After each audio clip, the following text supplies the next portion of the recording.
The meeting was last suspended on April 3rd. Mr. Christopherson was the last committee to have the floor when the meeting was suspended. There's a couple of points I'm just planning on going on a regular schedule like we were before today till midnight roughly, depending on what you do. If you come to some agreement, or the House leaders do, that'd be great. But if not, roughly midnight tonight and same type of schedule tomorrow, 9 to midnight. But I forgot one thing about tomorrow, but I've talked to all the parties about it, and that is that we had arranged to meet the chair, and we would suspend for question periods, meet the chair of the Scottish Parliament at 1 o'clock tomorrow. So I propose that instead of just suspending for 1 hour for question period, we do it for 2 hours so that those who want, and that's an informal meeting, those who want can meet the Scottish Parliament Speaker. And did you have a room assigned for? Oh, this room here. So we'll go out. It'll become totally informal. There's no recording or minutes or anything for that particular hour. Well, I was thinking of seeing what if we make some progress today or tomorrow and then decide. But yeah. As things stand now, would be then till midnight tonight, and you said tomorrow 9 a.m. until midnight. Midnight with the break from, I'm sorry, from 1 to 3. 1 to 3, more or less. Okay. Yeah. Subject to votes. And then you'd like to, as far as Friday goes, wait to see whether or not it's necessary. Yeah, Thursday. Sometimes see how things are going during the day. Thursday. Okay, that's very helpful. Thank you. Okay. Mr. Christopherson. Just to confirm, it was my understanding that the second hour was so that we could receive the Scottish speaker, correct?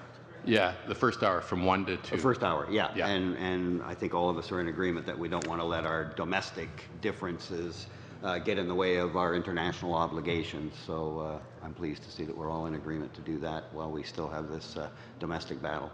Okay, good. And the clerks reserved this room all week, so we shouldn't have a problem on procedure-wise. And you've ordered food for this evening, and there'll be food for dinner this evening after the votes.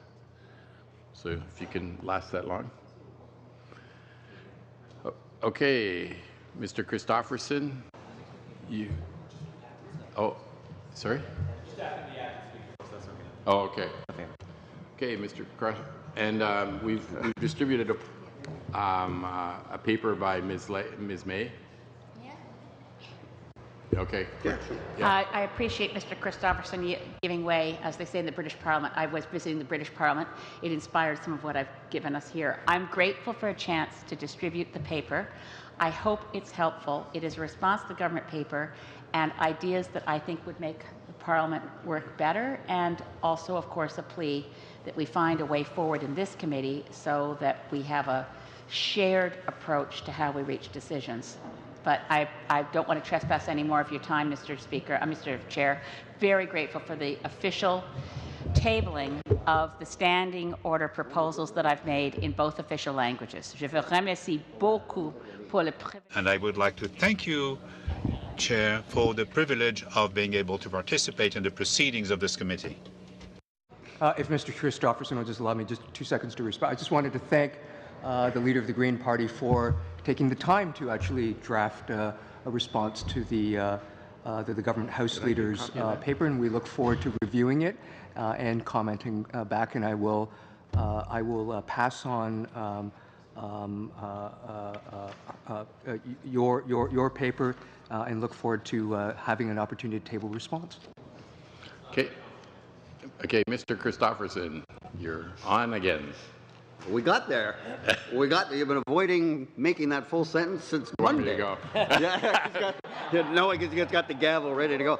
A lot of Canadians would like to vote right now that you do that. However, with apologies to Canadians, we do have a process to follow. And the process at this stage is trying to force the government to see the light and understand that all the wonderful discussion that they want to have, we're eager to have too. The difference is that the government wants to have what they would call equal, fair discussions, but always reserving the right, if they don't like the way the negotiations go, that they can just opt out of sunny ways and suddenly use their majority to ram through whatever they desire, regardless of how everybody else feels. That's where we are. And every time this committee suspends, we make no bones about it, that's great, because our purpose is to prevent that discussion from starting until we have established what the rules of engagement are going to be. So again, the government is trying to have everyone focus on the idea that all we want is a discussion. That's all. Just we want to talk about these things. And again, we are ready to do that, but we are not ready to do that while the government maintains that they have the moral right to use their overwhelming majority to smother the opposition and deny us an equal say in the rules that determine how we make laws. And it's unfortunate because it's a bit like a strike. There's no winners. The second you go out, work is stopping, the company is losing, wages are not being earned. There are no winners. But sometimes in this world, there are certain principles that you have to stand up for and pay whatever price. And, we run the risk in the opposition that the public is going to turn, or that the media that informs the public make in their dispassionate evaluation that we're just being obstructionist. And that's always a risk. But again, I have to emphasize, Chair, and then I'm going to move to a letter that was just released a few hours ago. It has to be underscored that the reason that we're here at 20 to 5 on a Wednesday debating this motion is because the government refused to adjourn the very first meeting. Again, here in this room, parliamentary la land, this is 2 weeks ago Tuesday. 2 weeks ago yesterday, we're still on that day. Because the government wouldn't allow the committee to adjourn at its regular time. It's supposed to adjourn at 1 o'clock. And the government unleashed an unwarranted sneak attack on the opposition, who are the minority, by refusing to allow the committee to adjourn at its regular natural time, and thereby thrusting Mr. Reid into what was supposed to be a 2-hour period of speaking into unlimited. And again, if this was the regular process, the filibuster that the opposition parties have started would only play out at committee Tuesday and Thursday from 11 to 1, because that's our normal business time. And there are filibusters that happen all the time, mini-busters if you want, where there's give and take at the committee, and for some reason the government's about to use their majority to do something that the opposition deems is unfair or unwise or unwarranted, and so they quickly make the decision, say, look, I'm not just going to let that happen here, and if I need to, we call it running the clock, meaning that you'll just take the floor and you'll keep going until the committee is over, thereby denying the government the opportunity to use their majority to ram something through. Now, normally they don't last very long. I've only been involved in one other major filibuster like this, and it's interesting that it was under the previous Harper administration who pulled the same stunt. We were debating C-23, changes the Unfair Elections Act, changes to the election laws, and I indicated that I was going to hold things up until in that case, we were looking to get the committee to travel to give people their input. That's all we were seeking, that element of fairness. And I indicated that until we get that, this is going to be a problem. We're going to seize things up. And they did exactly the same thing to me that the Liberal majority government did to Mr. Reid. And it surprises a lot of people, because a lot of people believe when they get the notice paper that a meeting is called for 11 and it's going to adjourn at 1, that, lo and behold, it would commence at 11 and then adjourn at 1. And a couple of minutes after 1, the Hansard will show, I believe it was a Conservative colleague of Mr. Reid, who made the point that it's now a minute or two past 1 o'clock, the hour time that we usually adjourn. And it was at that point that the chair had to advise that that requires a majority support. I learned that civics lesson the hard way too. That comes as a shock to a lot of people.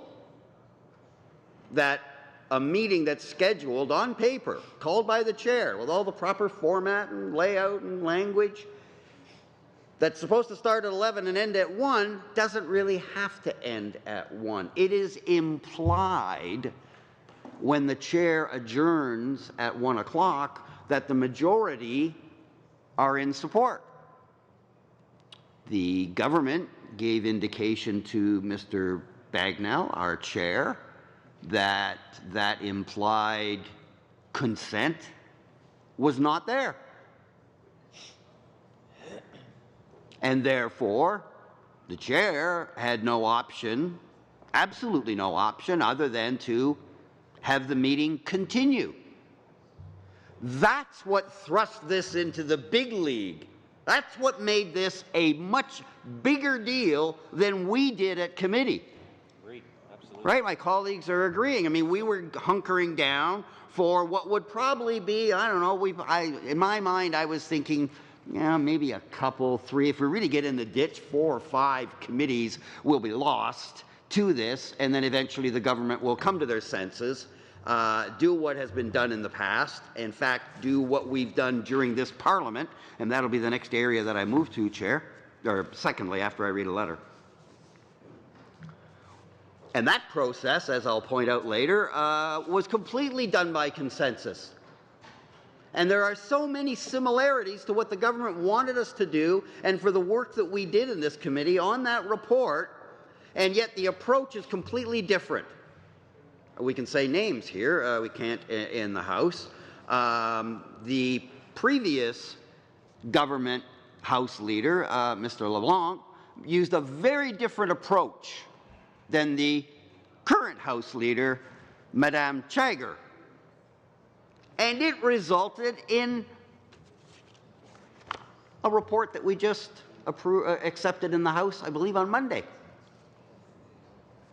So that's what I thought would happen, was that there would be a number of meetings, like I said, 5 or 6 if we really got in the ditch and the government got obstinate, and that eventually they would realize, okay, that little attempted power play, while it would have been nice, is clearly not going to happen. The opposition were not asleep at the switch, and they weren't allowed themselves to be lulled into silly arguments about what this is or isn't. We know very well what it is. And at the end of the day, it became clear that the government not only didn't want to do what they had just done the year before.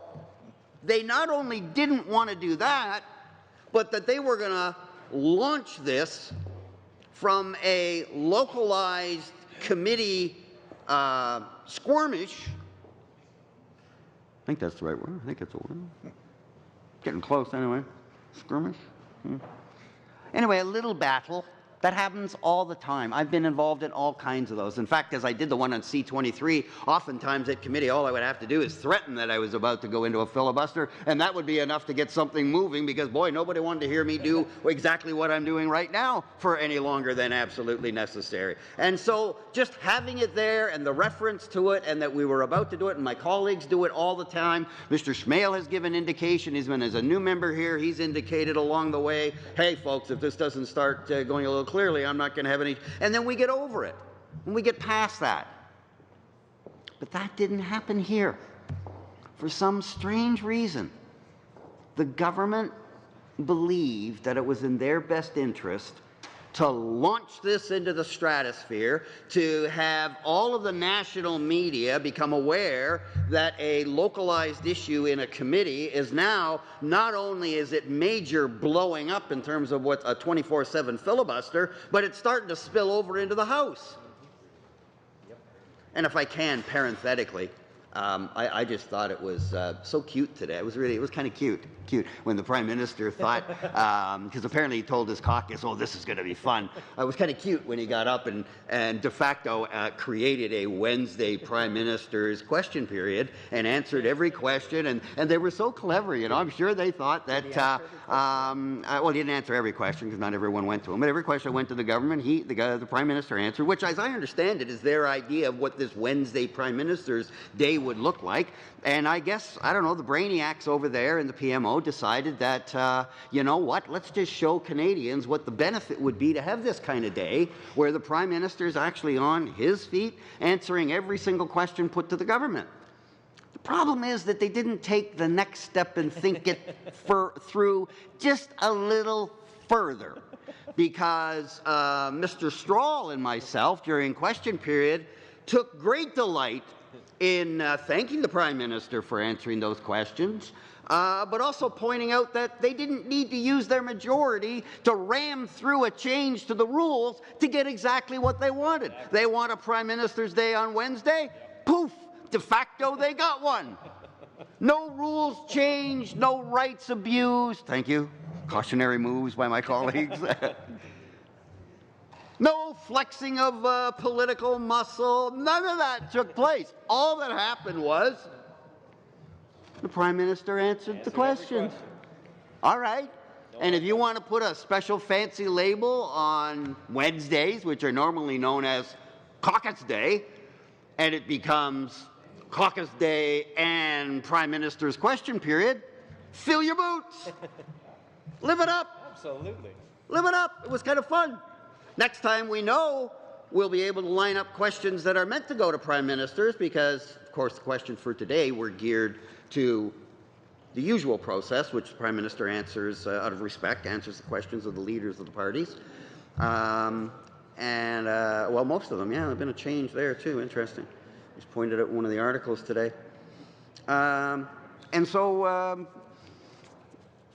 Will come. That's probably the easiest one he's ever going to have because it was one that we didn't know was coming. Yeah, that's right. But that's a whole other matter. That's fine. That's great. Let the politics of the day take over, and you know if that's what's going to happen on Wednesdays from here on in, then our question period group that makes these decisions in each of our caucuses will take into account. Okay, the PM's answering every question today, so our questions will be geared at that level. A very different question if you're asking the Prime, even on the same subject, there can often be a difference between the question you would ask the Prime Minister, kind of a macro question, whereas a micro question, albeit important, would go to the Minister and is sometimes answered by the Parliamentary Secretary, which is part of our process too. So I just thought I would take a minute to point out that while it was very cute and almost clever in having that day, at the end of the day, all the government really did was show that with a little bit of cooperation and sometimes even under the existing rules, they can get what they want. Their first option doesn't have to be the Harper option, which is we're going in with a hammer because every discussion is a nail. And that's where we are. That's where we are. And yet, with a little cooperation, a lot could happen. Chair, I would like to now just shift gears a little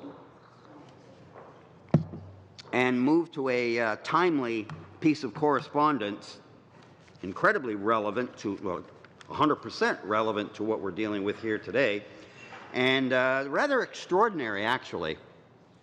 It's not often that you see a document signed by the leader of the official opposition and the House Leader of the official opposition and the House Leader of the third party to sign a joint letter addressing the government. It happens, but it's not every day.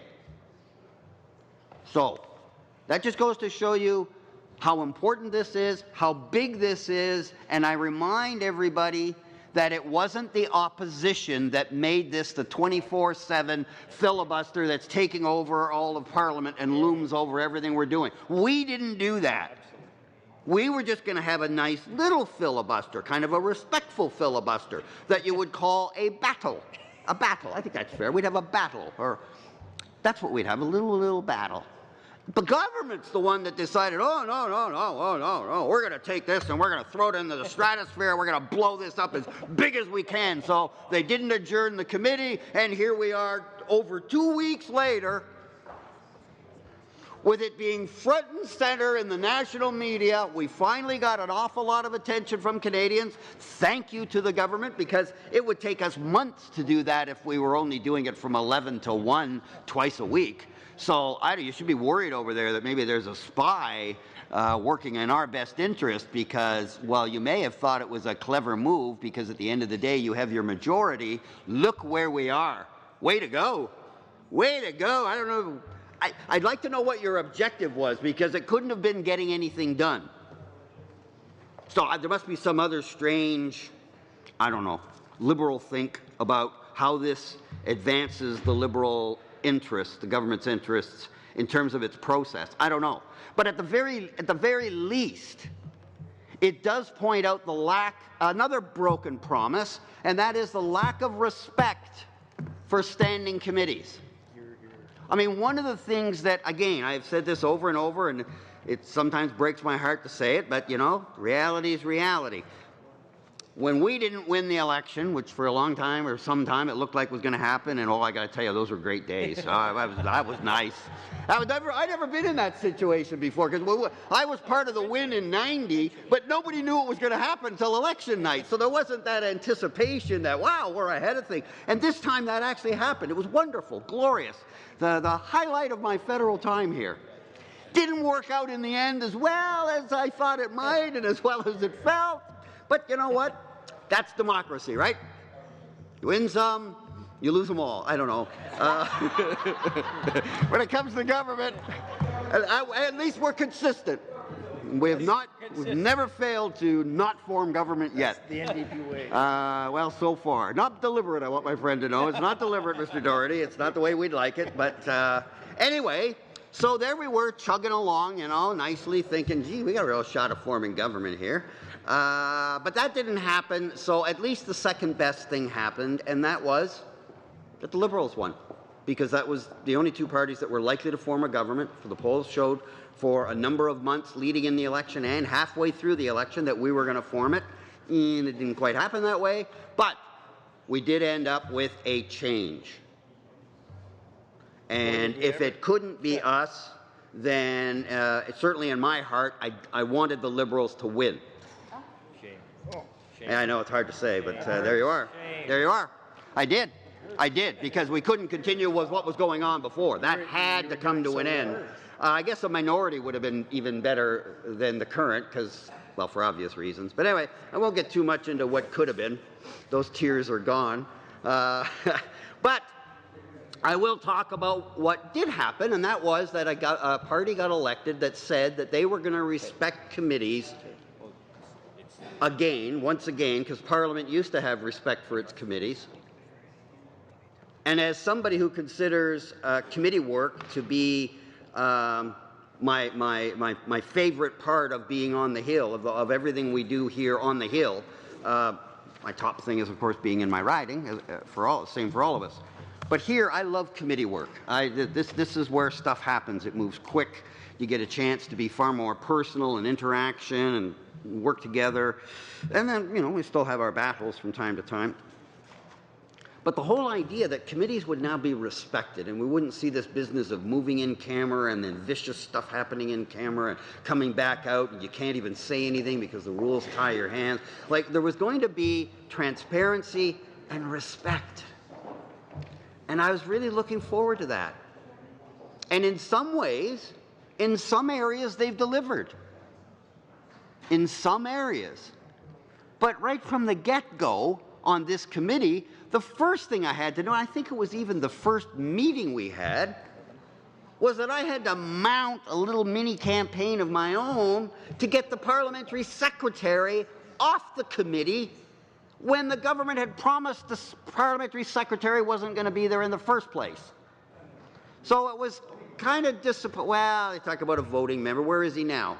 I haven't seen him for a long time. So it looks like the message received. You folks, you know what, Chair? The government members at the day argued they were so incensed when I accused them of needing him to ride shotgun, which of course I was baiting you, and you all rose, as I would have too, and responded, paraphrasing, no names, but, I was like, hey, I can make my own decisions. I'm an MP. Fair enough. Mr. Graham talked about I've been here before too, and hey, this is all insulting. Anyway, we got through all of that, and lo and behold, if you look around, we don't have a parliamentary secretary anywhere within earshot of this committee. But they had to be chased.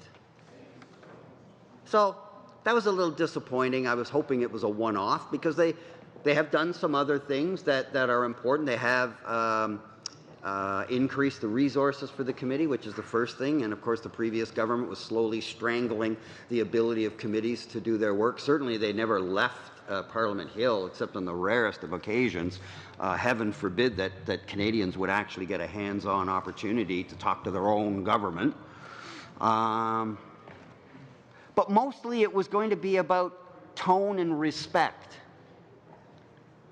And then you'll remember, Chair, it wasn't that long ago that we went through the issue of changes to the Chief Electoral Officer, or rather the report from the Chief Electoral Officer regarding changes that he would recommend that we make to the election laws, having reviewed and learned lessons from the election that we just had in 2015. It's a regular undertaking. We do it every year. We were actually working very well together under your leadership, Chair. It's an in-camera exercise. So I can't speak in too much detail, but it's certainly fair to say that we had a great esprit de corps, that we recognize that the election laws don't belong to the government or the official opposition or the third party or independents, that the election laws belong to everybody. And we were working our way through it. We were following a process we've used before here in starting in other parliaments. Call it the low-lying fruit process, and all it means is that where we can agree on things readily or with a minor change to wording, that we would include that in a report and then move on to the next item. And we'd go through those as quick as we could. And as soon as we got to an item where one of the caucuses or even one of the members said, I've got a real problem with this, this is going to give me real pause for concern.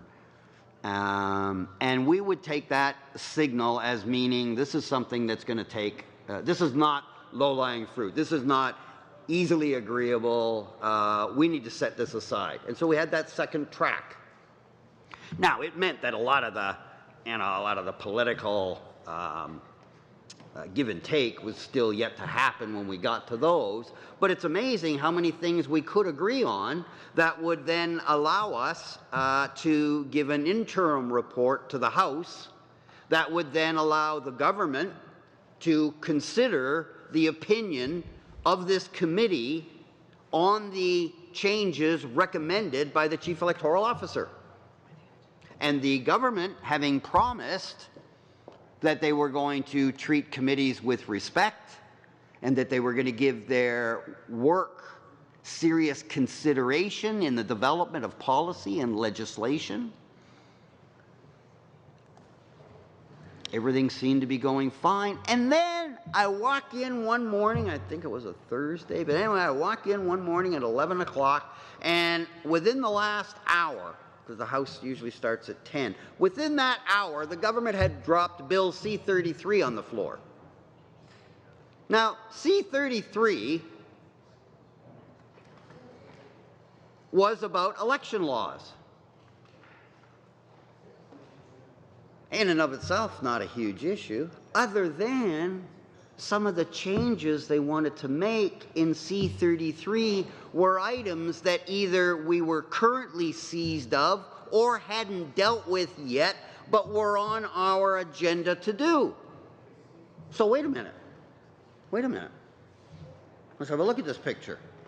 Government says they're going to respect the work of committees, that they're going to consider their work important input into the development of government policy. Oh, I'm just advised that it's scheduled for debate in the House next Thursday. That should be fun. But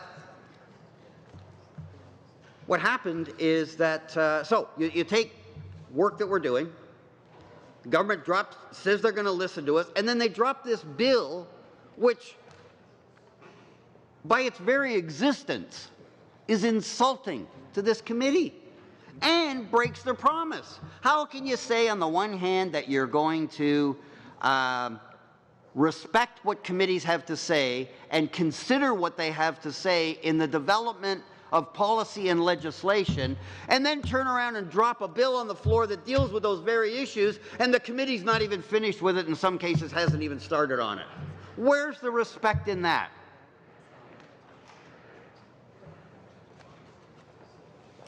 Now, to some of us, that was such an egregious action that it seized up the work of the committee.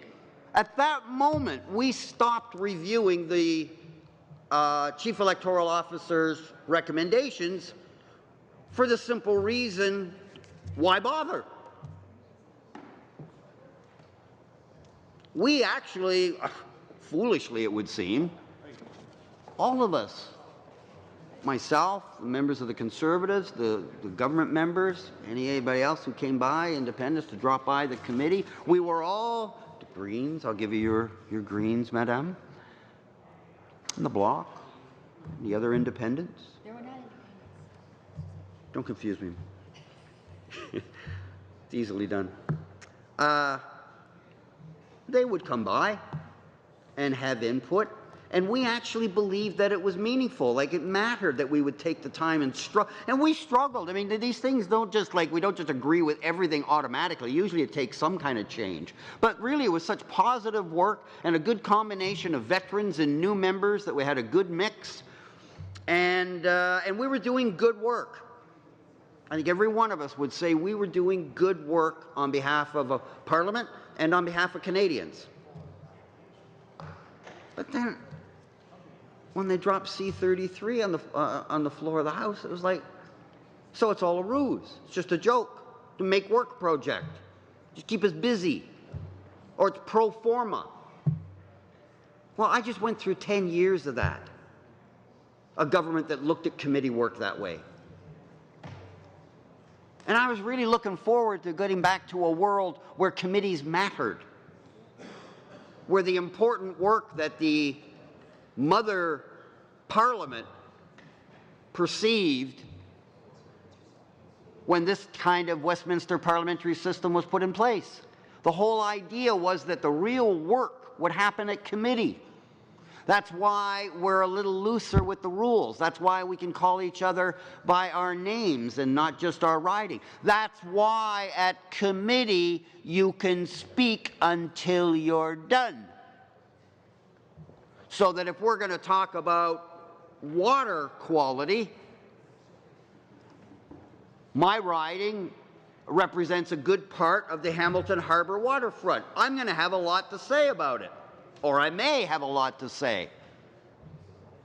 And the one nice thing at committee is that once you take the floor, you can go until you're done. That doesn't mean everything's a filibuster, but it means that if you want to take your time and spell out an issue that affects your constituents as it relates to the matter in front of you, and you're going to build that case, and it's kind of complex, and you want to break it down so it's understandable, and that may take 20, 30, maybe an hour, 20, 30 minutes, maybe an hour, maybe a little longer depending on the subject matter. But that's one of the beauties of committee. We don't have the time in the House. Because remember, we come here believing that our main priority objective is to reflect the wishes and interests of our constituents. And we all accept that in the House, because there's so much going on, that there are going to be some time constraints, as difficult as that is. If I can say, though, Chair, at least in the House, in the early part of a new bill or motion, you at least get 20 minutes, plus a 10-minute question and answer from colleagues, for a total of 30 minutes that you have to deal with an issue that your constituents consider important. Under the proposed rule, I just want to point this out, under one of the proposals the government would make, that would be eliminated. That whole idea dies here. You get 10 minutes at committee at a time. Doesn't matter how complex it is, doesn't matter how much you need to break a whole lot of, nothing matters except that time limit. And now it starts to become a very different creature. So,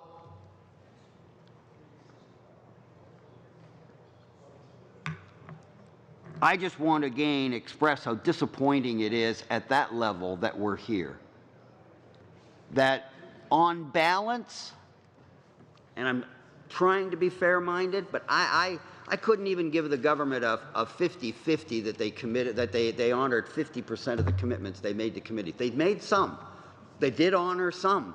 But I got to tell you, when the rubber hits the road and when real politics starts to take over and we got real issues in front of us and the government's feeling the pressure, whether it's from entities or the clock,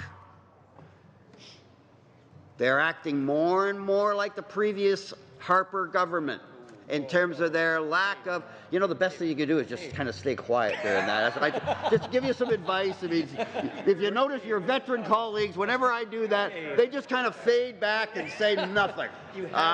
And having been a former government member, I can tell you sometimes, again, I'm not that's discretion is sometimes the better part of valor. Just sit back. Well, you know, my friend would like me to let go of all those 10 years. I know, I understand. I understand, but you know, just because my conservative colleagues weren't here doesn't mean you don't have to carry some responsibility for what your party did before, because you like to brag when there's things you think were good. So you got to take the bad with the good. Again, my best advice would be to watch what your veteran colleagues are doing, and as soon as one of us starts saying anything about the Harper government, suddenly they have very important documents that they must look at incredibly closely. And just let it go by. Because it won't last, but it's going to be there. So anyway, it's advice to my friend, and it's worth what you paid for it. So I just point out that as we get into the detail of why we're here, I just again want to express how just overall disappointing. Because the government started, you know, with a lot of optimism, and you know, the other thing is, like, this file itself, electoral reform, anything to do with rules, democracy, electoral reform, this is not exactly a strong suit for the government right now. They might recall a slight little U-turn that the government recently took vis-a-vis one of their biggest promises to change that. I believe it was words to the effect that the 2015 election would be the very, very last one that Canada conducts under first past the post. And they made that promise over and over and over and over again. The Prime Minister personally owned that promise. The 2015 federal election will be the last one ever conducted under first past the post. And what's going to happen in October 2019? We're going to have a federal election, and it's going to be first past the post. Here, here. Wait, see how happy government members you've made the Conservatives by doing that? Now, maybe you thought that the heartbreak it caused us would be worth it, but I got to tell you, you know, the cons got the best of that whole deal. Status quo, don't change, leave it the way it is. And that's what you gave them. But you promised to do something different. and you broke it. And then you promised to show respect to committees, and you're in the process of breaking that too. Way to go. So, now that I'm kind of warmed up, Chair, I can move to some of my prepared remarks. Well, that's what I'm banking on.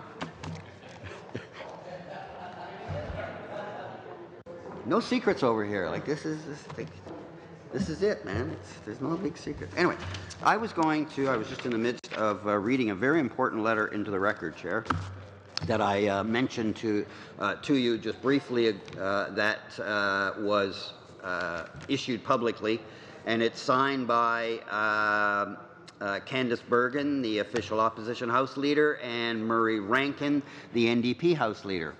And it is addressed to Madame Chagger in her capacity as the Leader of the Government in the House of Commons. And it reads as follows, Chair. Dear Minister, with the Procedure and House Affairs Committee set to resume its tainted and unproductive meeting to deal with the government's plan to unilaterally rewrite the rules of Parliament, we, the opposition House leaders, are reaching out to offer a reasonable alternative to the current fruitless standoff. We remain committed to the Canadian parliamentary tradition dating back to the original drafting of our standing orders in 1867 of having all party support for overhauling the rules of the House.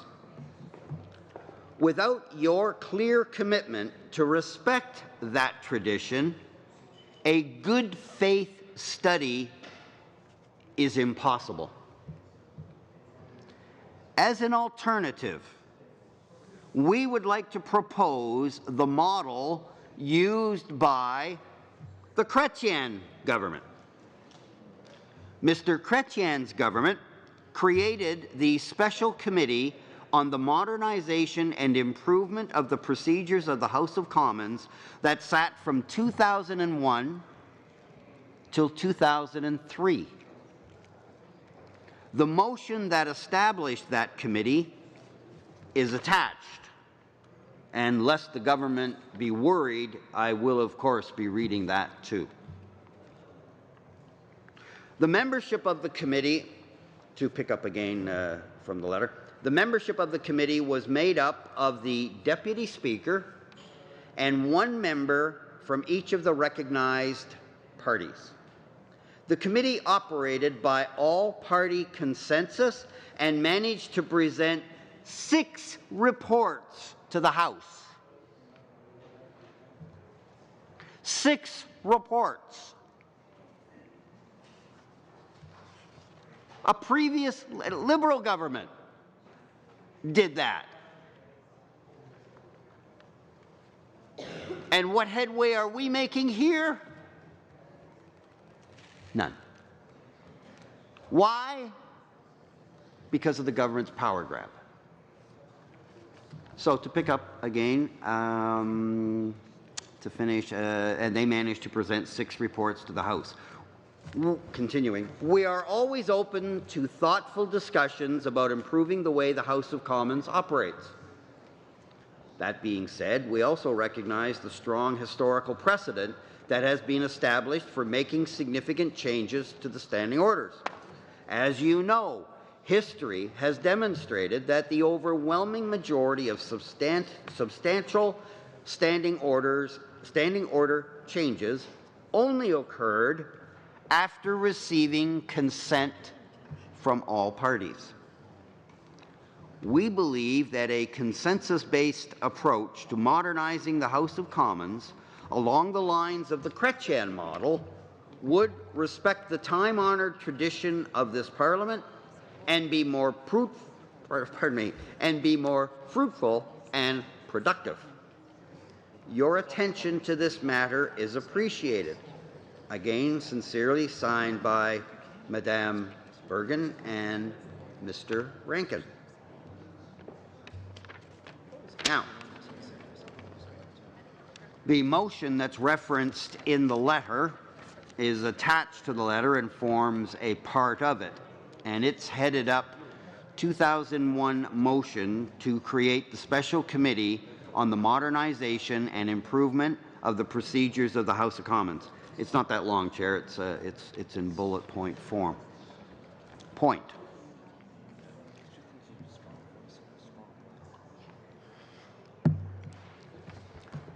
That a special committee of the House be appointed to consider and make recommendations on the modernization and improvement of the procedures of the House of Commons. Point. That the members of the committee shall be the Deputy Speaker and the House leaders of each of the officially recognized parties, provided that substitutions may be made from time to time, if required, in the manner provided for in Standing Order 1142. Point.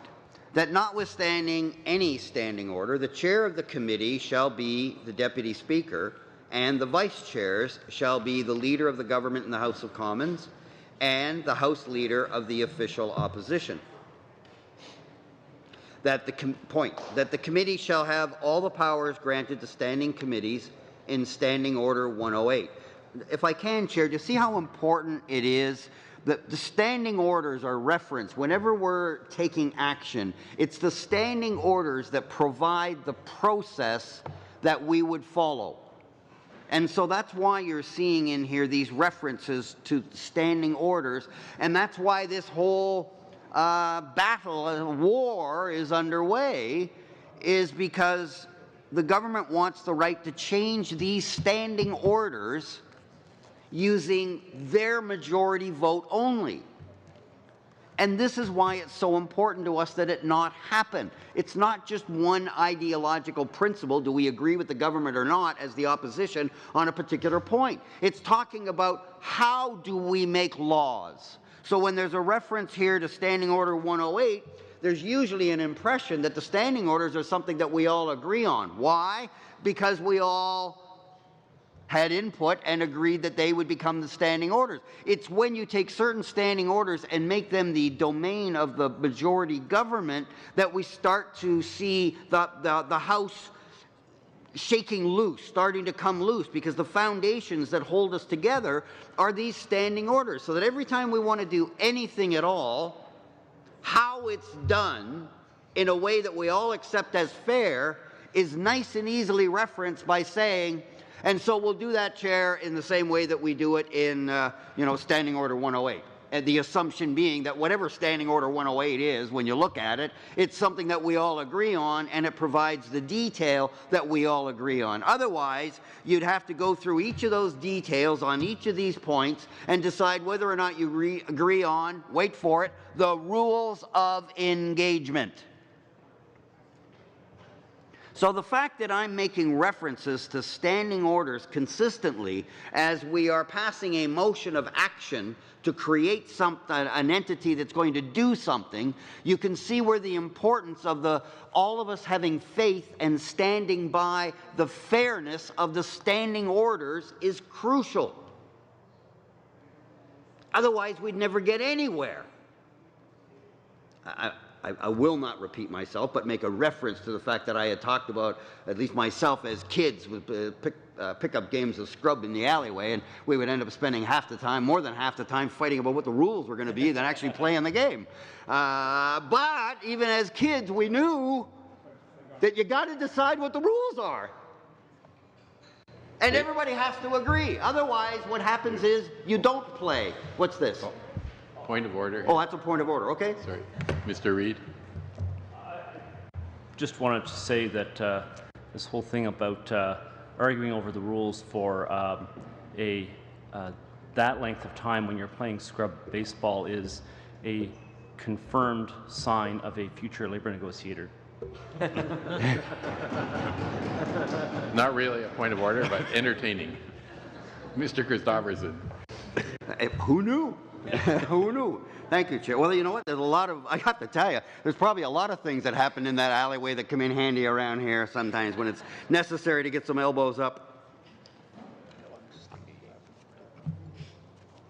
But all joking aside, I think the point is a fair one, and I do believe that it's important to show that every time we want to do something, we make a reference to standing order, and that provides just a whole flood of details and procedures that we don't have to bother reinventing each and every time, because we've decided when we set on a certain course of action, here's the rules of engagement, here's what's fair, and if they don't cover it, then you do make sure that you have some special rules that you agree on. But we don't have to have that fight over and over and over, and once we've agreed on what the standing orders are going to be, not only are they enforceable by the Speaker, but more importantly, in a Parliament, each of us accepts them as the rules.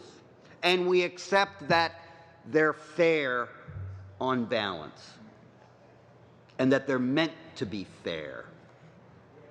And that can also affect Speaker's rulings on things. Because if the government has no intention of being fair when they change the standing orders, and implement it, that means that at some point some of us are going to be on our feet on a point of order trying to get the Speaker to say that that standing order shouldn't be applied because it's not fair. All of that is eliminated, and so I see colleagues pointing to Bell. Does that mean I have to stop? You can come back, don't worry. All right, because I still had a couple things to say. Yes. All right. Just bells are ringing. If you wish. Okay, we're suspended until the vote, till after the vote.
We are unsuspended.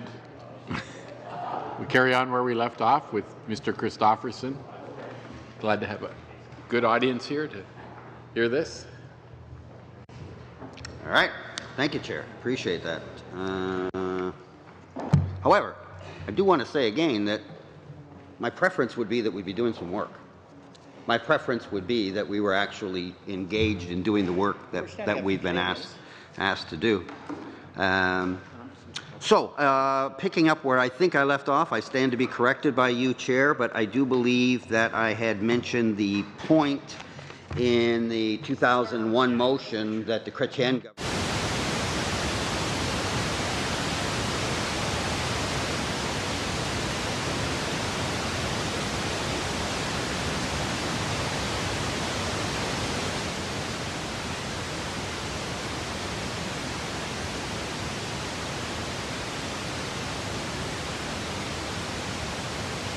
changes to the standing orders have the agreement and buy-in of everyone.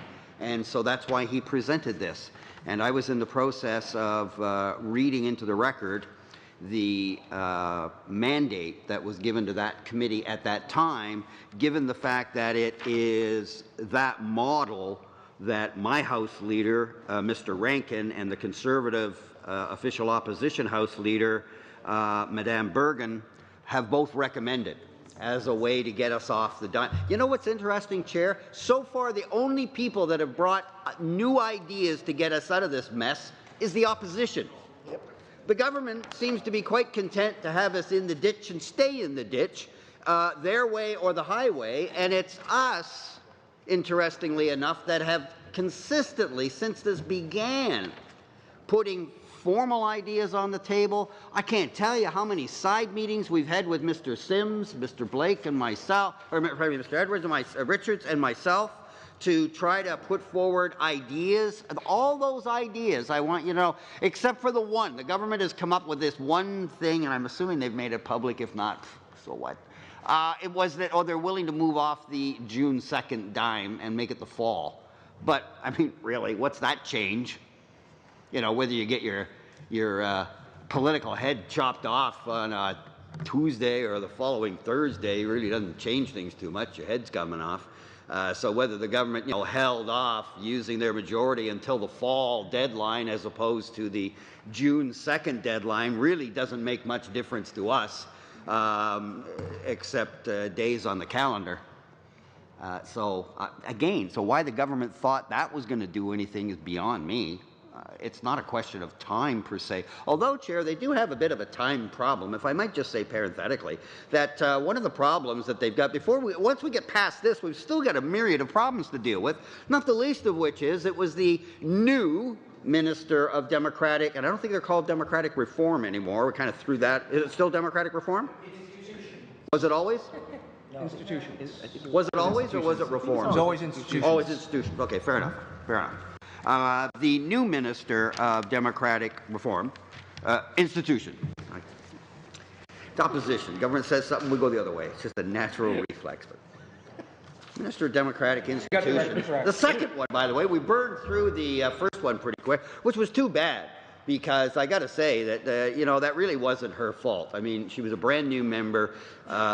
She came across very effectively, but the marching orders were coming out of the PMO, and I feel very sorry for that MP because they just drove that member right into the wall. She had no chance, absolutely none, given the way it was playing out. Anyway, we have a brand new minister, and I'm actually quite proud of the fact that she's from Burlington, which is the neck of the woods that Madame Tassi and I hail from in this great country. And notwithstanding that she's a Liberal, it's still very good to see someone local. It's not quite what we would call a regional minister, because for Hamilton, if it's going to be a regional minister, they ought to come from Hamilton. But it's a step up from where we were before, and I know that I've already had a couple of meetings with the minister, And I must say I'm very impressed, both talking about this file, her file, and talking about some local matters and the doors that she opened, and that was a great move.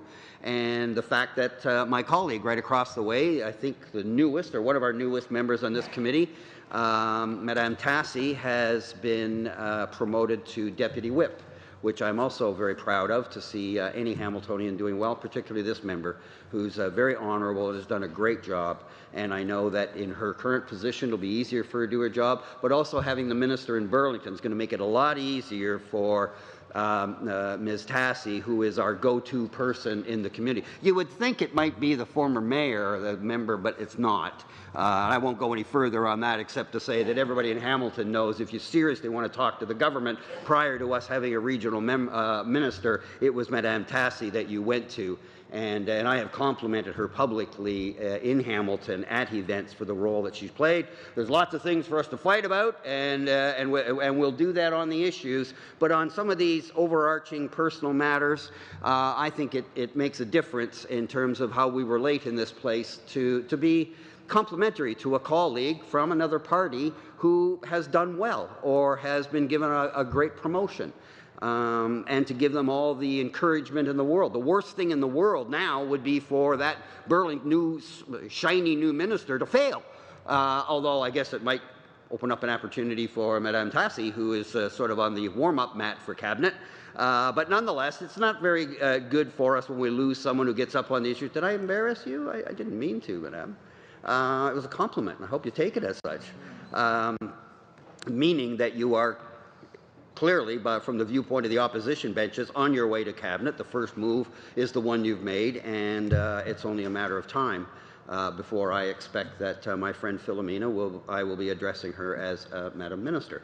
But for now, she remains in her otherwise still important position as the Deputy Whip, and that's all to the good. But the point I was making, Chair, was that that minister came in and attempted to unravel the ball of mess that the previous minister's orders, I won't say her, but her orders had left.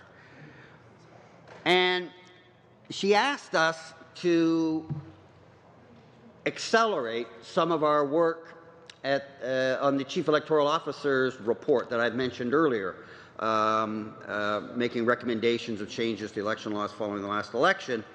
And she asked us, because she committed as much as you could expect without an absolute oath, that the disrespect shown to this committee would stop, particularly as it relates to issues around the election laws.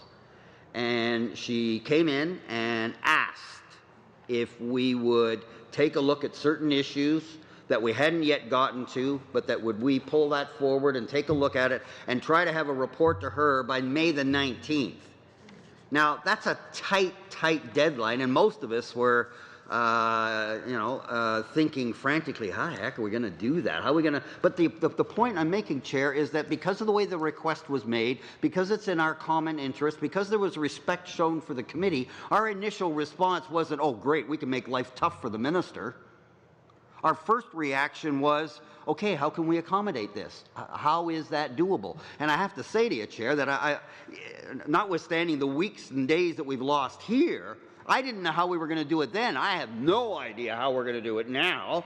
More important work that is not being done as a result of the government's actions. But this report, now they've moved it now to the fall, fair enough, but let's, when you look at what started all this, let's remember the components that made up the issue. In that original, and as far as I know, until we deem differently, that report actually, that motion still stands because it's not yet been amended. And it requests that we be done by June the 2nd, correct? June 2nd. This one, June 2nd, I think, or 9th, 2nd. So again, we had May the 19th. We didn't know how we were going to do that. Now we're all blown up and not meeting at all. Then they come in and the issue that's got us all blown up has a deadline of June the 9th. Well, we did June the 2nd. Thanks. All the goodwill in the world can't create weeks and months that don't exist. So, I mean, we've got a mess on top of a mess on top of a mess.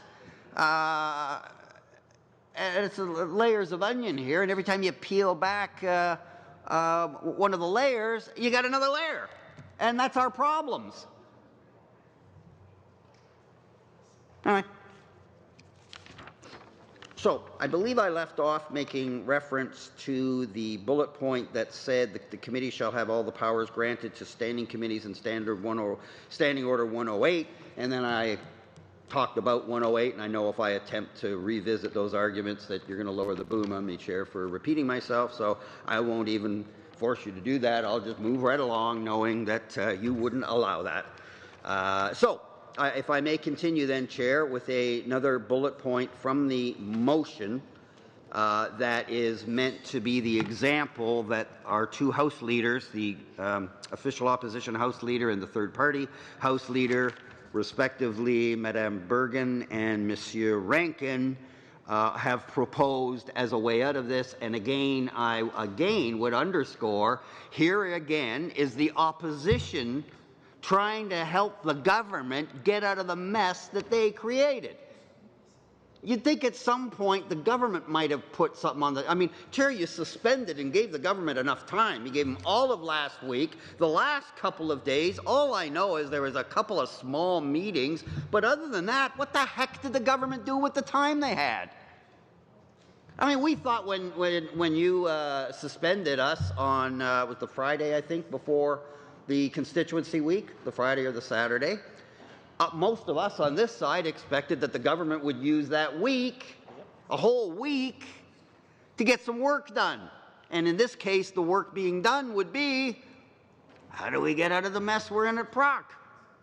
What's our off-ramp? What's our exit strategy? What's our alternative to the government? What are we going to do to get us out of here? You'd think that they would have taken the week. Mr. Doherty beside me here, he's perplexed, wondering what you did with a whole week. I mean, arguably the biggest issue, at least in terms of what's happening in this place, the government seems to have done nothing. We came back here on Monday, I was all set to go, and then next thing I know, as I was taking my breath to start, you took a breath, Chair, and said we were suspended again until Wednesday at 4 o'clock. Now, you didn't give any explanation, sir, but most of us assumed that the 4 o'clock on a Wednesday, which is kind of an unusual time to start a meeting, was meant to provide the parties with not only the time to cut a deal, but a time to take it to their respective caucuses, have it approved, come back here Wednesday at 4:01, and we would be on the path of getting out of this mess. At least that's what I presumed was on your mind when you picked that rather unusual time and provided another 2 full days. And I wasn't at the meeting with the House leaders, but I certainly had a detailed debrief, and I can't go into any great detail, but I gotta tell you, there's not a lot of details to go into. It doesn't seem like a whole lot happened. I had some discussions, but nothing positive, nothing that even entailed meeting further.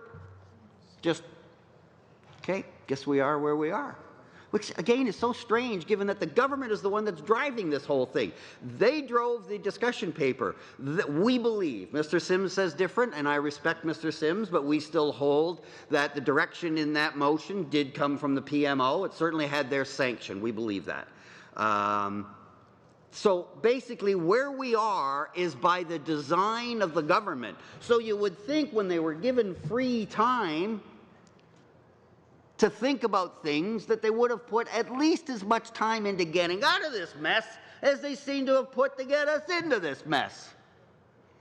Because I don't believe for 1 minute that springing this meeting, the filibuster 24/7, which was the government's decision, was done by Mr. Sims or the members of this committee alone. We all know, and I was part of a government, so I get this, and I served 2 years on the backbenches before I was a cabinet minister, so I get all the dynamics. The government is the one calling the shots, and in this case, hard to say they're calling shots when there aren't any shots. There's nothing. It's almost like they're I don't know. I don't know. Are they behind closed doors and clicking their heels 3 times and hoping that magic happens? Are they hoping that suddenly, Mr. Reid, Mr. Doherty, Mr. Nader, we're all just going to fold? It's like, oh, you know what? Oh, you were right. The government's right. We were wrong all along. Like, what did they think was going to happen? And if they didn't take the time last week to do it, then they're going to have to take the time going forward. And why they also allow a brand new channel on TV, it's the Beat Up the Liberal channel. Why they want to let this be aired 24/7 is beyond me. But so be it. I mean, we chased them long enough when we were back in 112 North, but I can tell you, I have absolutely no doubt in my mind that the previous government would never have done anything like that. Once they decided they were going to be bloody-minded, at least they were consistent. They stayed bloody-minded at every single step along the way. Now, they ultimately paid a price for that, which is why I'm looking at Liberals instead of Conservatives from this side. But that's what they did. Here, we kept pressing them to go into camera, take us to a room that has TV cameras so people can watch it. And they kept saying no, no, no, no, no. And so we, of course, as you would expect, kept asking, because it's embarrassing for the government, right? Why can't we be in public? And the government just, no. They don't want anybody to know. Well, that was the arguments we made. Mr. Doherty saying they didn't want anybody to know, and that was the argument that we gave, making it very difficult for them, as difficult as we could, to stay in a room where audio was available, but not camera. And actually, as it unfolded, I stand to be corrected, but I think early in the morning, I again, just as a matter of routine, did a point of order and requested that we come to this room so that we would have the cameras and so Canadians could watch this, this proceeding, given its importance. And they did what they usually do. They said no, which is what I fully expected, because they've been saying that for the last couple, 3 days anyway. And then my friend, I believe it was either Mr. Reid or Mr. Richards, I think it was Mr. Richards, requested the same thing a couple hours later, maybe 3 or 4. And they said yes. Now, I was thrilled. I am so glad that we're not in a basement room like a tree in the forest, and if nobody's there to hear it, did it really fall? I mean, we're into that kind of world. And instead, we're in this nice, spacious room.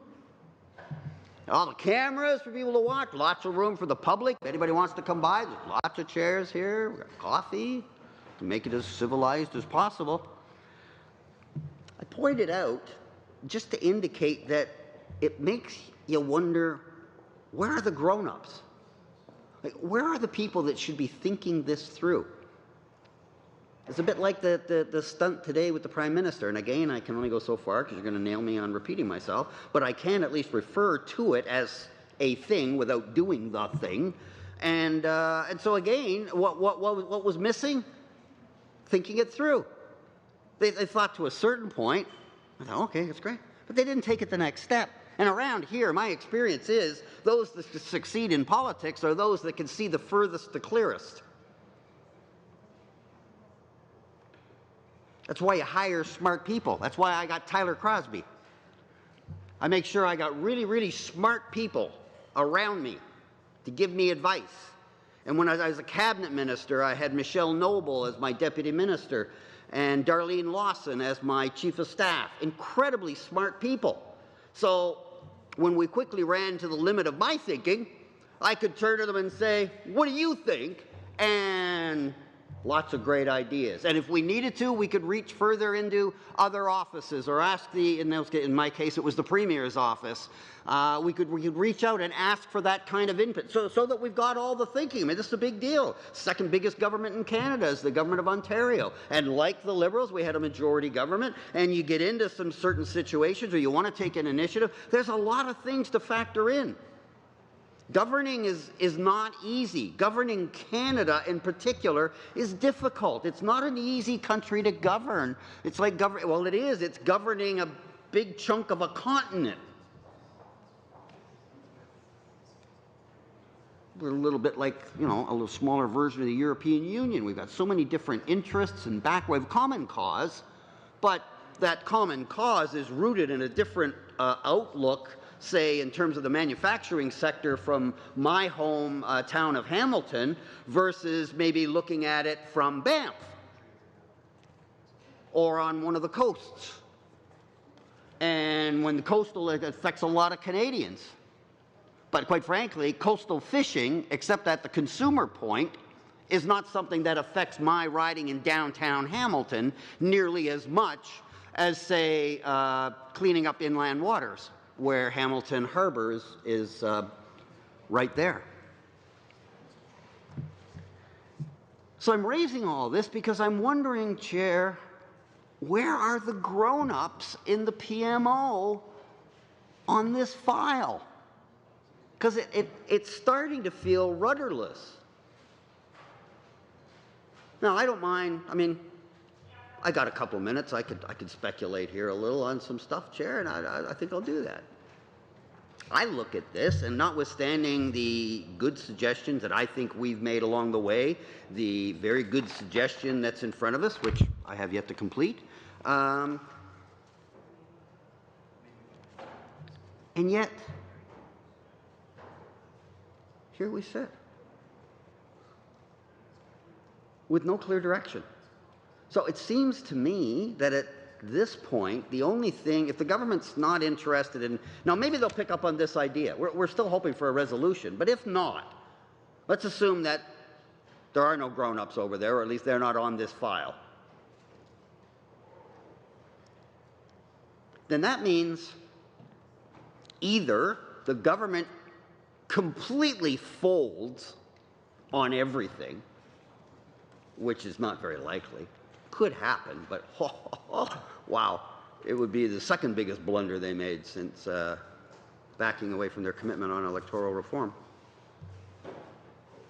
But I do think that where we're heading, if it's not a capitulation by the government, then the only thing left to do, if they can't find a resolution at this committee and a process that we can all live by, then that means the only thing left for them to do is to bring in a motion in the House that contains the things they absolutely have to have, and they use their majority there to ram through the changes. But wow, what a cost. What a price to pay. You have to want those changes really bad, because this is not only angering the opposition and angering people in the community, it's leaving a lot of people perplexed as to why they're damaging their brand. Because the whole brand, and I won't go off on it, but it's a reference, the sunny ways, the accountability, transparency, that was the brand, and that was the brand that Canadians wanted, because it was such a breath of fresh air compared to what we'd had for 10 years.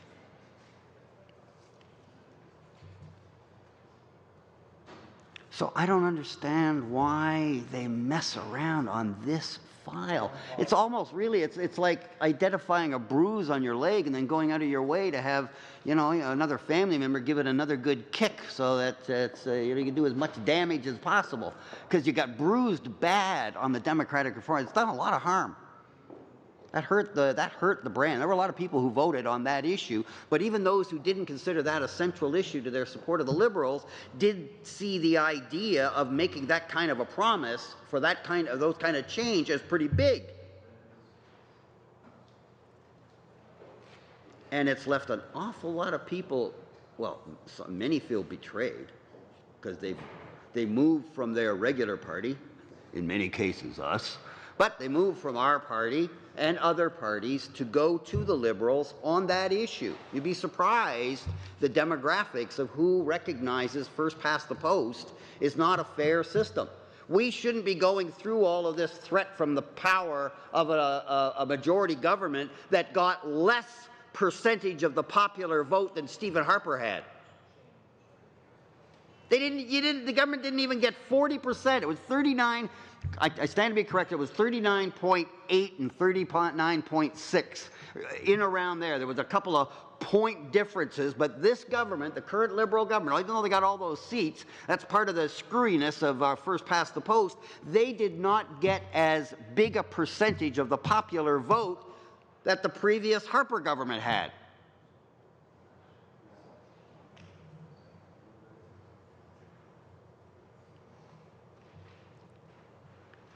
Now, we know that they tried to jig that system. They had their preferred. That thing was so poorly handled. Again, and what it felt like was so similar. It felt rudderless. Normally, after a while, once a government makes a couple of moves, just like the government watching the opposition, it's like a chess game. Once you see a couple of moves made, if you've thought it through, you begin to see which one of the identifiable attacks is underway, and you're attempting to respond and defend in kind, as well as you've got your own aggression plan in your mind that you're trying to get to without your opponent seeing it. That's not happening here. I've been around a long time. I mean, you know, when things are obvious, I get it. There's nothing obvious about what the government is doing. It doesn't make any sense. And it particularly doesn't make sense why they would do it on electoral, anything to do with rules or election or electoral reform or changing the way we do things. It's all the same thing. And they've done more damage to themselves on that one file since they've been here, arguably, than any other, at least in one fell swoop. Which, by the way, the Prime Minister took personal responsibility for. Said it was the Prime Minister saying it was my decision to make and I made it. So that promise is broken, as decreed by me, the same guy who made the promise.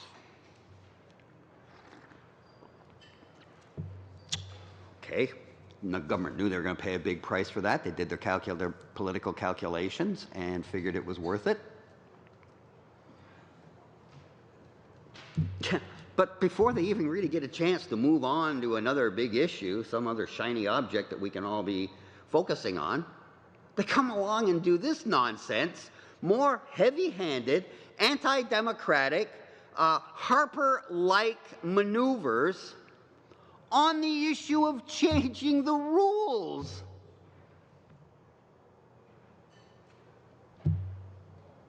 You would think, if they were going to do that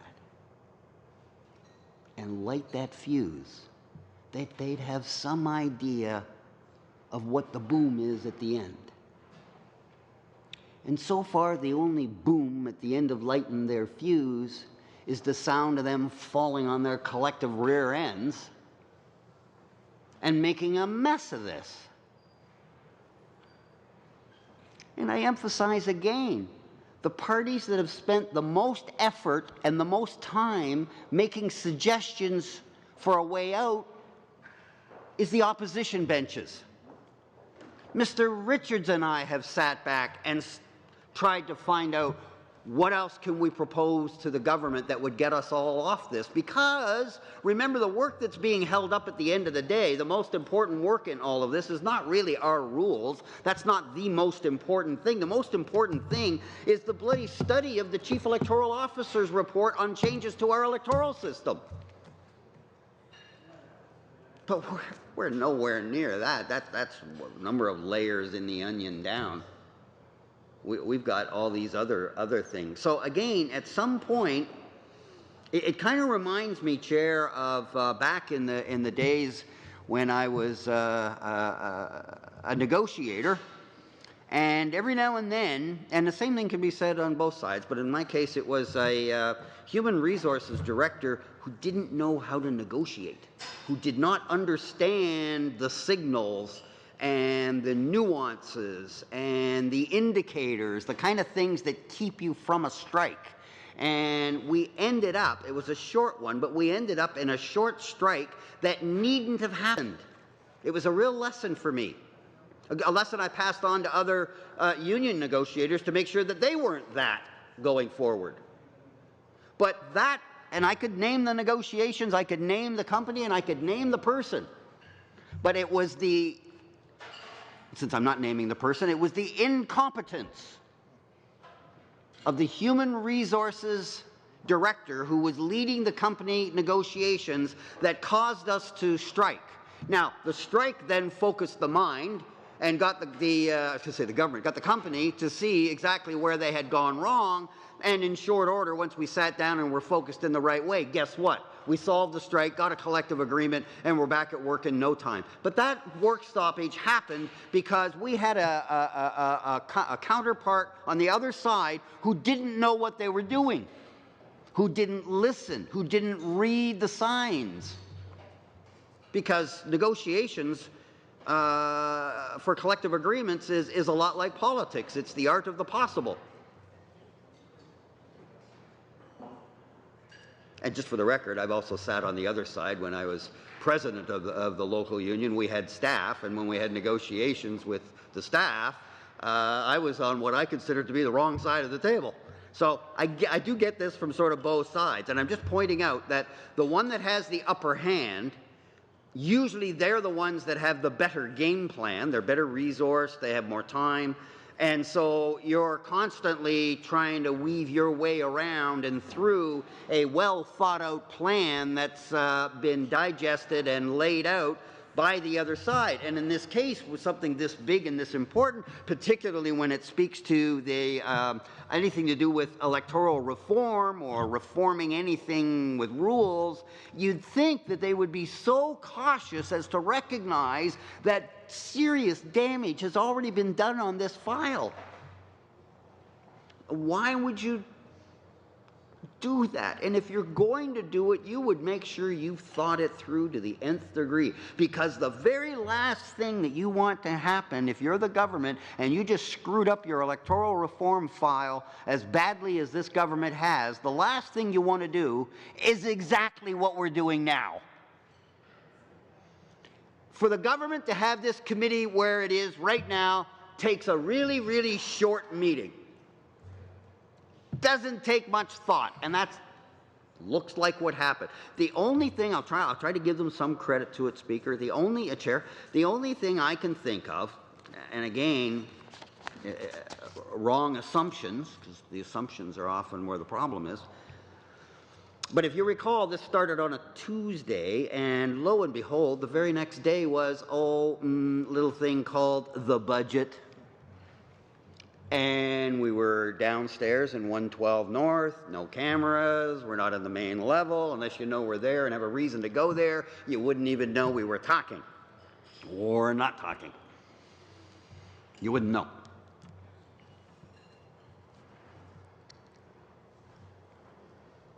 So in order to get us to this stage, where it's a full-blown parliamentary crisis, we're in the grown-up room, we got the cameras, we're ripping the government legitimately on this whole approach. And the only thing that makes any sense, although it's a bad plan, but maybe there had to be something. And the only thing I can think of is that they thought with the budget coming that no one would pay any attention on the Tuesday and the Wednesday, which was accurate. For the most part, nobody did. We kind of were doing our thing in silence. And we weren't actually into it all that long, to be fair, Chair. I think you suspended and we participated in the budget, reading of the budget and things. So, to be fair, we hadn't been here that long. And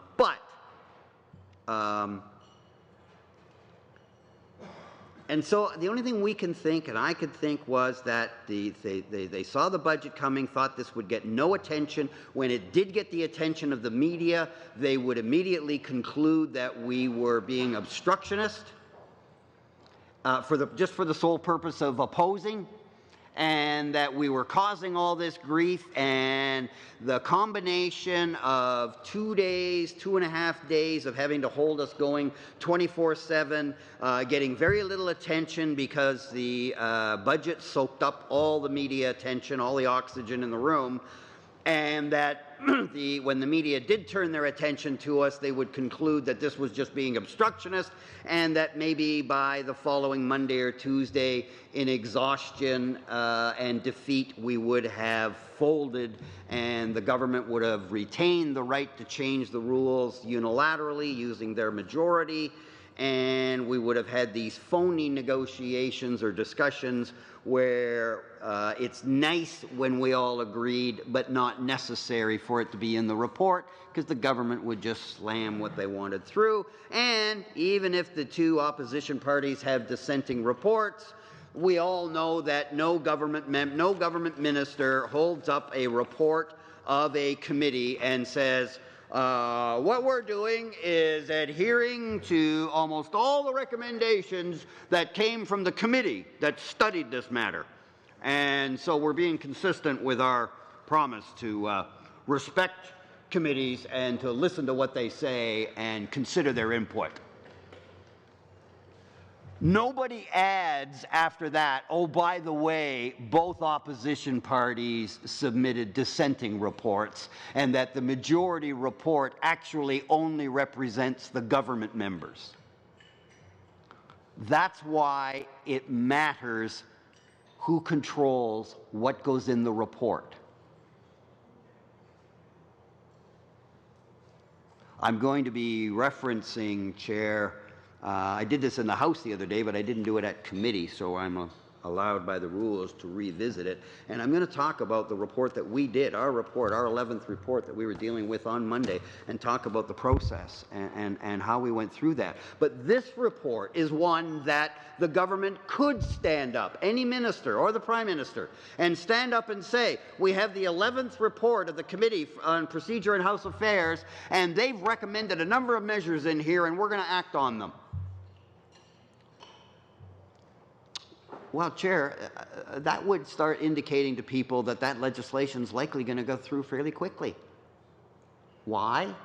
Because the 11th report, and to reference, Chair, it's the interim report on moving toward a modern, efficient, sound familiar, inclusive and family-friendly parliament. So, again, related work, completely different process. I'm going to talk about that difference. But right now, I am showing the difference between having a report that all the parties agree to versus one that has government support.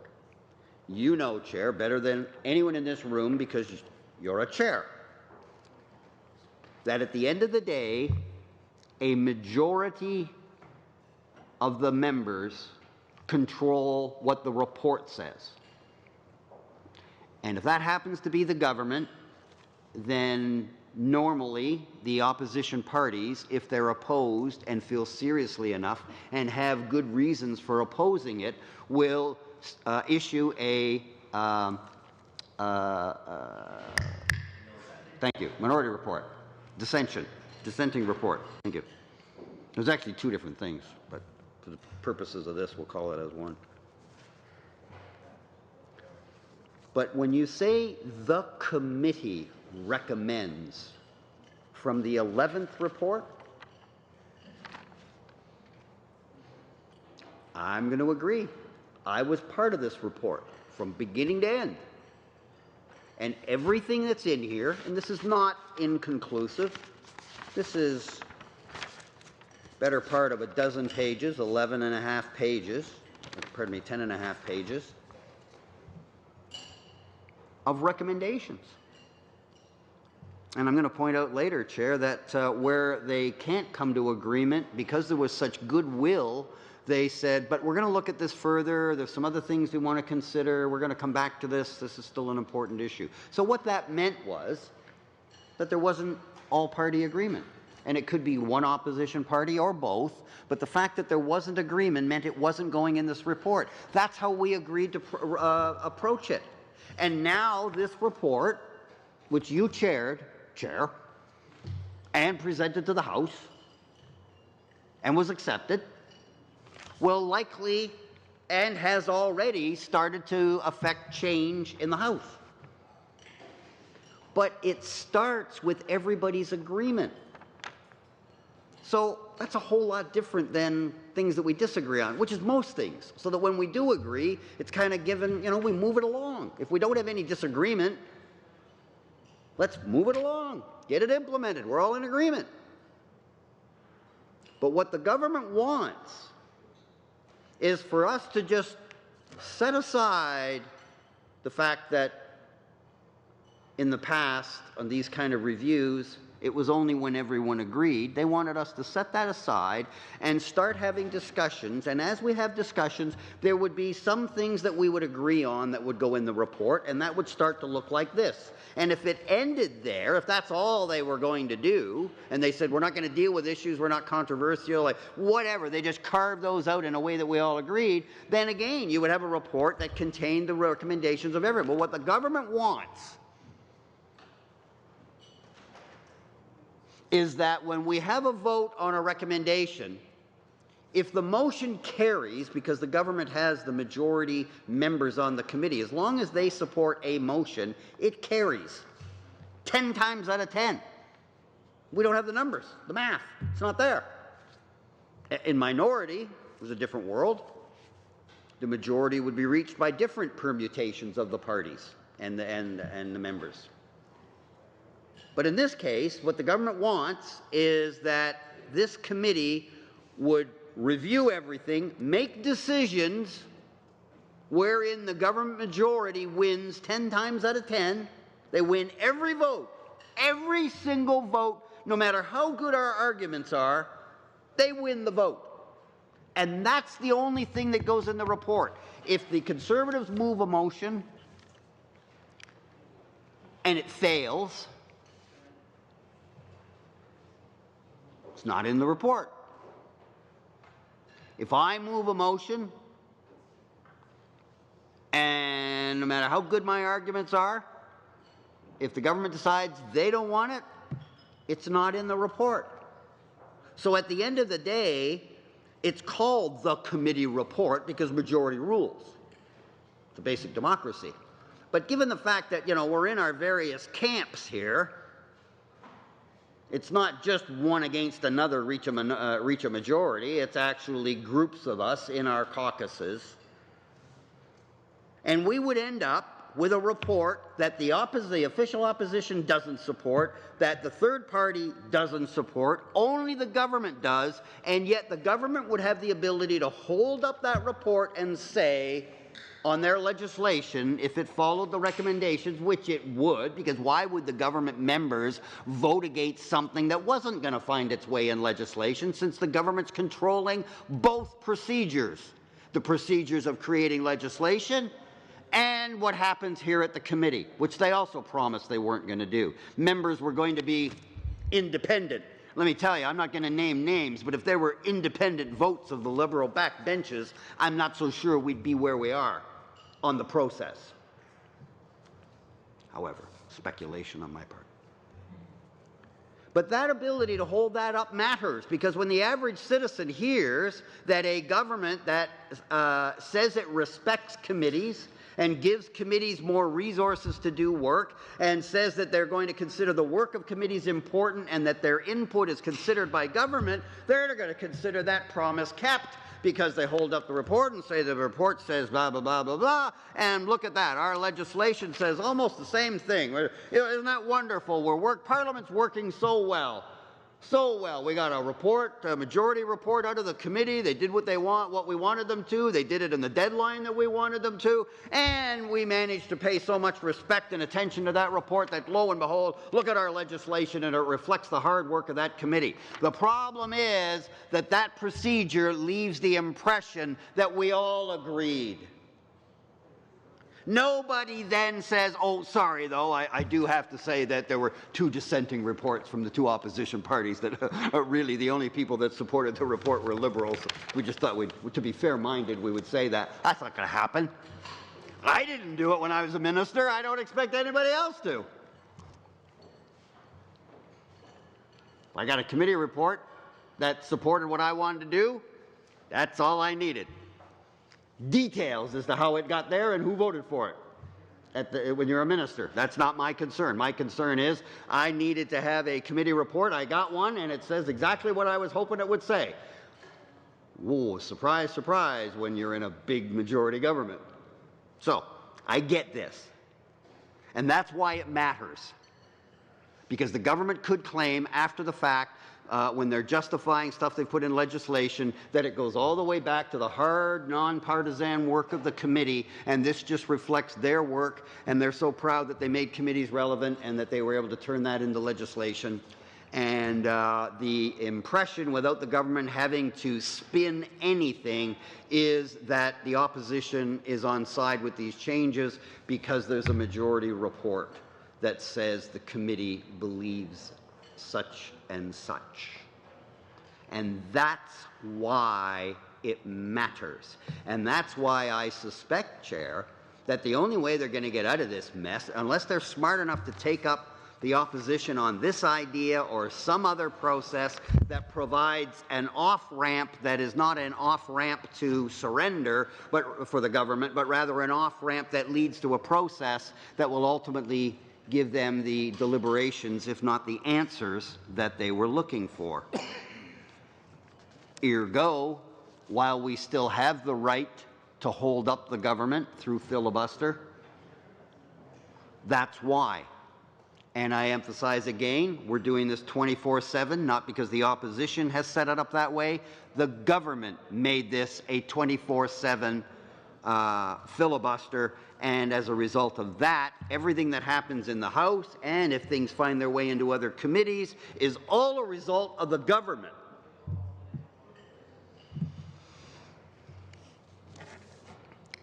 But if they have to bring that final motion in, like let's say they withdraw everything here and just kind of throw their arms in the air and say, we're going to the House, we're going to bring in a motion, we're going to pick the things we really want. I mean, you want that Wednesday thing, which you got, by the way, without a rule change. You know, it needs to be emphasized. You got exactly what you wanted. You wanted a Wednesday Prime Minister question period. Your Prime Minister was clever enough to answer all the questions, therefore de facto creating a Wednesday Prime Minister's question period, and we didn't have to change a single rule, and you didn't have to ram through a single change. Amazing. Very amazing, Mr. Doherty. It again speaks to that thinking it through, but make sure you go all the way, because that one was only half thought through. Anyway, if they ultimately have to withdraw everything and just go straight to a motion in the House, that's not going to be pretty either, and obviously we will make that as difficult as we can and draw as much attention. And as my friend, my past friend Jack Layton used to say, it circles the stain. So that motion, you still haven't got all the things you want. We still have some rights. And before those changes are made, we get to use the rights that we currently have vis-a-vis applying them to the process of change. It'll be the last hurrah for some of those rights that we have, but we will use them. But my point is that seems to be the only end game available if the government doesn't find a positive, cooperative way to deal with these issues. And that is a loser. I mean, you can just imagine what the speeches are going to be. This is all fodder for that.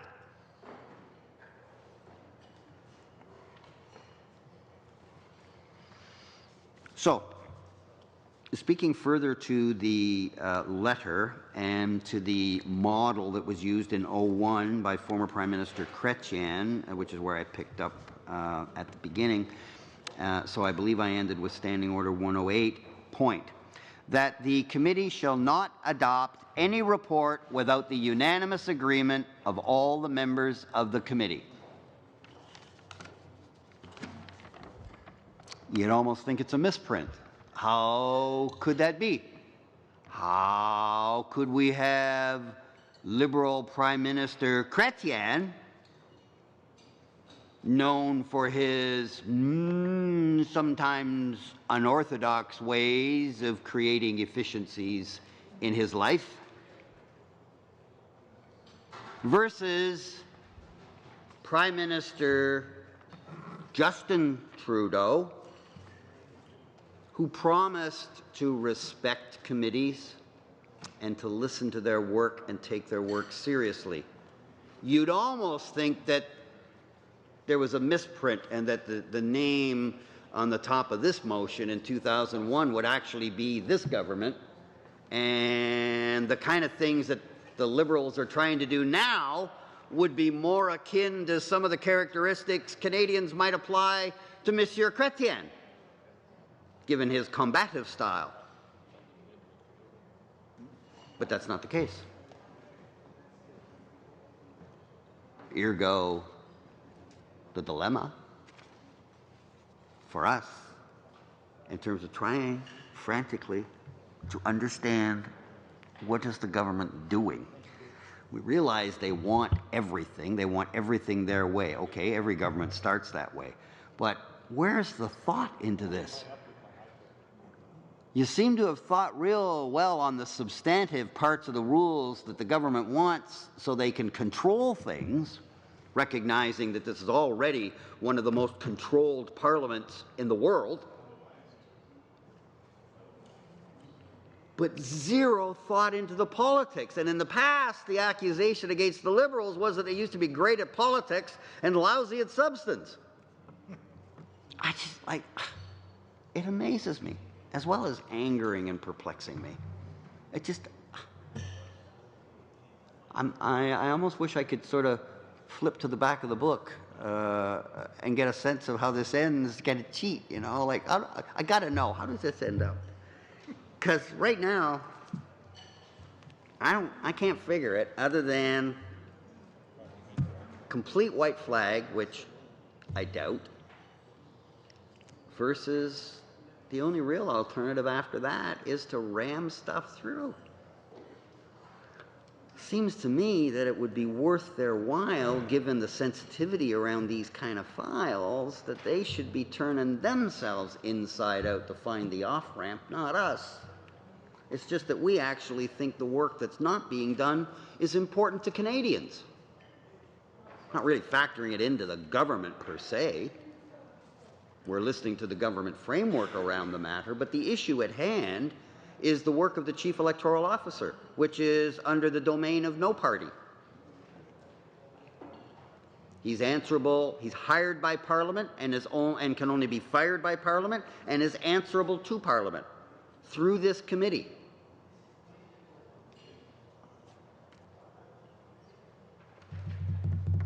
And how that ends well, I can't begin to. You'd have to change so much. The national dialogue, the media coverage, the understanding Canadians are now having as to what you're doing, so much of that would have to change. I don't know how you'd do that if you were going to somehow come out of the end of ramming through the changes in the House by using your less than Harper's majority to do so. How does that end well for the government? Bloody-minded, gives you what you want at the end of the day, but it leaves a lot of dead political processes in its wake. I can't imagine how much negative coverage will be there through that whole process. And as I say, you know that we're not going to make that easy. And the government should be worried because the official opposition Conservatives and the opposition New Democrats, believe it or not, are finding out how easy it is to work together when it comes to dealing with this government. So, you know, I don't need to say beware, but beware.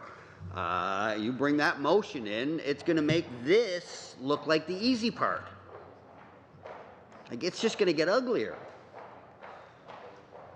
So maybe one can only hope that as we speak now, maybe they've actually pulled together a group of grown-ups in the PMO who are actually going to look at this and start thinking through, how do we get out of this? And is there a way we can do it without taking on any more hits? At least, you know, that would be my starting point. And if you aren't approaching it that way, and the only thing being looked at is, how do we get bloody-minded? What are the steps? What's the research? What's the precedent? If that's the only thing being looked at, then there really isn't an awful lot of difference between how this government treats Parliament and how former Prime Minister Harper and his gang treated Parliament. So, best case scenario is you look as ruthless as Harper without being nearly as efficient at it. Great victory. Let's see you run on that. I'll have to see you turn that one into an ad. So, I don't know. You know, for a while there, when you guys first came out of the gate, it was looking like, wow, for at least the initial times, they got some magic touch over there, like it was going good. Even when you had negative stuff, it didn't seem to stick because everything else was going so well. And no matter what's going on, there's always a good picture of the Prime Minister to go along with the article. Like, you always seemed to do just fine in the early days. You always came out smelling roses. What happened? What happened? I realize that, you know, the realities of governing sink in, and that can be shocking. But some of you have been around for a while. Anyway, one can only hope that as we read these things out and as we reiterate at least the problems the government's having, maybe somehow it's going to be helpful in providing a way out of this. Because I've pretty much exhausted everything I can think of, and I've shared them with Mr. Sims. And Mr. Sims has been kind enough to make himself available to Mr. Richards and I as the two other vice chairs of this committee. Even during the break week, Mr. Sims reached out and talked to me on the Wednesday. One was a bit of a heads up as to some stuff, and another was just to chat, make sure that the lines of communication. He's been great that way. But I have to tell you, I'm getting a little bit exhausted being one half of the team over on the opposition benches that's coming up with ways of getting out of this mess and finding an exit strategy, and all the government does is just continually put up roadblocks. Thank you, Mr. Doherty. And refuse to budge even an inch. Tell I'm getting old. Budge an inch, centimeter. I still look at the centimeters and figure out what's that in inches. That's what happens. The same thing with kilometers and mileage. But it would, yeah, you know, if I might, Chair, just like 60 seconds. I said at the time that when it came out, my mom said at the time, she said, "I'm not doing it." She just, "I'm not doing it." And there was enough of a layover in the transition period that she hasn't had to. She's pretty much been able to just stay with what she's comfortable with. My daughter, on the other hand, went through school when that was taught, and I look at some of my colleagues here, and they have to give a thought to what the heck was an inch again and a yard? The heck's a yard? So she was kind of free and clear because she was brought up and taught into the new world, so there is no any. Half the time she's looking at me when I come up with my expressions, and she's like, and that's what again, Dad? As I reinterpret English back into English.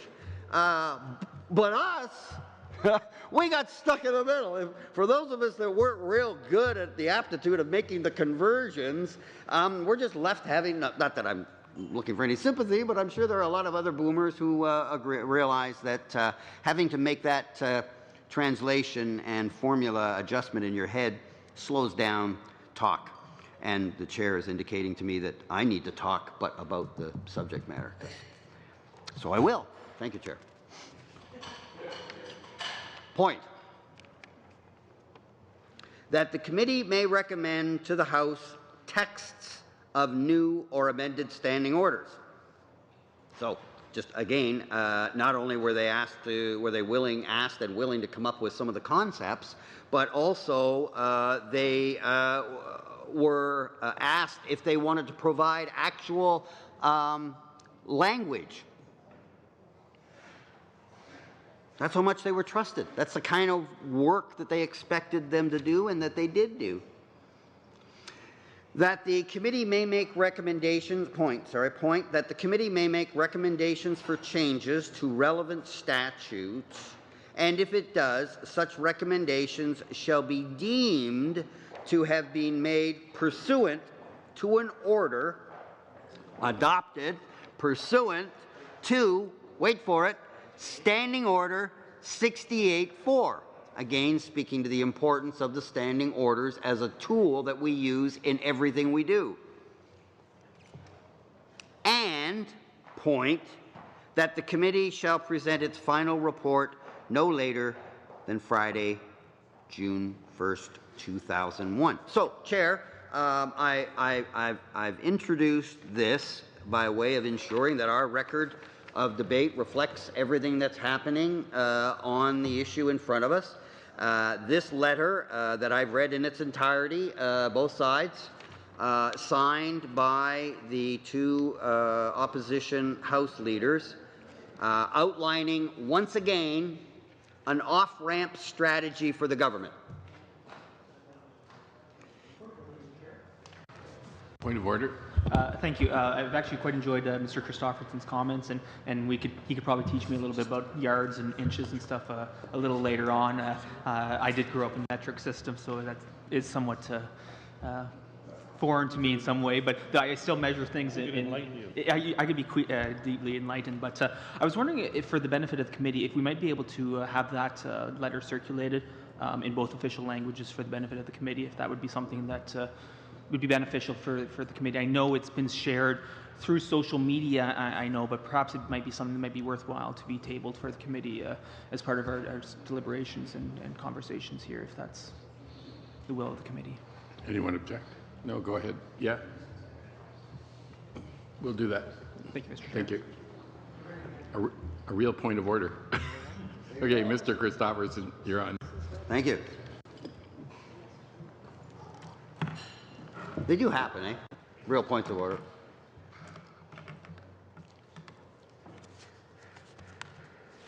So I believe I was just making a final summary reference to this document, and my friend has now asked that it be circulated to all members.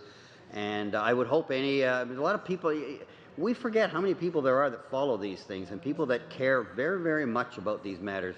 And they would want access, so I hope that we could make that available if we get any public requests, given that we're in this kind of unusual situation, Chair, that if somebody did happen to contact the clerk of the committee, that you might feel comfortable to ensure that a copy goes out, or at the very least that it be, of course they could always call any one of our caucuses, House leader for our caucuses, caucus chair, anybody, any member actually would eventually find them a copy of that. But again, I want to leave this subject on this one important point, Chair, and that is that this at least represents the opposition benches trying to do something.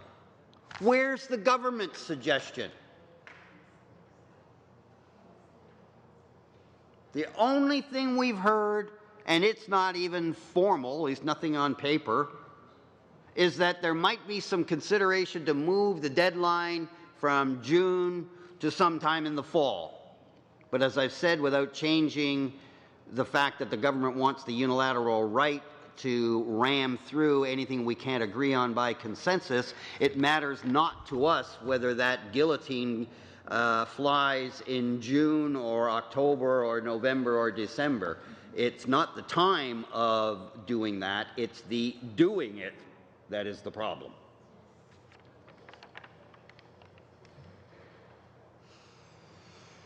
Now, to shift gears out of first, I would like to spend a little time talking about the report that was tabled on, the other night. But most importantly, this is a report from this committee, not one in the past, this committee, meaning just PROC, this Parliament, this makeup, almost the same members. We haven't had too much change here. You, Chair, have certainly been the Chair from the beginning, and the two Vice Chairs have been in place from the beginning. So it's been, and that's important. This committee needs stability, because a lot of decisions made in the early part of the year can have implications later on, having set precedents going forward later on in the year. And what's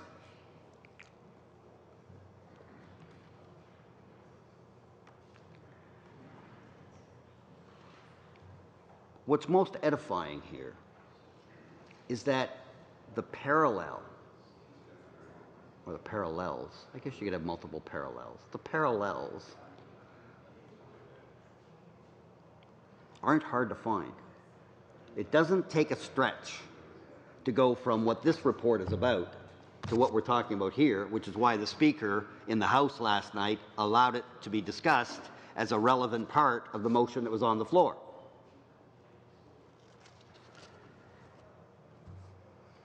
So, this is the report of the Standing Committee on Procedure and House Affairs. That's us. This was our 11th report. I might mention, Chair, just to give you fair warning, that later on tonight, much later, I'll be making a reference to the 23rd report of this committee, which also is our interim report. I mean, you see you nodding your head, you know what it is. You presented it in the House. It's the interim report response to this was our first go-around of the low-lying fruit exercise that we had done, and so I will be making some reference to this also. Again, to summarize at the beginning where I'm about to go, I'm about to show that when this committee actually does work together, which we want to do and we have a history of doing, we do good work. It's usually a little dangerous for politicians in a non-election period to be bragging, but I've been on a lot of committees in 30 plus years, and it's a good committee, and you're a good chair, and we've done some good work, and I think we could have done more good work, and we were doing good work on the Chief Electoral Report, which is exactly what this is about. It gets better. So this was, and what I want to speak to here, Chair, is I won't task you to separate where I might be crossing over and repeating things between two reports. I'm going to be talking about two distinct processes and how one worked and how one is not. And I won't go beyond into any great detail on the one that is, except sufficient to make the case that I'm doing, but I won't go into that level of detail. And if I start to slide in that direction, I know I'll hear from you, sir. So, the process. Unlike this process,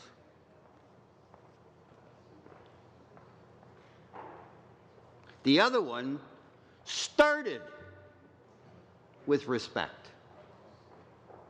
Started with an element of cooperation, Chair. You don't miss very many meetings. I'm pretty sure you were here for that. If not, you would certainly be aware that not long into the new year, actually on January the 28th of 2016, the then House Leader, and again at committee we have a little more latitude, that's why committee work is important, that's why it matters whether or not we have the right to talk until we're done on this committee. Mr. LeBlanc. I've known Dom long, well, he was here when I got here. Like a lot of us, he's part of the furniture, he's been around a long time. Respected, liked, well known. No one was surprised that he ended up in a senior position as a government House Leader.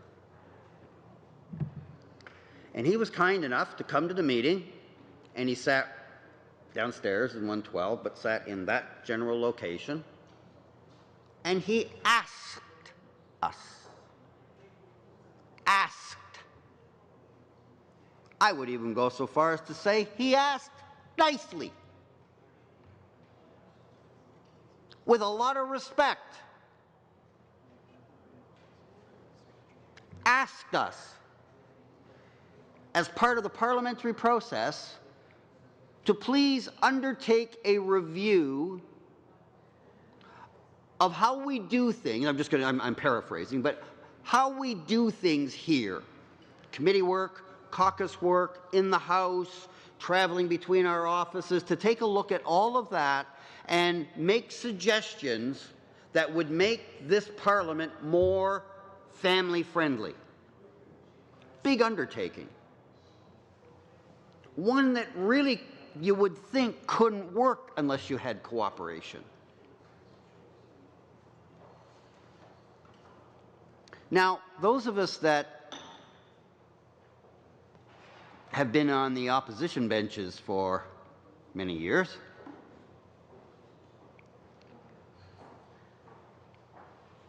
very much appreciated that the government House Leader was asking this committee in exactly the way that was consistent with the election, Chair, and this is just my opinion now, but that was consistent with what the government promised in the election, to show respect for committees and to listen to what the committees have to say and use the committees more as an integral part, the real workhorse of Parliament, rather than the view that the previous government seemed to have, which was committees are mostly a nuisance, much the way they ultimately viewed Parliament.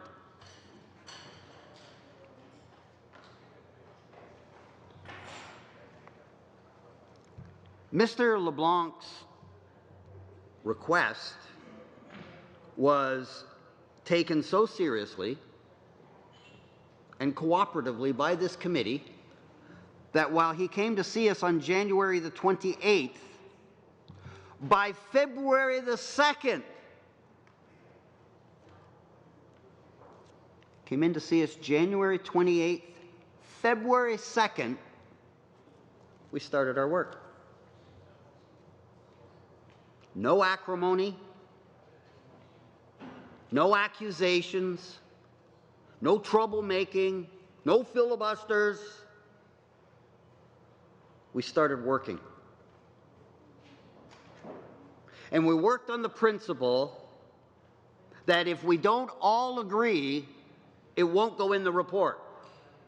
Now, that does make for tougher work down the road, because then, the easy stuff will have been done and you're left with the tough stuff.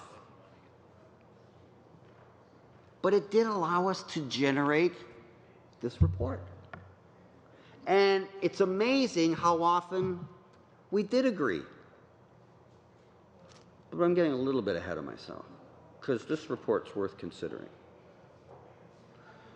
So, to recap, January 28th, the newish government House Leader comes in for his first meeting with us, asking us to cooperate to meet their objectives and their electoral platform. And the first thing that we said was, yes, we respected the fact that they had won the election, that they were a few months old, they had a mandate to do these kinds of things. There was a strong feeling in the House of members that wanted change, especially newer members, those with young families, and unlike in the past when that would almost always mean women, in this case, right away it affected my new colleague, Mr. Schmale, who is the father of a couple of young children, and it's a modern kind of family. And my sense is that as much as his job allows, he is a hands-on dad as much as he possibly can be, and he had as much interest in this subject as anyone else. In the past, it might always be women. So it wasn't gender specific. There was a general sense in the House that in this place, that we can do this better. We can make some changes that will make it easier for people with families. Or on the other end, people who have some disabilities, people who are older and can't go as long. There's lighting issues around danger. There's distances, and we still haven't dealt with a lot of that. I had a temporary, just to give an example, I had a little bit of temporary problems with sciatica over the last few weeks. Anybody who has sciatica knows how painful that is. And there was one night I came out of, it was actually, it wasn't one of these, I think it might have been, forget what I was doing, anyway, it might have been one of these committees or something, and it was late, and the buses only stay till an hour after the House is on, no matter what else is going on. And I walked out the door, it was really cold, and I've learned that really cold affects adversely on sciatica. And all I could think of was, I am not going to enjoy this walk because my vehicle is parked, my office is at Justice, and my vehicle is parked beside the Supreme Court. That's an awfully long way to go. If I had any options, I normally wouldn't walk that far because of the damage it does to my... But what occurred to me, I was so lucky. I came out, and one of the buses was there. I thought I'd won the lottery. Point of order, just while you're on that topic, I forgot to tell people that the buses will be here tonight till half an hour after our meeting. So if you want a bus, take it, get down there within half an hour after we conclude. Great, thanks, Chair. And that's usually a little longer than the House, because the House normally adjourns around 6:30 or so, and they stay an hour after. But here's the dilemma, Chair. Not everybody has done their work at this place at 9 o'clock. I've often been here, and I'm sure every single member could say, see some members nodding their head, are here well past 9 o'clock. Now, what if instead of having a temporary mini crisis and short-term disability over my leg and my sciatica, what if I had a permanent minor disability that made walking long distances incredibly difficult, let alone in the weather and snow and the ice, although our folks are really good at keeping as clear as you can. When you get those storms around here, it doesn't take too long. More important than me and my woes, what about the staff? Because as long as there's one member here working well past the buses, there's some staffer in this building supporting them that has that problem, whether it's Tyler cleaning up last-minute stuff, making sure that I'm ready to go again the next morning, full tilt, or whether it's our bus drivers that are here and our other support staff and our security people. What about them? Because those parking lots are an awfully long way. And I really do wonder how those that have any kind of disability, and it doesn't take much given the long distances and the weather, how do they do that? So we still don't have it right. And it was that nonpartisan sense of, look, we're all members of Parliament, we all come from our respective ridings, we all got here the same way, and our purpose is in macro the same, to make Canada as strong as it can be and better than when we got here. I mean, in general terms, regardless of what party you belong to, that's why we're here. And these issues came up from that kind of human element, not one I expect the public to care much about, just like, you know, when you think about like world famous people, you don't think about them as people, and sort of the regular challenges that we all have and the aches and pains and the problem at home and, you know, all the stuff that's like, you don't normally do that, and I'm not seeking any sympathy for that. We all work awfully hard to get here. And it takes the little bit of bad that comes with the good and that comes from being a member of the Canadian Parliament. But these were issues that we all cared about as people, and it didn't matter whether we were looking at each other as humans and as fellow citizens, as fellow workers here, or whether we were looking at the staff that support the work that we do. We knew that this place was not making people's lives as good as it could. In fact, it was hurting people's lives. So there was that general desire to make things better for everybody that works here, and the government that had decided that this was a priority for them as well. And those two interests start to sound familiar. So like standing orders, chief election laws, where you have these common interests and how you approach it makes a difference. Start to sound familiar? So we approached this before the House Leader even... Point of order. Point of order, Mr. Chair. There's a few conversations going on around the room, and while a little bit of side chatter is quite acceptable and understandable, especially when we're in a long session like this, some of the volume was getting to be rather annoying, making it very difficult to hear the member that had the floor. I would just ask that all members show a little more respect and either keep their conversations quiet or take them away from the discussion tables here. Thank you, Mr. Chair. Okay, Mr. Chair, thank you. I'd like to make a point to that. I consider myself to be the principal culprit during that little episode, so I would like to apologize to Mr. Christopherson and to everyone on the committee. And you too. Thank you. Thank you, Mr. Sims. Mr. Christopherson, you're on. Well, I want to thank Mr. Arnold for representing my interest. I got to tell you, I'm shattered that you weren't just hanging off my every word anyway. So I mean, I got to get over that. I got to get over that. Mr. Doherty advises me that he was always okay. I'm feeling better now. I was really feeling hurt there, Chair. I thought they were hanging off my every word. I just there's other discussions going on. Really? Very good. Huh? He's good. I guess I was happier in my ignorance is bliss. Anyway, thanks very much for allowing me to have the floor. which under the current rules I'm still entitled to do.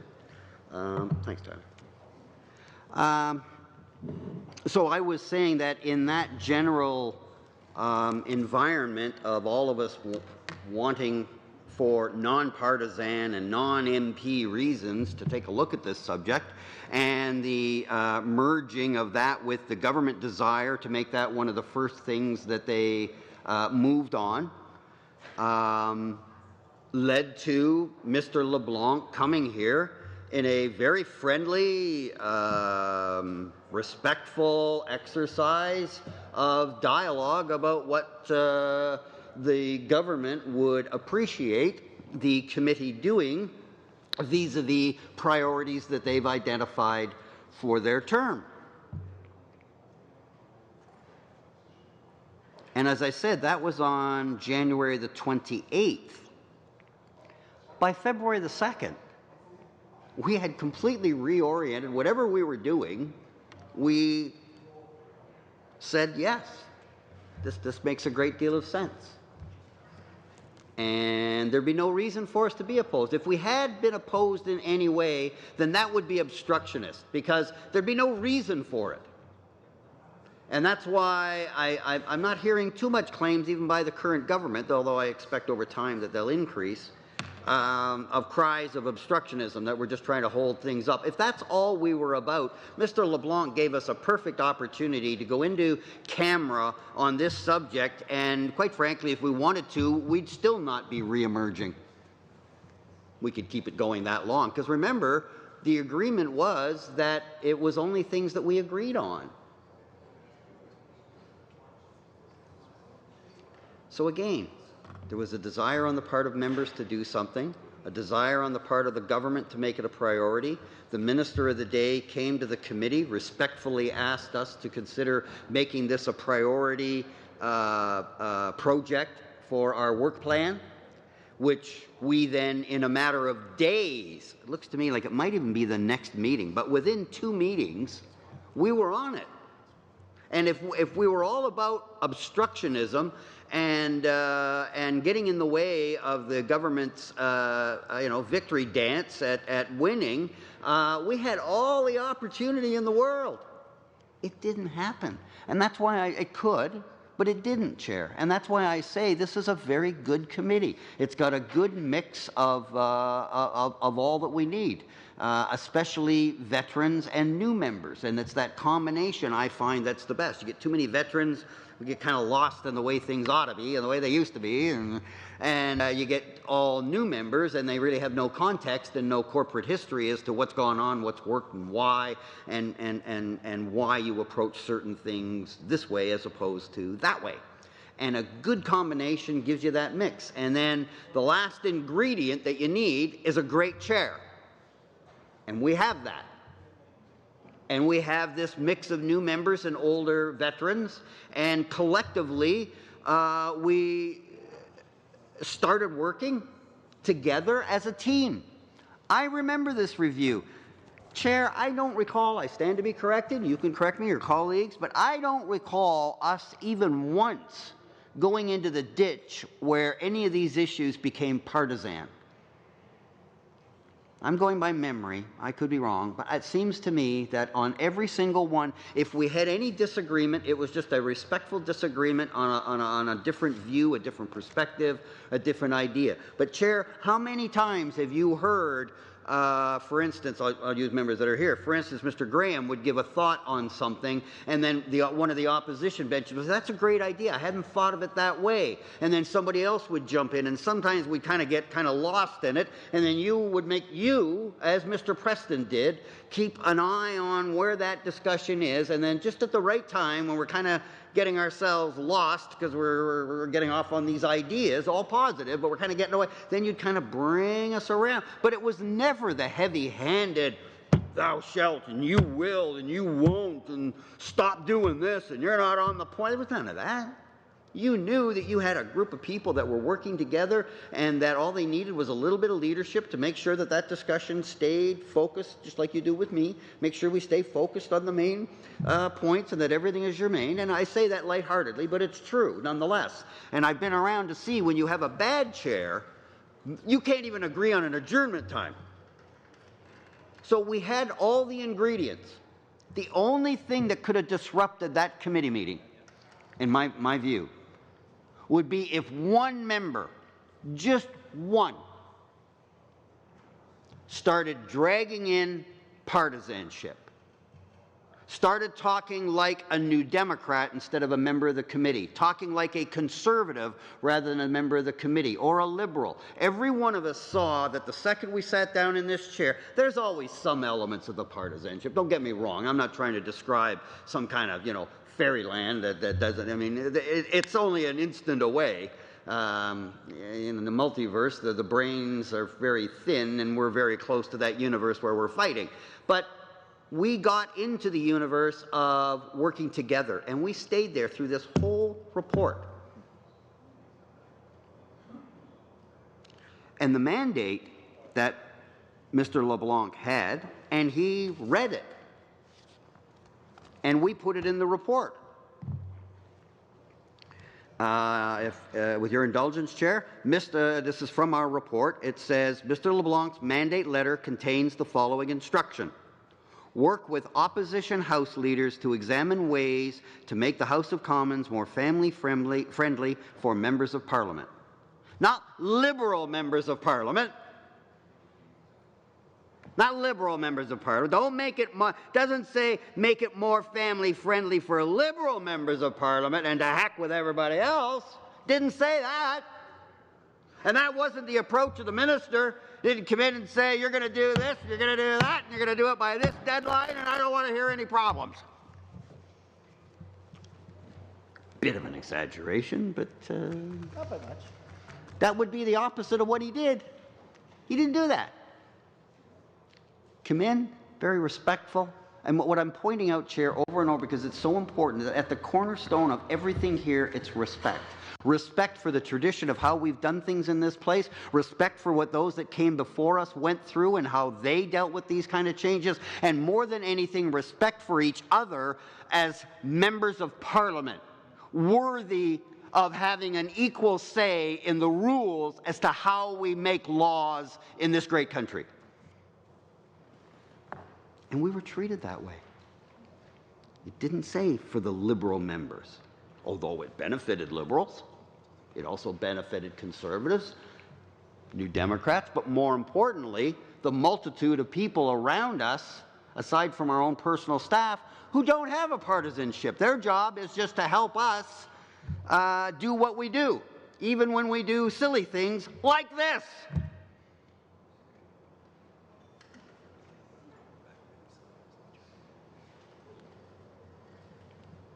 So,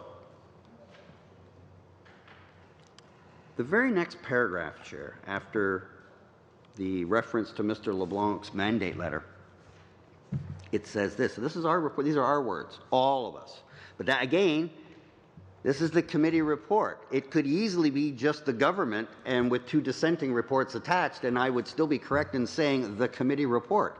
But in this case, I am emphasizing the fact that it is a unanimous consensus report that we all agree on and we all supported. Doesn't that sound like a better world to be in than the one we're in here? I mean, this is more where I was in, 12, 13, 14, leading up to the election in 15. Here's what we said in our report, Chair, after we referenced Mr. LeBlanc's mandate.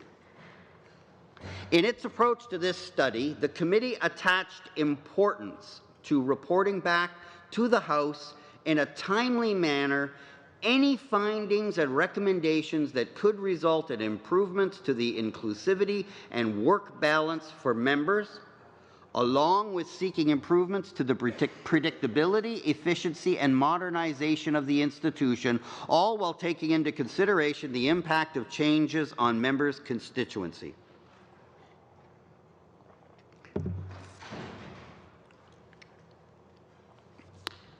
Now, what I find interesting, particularly interesting, is that we chose as a committee to make a reference to improvements to the predictability efficiency and modernization of the institution. That's exactly what the government says when they talk about their discussion paper. That it's all about predictability, efficiency, and modernization, which is like one of their favorite buzzwords. In the election, it used to be accountability, but not so much anymore. And so I find it so interesting, the parallels of what we were asked to do,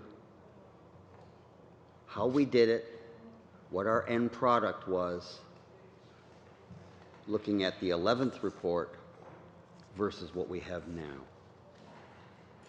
And again, I can't go into it because I'd be repeating, but it is fair for me to make a reference that this process, unlike the other one where a discussion paper was dropped in the public domain towards the end of a constituency week, no fanfare, no attachment, not even a heads up to the other House leaders that it's coming, or a follow-up discussion about what it means, followed by, and I believe Mr. Reid has done the math, but within a couple of hours, Mr. Sims, in the same fashion, drops out there into the public domain his motion. And when we get to committee, obviously the first thing we want to do is establish how are the decisions going to be made. Back to the alleyway playing scrub again. How are we going to pick the teams?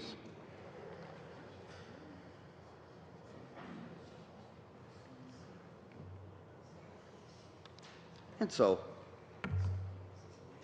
government has one file with a number of different pieces and two very completely different processes. When the government follows the process that's consistent with what they ran on and they treat the committee with the respect that they said they would, what happens?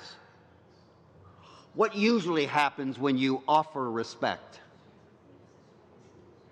You get it back. And that's what happened.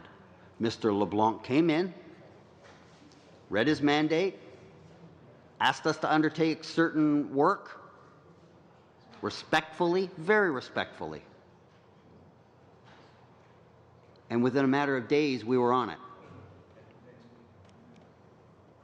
Versus this process where we had something dropped in the middle of a constituency week without any context, a motion from a member of the committee a couple hours later indicating, all but dictating, what the government wants to do with the discussion paper.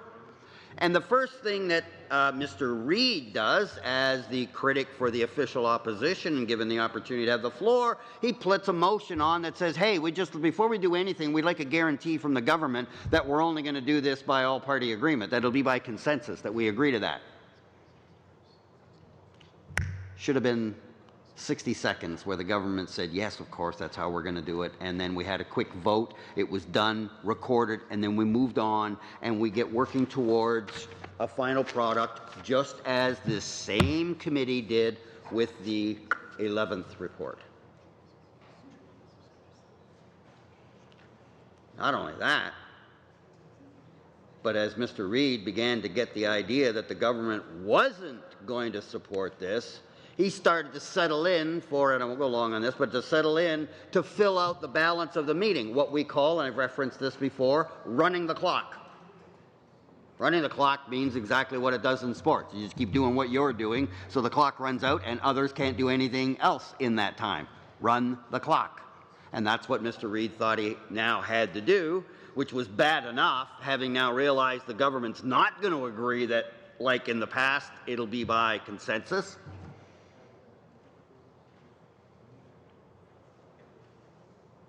But the allotted 1 o'clock adjournment of the meeting came along, and lo and behold, Mr. Reid found out the government had a further surprise for us, a sneak attack.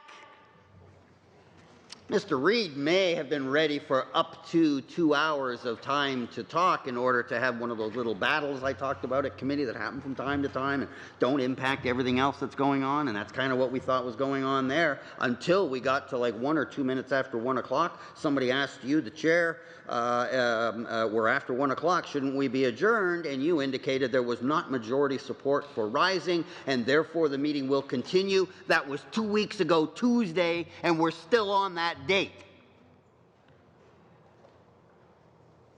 And all of this has been because the government won't agree to what is the usual practice in a major review of standing orders, and that is, if we don't all agree, it doesn't go in the report, it doesn't go to the House.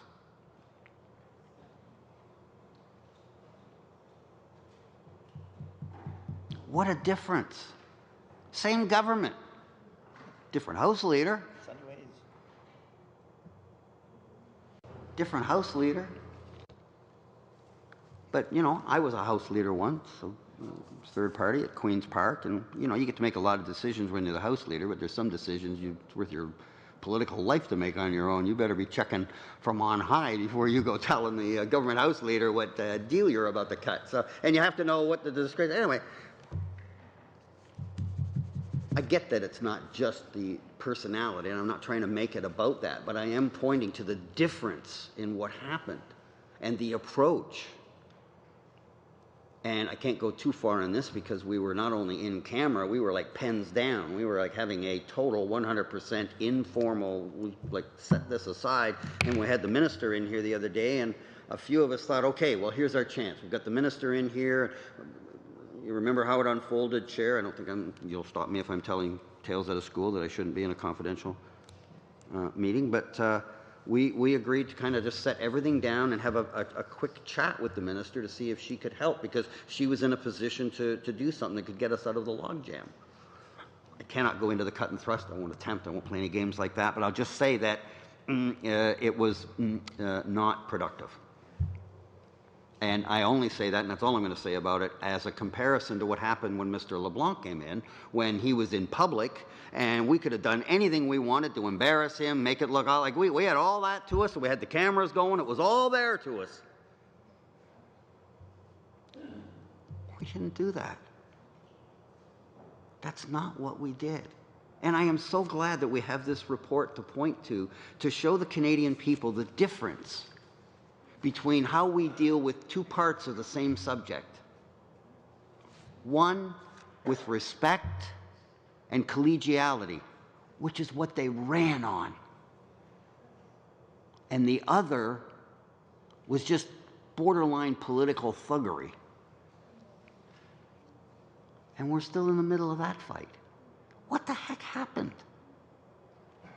What happened in such a short period of time?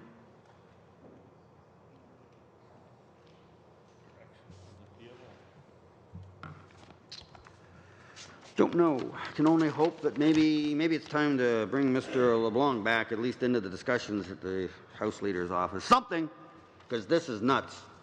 And this is not where we need to be. This is not where we were the last time. And for the life of me, I really don't know why we're here and why we aren't sitting down and finding a way out of this that we can all respect.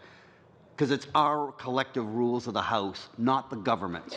And you can run on something, but that doesn't necessarily mean that word for word you could. I mean, would you run on a platform that said MPs will never be able to speak again after we form government? And if somehow you still form government, you think you'd have the right to implement that? Be an interesting debate.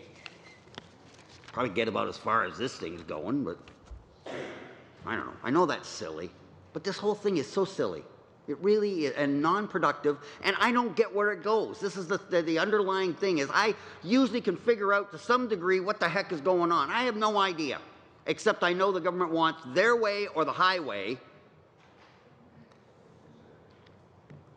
and we know from past experience how well that works, and we know what kind of parliament we end up with, and we know how Canadians feel about that. So again,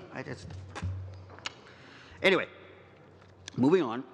Under discussion on page 2 in that report, Chair, this is us, Remember, when I read this, this is our report that we issued to the House. The right of the House to establish its own rules and manage its internal affairs is among the most important rights claimed over centuries of parliamentary tradition and possessed by the House of Commons. The House can set and change its work practices, rules, and procedures, along with the resources and benefits provided to members in order to ensure that these retain as their purpose to enable and support members in carrying out their functions as representatives and legislators. So that was us describing our collective ownership of our rules and procedures. We didn't say in our report, oh, a parliamentary secretary, yum, yum, yum, yum, yum. I was getting hungry. Please sit. Please, asseyez-vous, s'il vous plaît. Oh, where are you going, Kev? I wasn't chasing you out this time. I was crying. I'm sorry.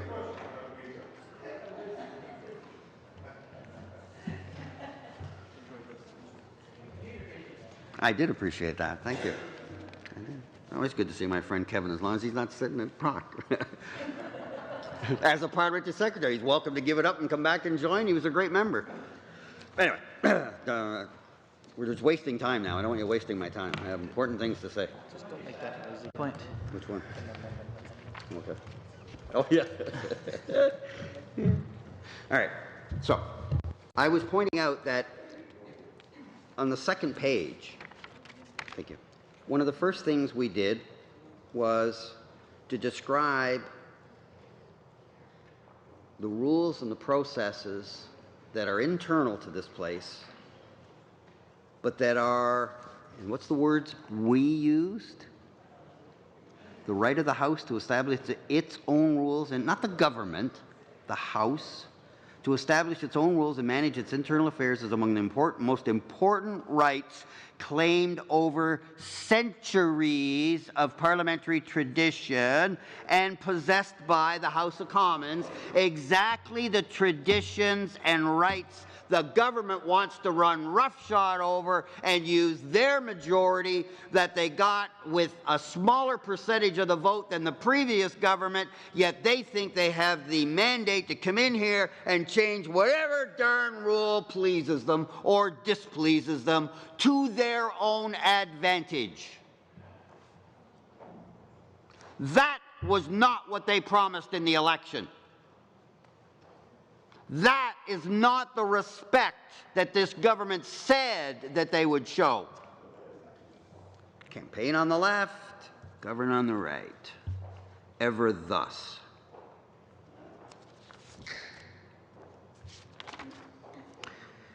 Now, I want to go to page 5 of that report under the second heading, which is efficiency, another one of the things the government has been pointing to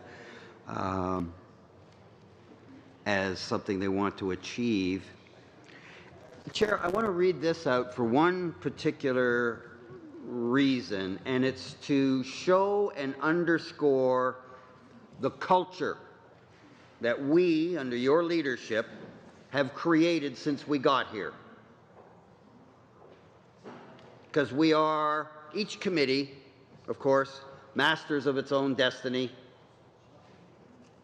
And there are some committees that work really well, and there are some committees that just don't work very well. And oftentimes it's the members or it's the chair, but it's the human element that's in the room. So it really is important that we, especially this committee, and I'm so lucky to sit on public accounts, another one that has to be nonpartisan to do its work. And that committee is just doing an amazing, amazing work. And so has this committee right up until now, and then it's, stop. It's almost like we had to change the drivers. We had to change the House leaders, and maybe that's it. I made a reference to that earlier, but I don't think that's all of it. I really don't. I mean, no House leader marches into the Procedure and House Affairs Committee and delivers a message that hasn't been approved by the PMO. I mean, come along. That just doesn't happen. That's how you create former House leaders. So, I read this to point out the environment that we have created for ourselves that is our working environment. And it's fairly straightforward. It says, given the lack of consensus, the committee has heard regarding whether the potential benefits of eliminating Friday sittings outweigh the potential drawbacks. The committee does not intend to propose a recommendation regarding this matter.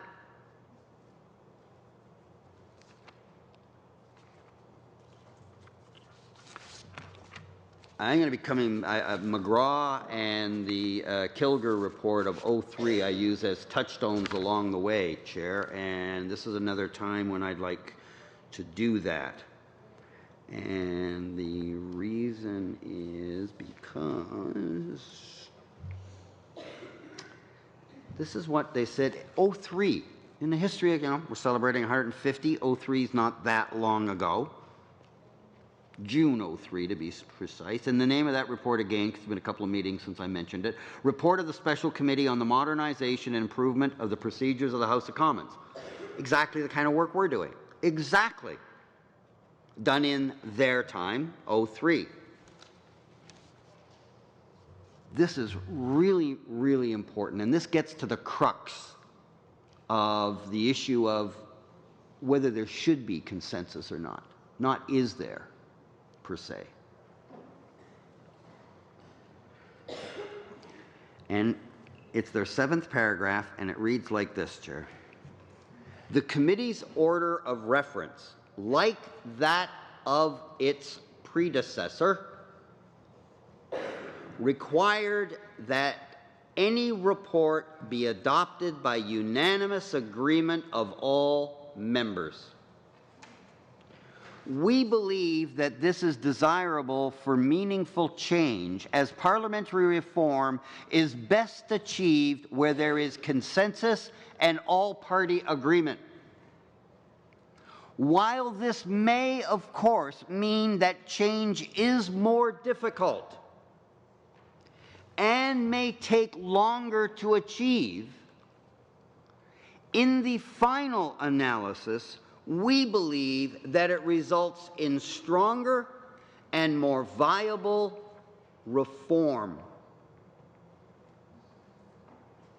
Remember, these are our predecessors sitting in these seats in their time 14 years ago. I don't know, probably 6 or 7 parliaments ago, at least. Goes on to say this, Chair.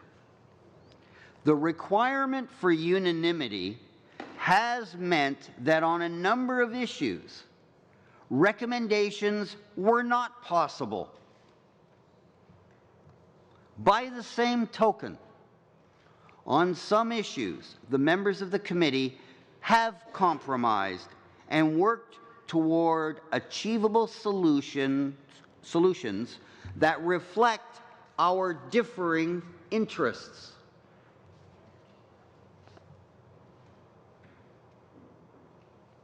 Goes on to say, and I'll just read a little bit of this, and I'll come back to this because the direct connection, it's obvious to see. 8, it should be emphasized that there has been a remarkable degree of agreement and shared concerns. While we may not always agree on the nature or causes of problems or of the solutions, we have attempted in this report to recommend changes that we believe will improve the House and the work of its members.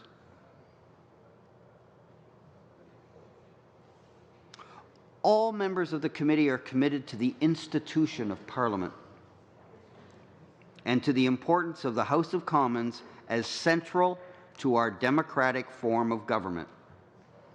Obviously, the interests of government members differ from those of opposition MPs. And among the opposition parties, there are variances based on traditions, culture, size, and other factors. And this is the salient point, Chair. In the course of our deliberations, we have nevertheless had respectful and useful discussions as we have tried to convince each other of our proposals or argued against other propositions." End quote.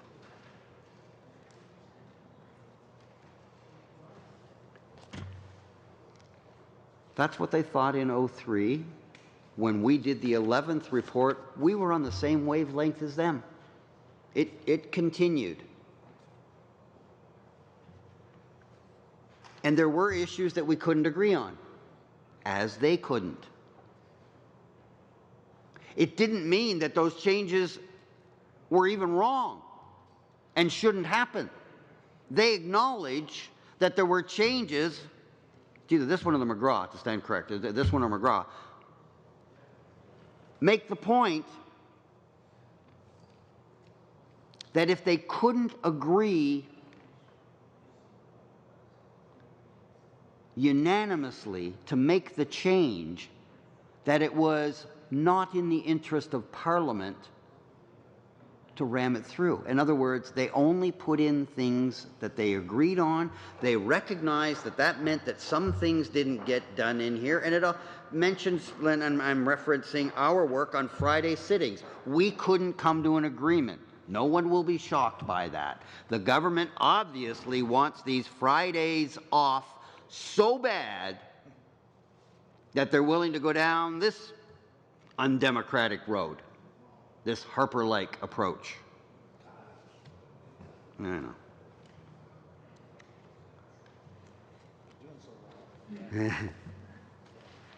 It upsets my conservative friends when I do that, but 10 years of it just doesn't go away, and I'm not attributing it to anyone. I keep telling you, best advice, just let it go, man. Nobody else is noticing, but every time you raise attention to it, I got to make sure that I apologize for my new alliance ally, that I'm not deliberately trying to cause them grief, but I got to tell you something. In holding them to account, I have to hold out how bad you guys were and how much they're acting like that. Not you guys. The new crop is different. I have no doubt. The new crop, all different. Different approach, new leader coming, understand all that. However, history is history. And most of that 10 years, I sat here and had to put up with it, and it's going to take a few years to wean myself of, hell, I'm still making references to Mike Harris's government. That happened back in the 90s. Some of these things you just don't get over easily. You wounded us. Diefenbaker. There you go. Mr. Sims is saying he still has a bit of a grudge there with Mr. Diefenbaker and some of the things he did. It's hard to get over those things, They don't go by you easy. Anyway, I make light of something that really is important because, in effect, what they're saying is, look, there are some things that we would like to have agreed on. We know we need a change. We agree there should be a change, but we couldn't come to agreement on the language. At that point, they did not say, so we'll give up and let the government use their majority to ram whatever language they prefer through. That wasn't the answer then, and that wasn't the answer for us when we did our report, the 11th report that we just dealt with in the House the other day. Because the government has often said, well, we may not get agreement on many things if it has to be by all-party agreement. Possibly, but we did pretty good. We did pretty good dealing with these things. But when it came to the Friday, we couldn't come to an agreement. The government was keen that they wanted to change the sitting of the House and eliminate sitting on Fridays. And the official opposition and ourselves in the NDP disagreed. And we disagreed so strongly that it was clear we weren't going to come to a consensus. We were just that far apart. Not unlike our colleagues in 03 who went through the same thing.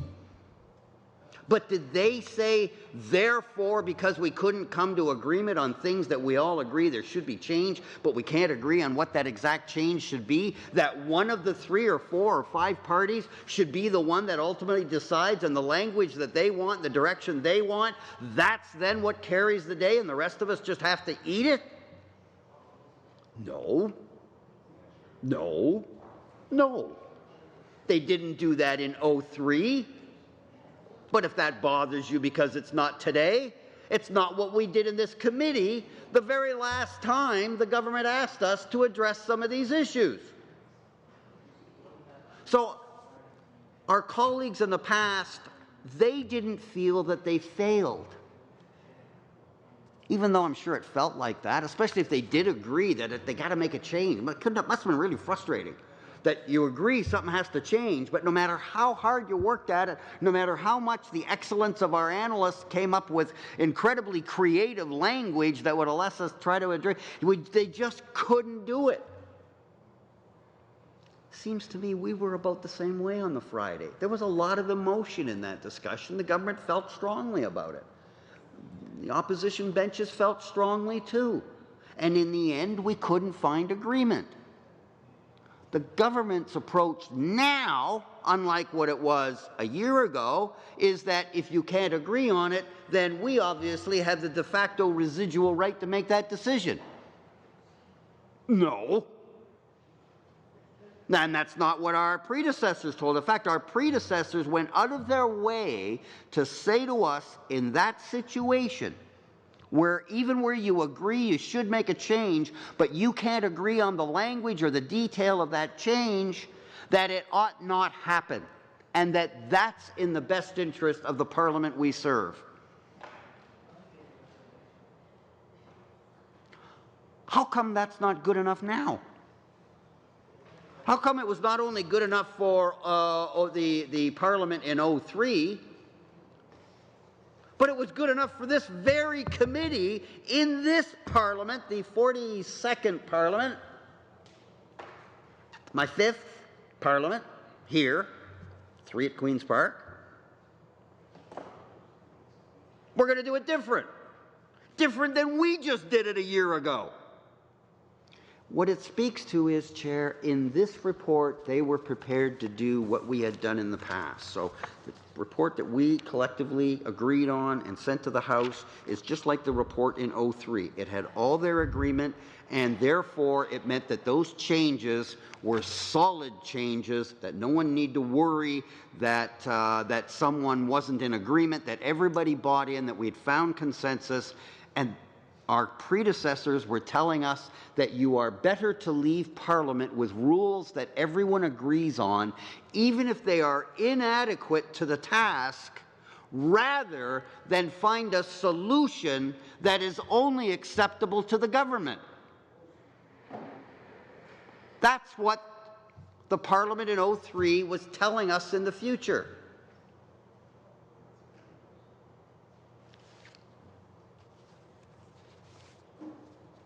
The government, Liberal government, can't accept that. They can't accept that they don't get Fridays the way they want them to be. Well, I hear one of my colleagues saying constituency day. I suppose that if that's the only thing that mattered, why don't we just video conference Parliament and we never leave our ridings? You know, so, you know, remember, you know, throws out a quip, and it's meant to be, I don't know, either helpful or hurtful. Doesn't do either. Mostly just noise. But he's entitled to make that noise if he wants, and I'm entitled to respond to it if I want. So we'll just leave that. See what happens. Government didn't. I am sure that there were government members. Tyler, would you just do me a favor and check and let me know what Parliament that was in 2003, June 2003, please, the number? Would you just check it for me? Thanks. Those members, I'm sure they felt just as strongly about the things that they couldn't agree on, and I'll bet you a good number of the changes were probably led by the government. Duh. Sorry? 7th. 37th? Yeah. I'm not Tyler, but it works. 37th. You trying to make him look bad? No, he agrees. Careful. Careful. He's a resourceful guy. He is. I know, and he's a friend of yours, I know. Anyway, I'll take your word for it. You would never lead me wrong, I'm sure, David. So 37th? He whispered 37th at the same time I figured it out. So. All right. 37th Parliament. See? I rest Tyler's case. No.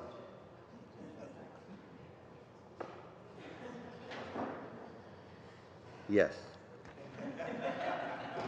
I tell you what I was thinking. The way I remember these, it takes 30 seconds. The way I remember it is I was 35 years old and I entered the 35th Parliament at Queen's Park. If you like numbers, this is just kind of cool. And so at least I think so, and my family thinks so. Nobody else, I'm sure, but I got to fill time here. So I got there on the 35th Parliament, and I was 35 years old, and I served in the 35th, 36th, 37th. And then when I got elected federally, because they're not always in sync, I actually got here for the 38th Parliament. So, nice and easy. That's the only way I can remember. So it's 37, 35th, 36th, 37th at Queen's Park, 38, 39, 40, 41, and now 42. Just to make a point on that, the 42nd Parliament is the most important of all because we know that's the answer to the life, the universe, and everything. That's the what? The answer to the life, the universe, and everything. Ah. It's 42. 42. Yeah. Ford Prefect. Point of order, Mr. Chair. I appreciate that we can have some casual conversation across the table. I believe in committees we typically speak through the chair when someone has the floor. They have the floor. Mr. Christofferson has been doing a great job here of explaining what's taking place in this committee, what has taken place in the past, and so on. And every once in a while, he seems to get a little bit distracted, and I'd like to make sure that we try and stay on tack here. And with this point of order, I'd just like to draw to your attention and the committee's attention that we please respectfully respect our standing orders and our procedural process in these meetings. I agree. Through the chair. Through the chair. Thanks for that suggestion. This is the first time you've been here, but we're a little bit relaxed in this committee, and occasionally we allow different people to comment on something that's going on. So, Mr. Christofferson, back to you. Unless somebody else wants to jump in, feel free. I wouldn't want to cut anybody off, I want to hog the mic. Even I can't deliver that with a straight face. All right. So,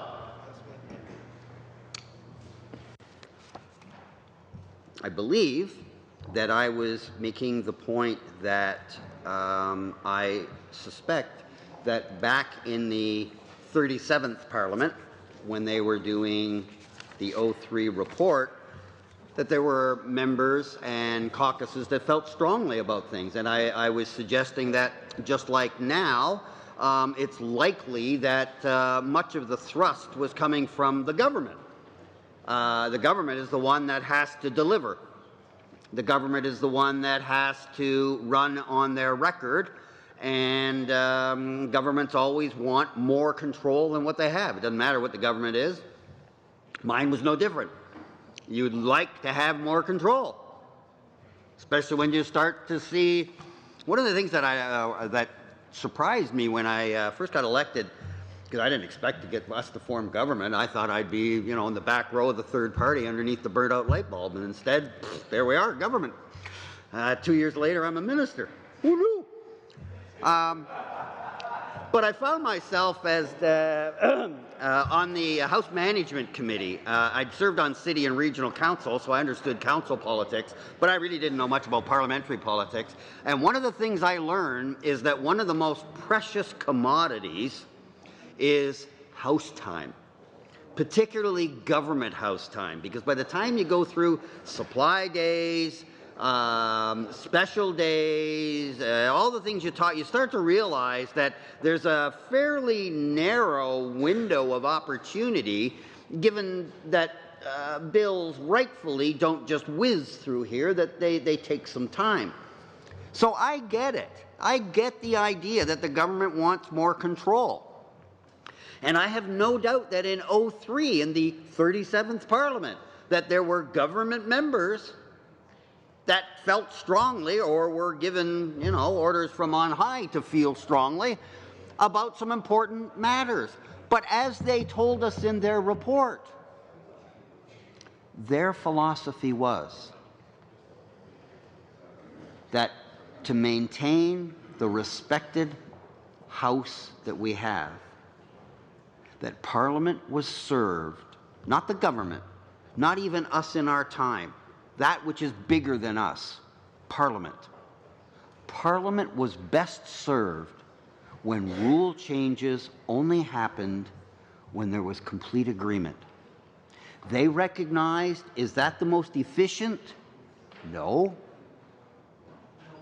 Does it make it difficult? Leave the government with some problems? Yeah, it might. Does it mean that you actually didn't make changes that you could have because you couldn't come to agreement on words? Yeah. And we have the benefit in this 150th year celebrating how lucky we are to be in Canada, that Canada's been around that long.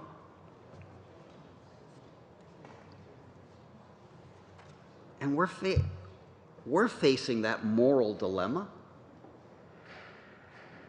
because it's a fair question.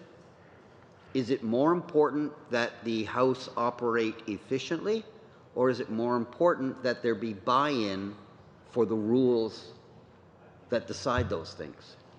And our predecessors, consistently being in exactly the same shoes as us, concluded time after time after time, in different parliaments, in different decades, in different centuries, the consistent analysis of thoughtful parliamentarians was that when it comes to changing the rules of the House, the only acceptable, positive way to bring change is to ensure that everyone has buy-in. The Fridays that the government wants to change are absolutely no different than the issues that were dealt with by previous committees in previous reports. And many of those rules, Chair, are there now as I speak, and we use them. There have been exceptions. These things are never clear, crystal clear, black and white. There have been exceptions. But in the main, and where there has been thoughtful reflection on the dilemma, parliaments have consistently said the element of agreement is crucial. And what's really weird is for the first half of the time that the Liberals have been in power, they agreed. And guess what? It worked. And we did good work. And we brought in changes that made things better. And we don't have a big squabble over those changes, because the only ones we recommended are those that we could agree on. And Chair, you'll remember, we went out of our way to find that language, and luckily we have some of the best analysts you could possibly ask for scour the planet, and they were there as our wordsmiths, listening to us, grabbing our ideas, reframing them. You know, Chair, how we do this. If we have a couple of words and it's still not working, sometimes we stand back. Okay, let's try it from a different approach. Rather than saying in the positive, can we do it as a negative kind of thing? Can we, like anything at all that would allow us collectively to get to a place having different perspectives, but we can all live with that. That's not unfair to me, it's not unfair to anyone else I can see, and it's not unfair to the government. And if everybody kind of says that and puts a little bit of water in their wine, you get to agreements. And that's how we got a house full of rules that for the most part we accept as being the rules. You don't hear too often, now and then, but you don't hear too often members stand up and challenge the fairness of a rule. If they do, it happens to do with the instant case and how it's being applied in a given situation, as opposed to saying this rule is inherently unfair. We don't have that. All that squabbling I told you we did in the alleyway as we got our game of scrub going, we don't have that. We start with bills and motions that come into the House, and we know the rules. And most of the rules advantage the government, not just Liberals. the government, particularly in a majority, particularly in a massive majority. But what it does consistently, Chair, and I've been lucky enough to be here in minority governments and in majority, as have you. I believe you'll be here for minority, sure. And you will know that the rules, for the most part, are the same. And so, yes, the government often gets frustrated because they think the opposition's being obstructionist and irresponsible and just delaying things, and they don't really care about getting anything done. All they do is want to score points on the government. I mean, we have that kind of thing. And I could tell you that every single opposition caucus that I've sat in, and federally, that's all of them, many times we're like crying over the fact that there's nothing we can do in a given situation because the bloody government's got all the power, they got all the votes, they got all the control.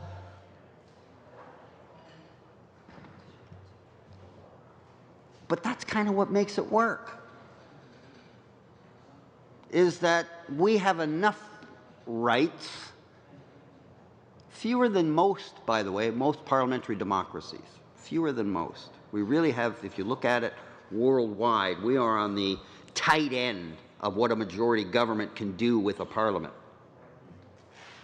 But we do have a few things that are available to us that allow us to, at the very least, because you're never going to completely stop a government that has decided to do something. The rules are there for them. They can win this fight. If the only thing that matters is winning this fight, all they have to do is craft a motion, bring it into the House, and get it through the system, and they'll have it. Because when we have a vote, guess what? The government wins 10 times out of 10. My friend Mr. Doherty is reflecting on, and he's right.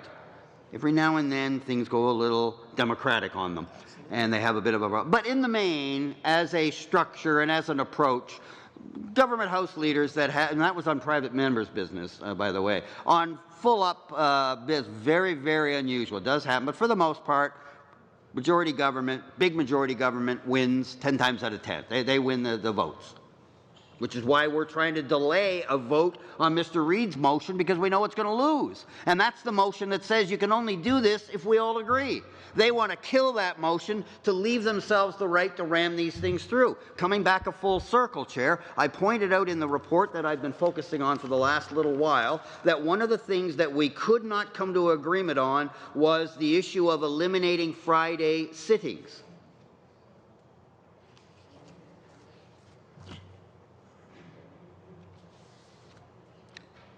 That didn't stop us from putting it in our report and acknowledging. And as I'm going to show later, in many cases, we actually commit that we'll come back to it, that we're not done our struggle, but it's not going in this report because we're not there yet. So, exactly the same issue, applied two different ways by two different parliaments and by one government two different ways within the same parliament.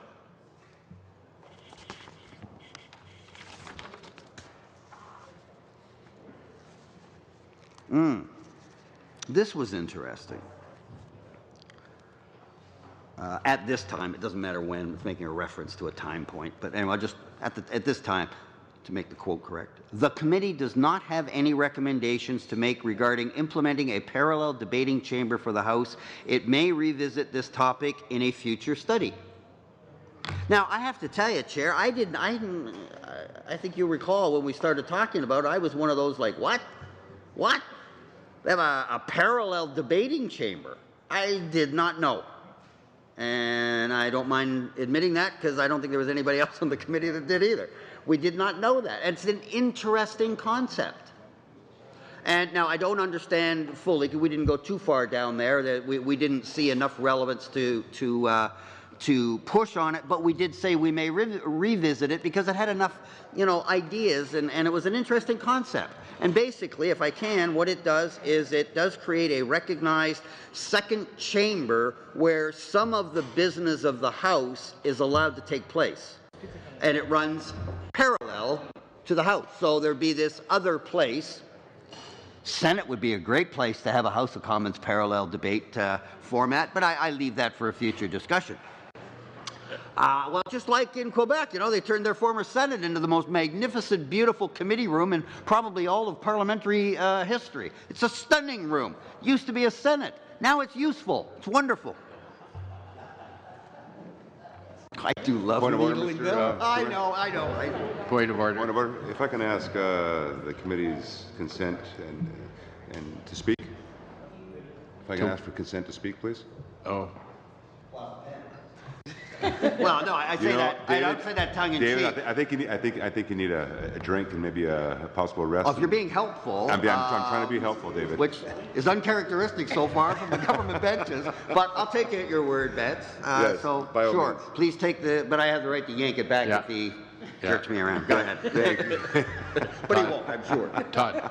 That's the way we do things. Thank you, David, and thank you, Mr. Chairman. I just want to say a few words. It was myself that did speak earlier about the constituency, and of course the work that's so important. And quite frankly, I've always been a great believer that most of our work, if not all of our work, is most important when we're actually working on our constituencies.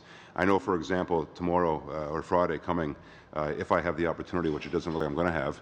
But if I had the opportunity to go back to my constituency, I would have a schedule between 8 in the morning until 10 at night, with everything from meeting with a constituent at 9 o'clock in the morning to meeting with the Niagara Cricket Organization at 10 o'clock in the morning, to meeting with Hockey Canada at 11 o'clock in the morning, to meeting with the Retirement Association, CARP, to talk about health care and talk about different issues that they're dealing with on a regular basis at noon.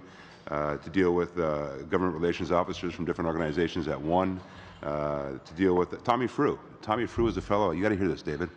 This is really neat. Tommy Frew he wants to be the youngest rookie to play in the NHL. He's older. He went through some challenging times health-wise when he was a teenager, and now Tommy's looking at being the youngest rookie to play in the NHL. He wants to raise money, but also awareness for those that are playing sports that might run into a health problem early on. And of course, from there, they can get support, whether it be from the NHL, Major League Baseball, the NFL, and different sports organizations.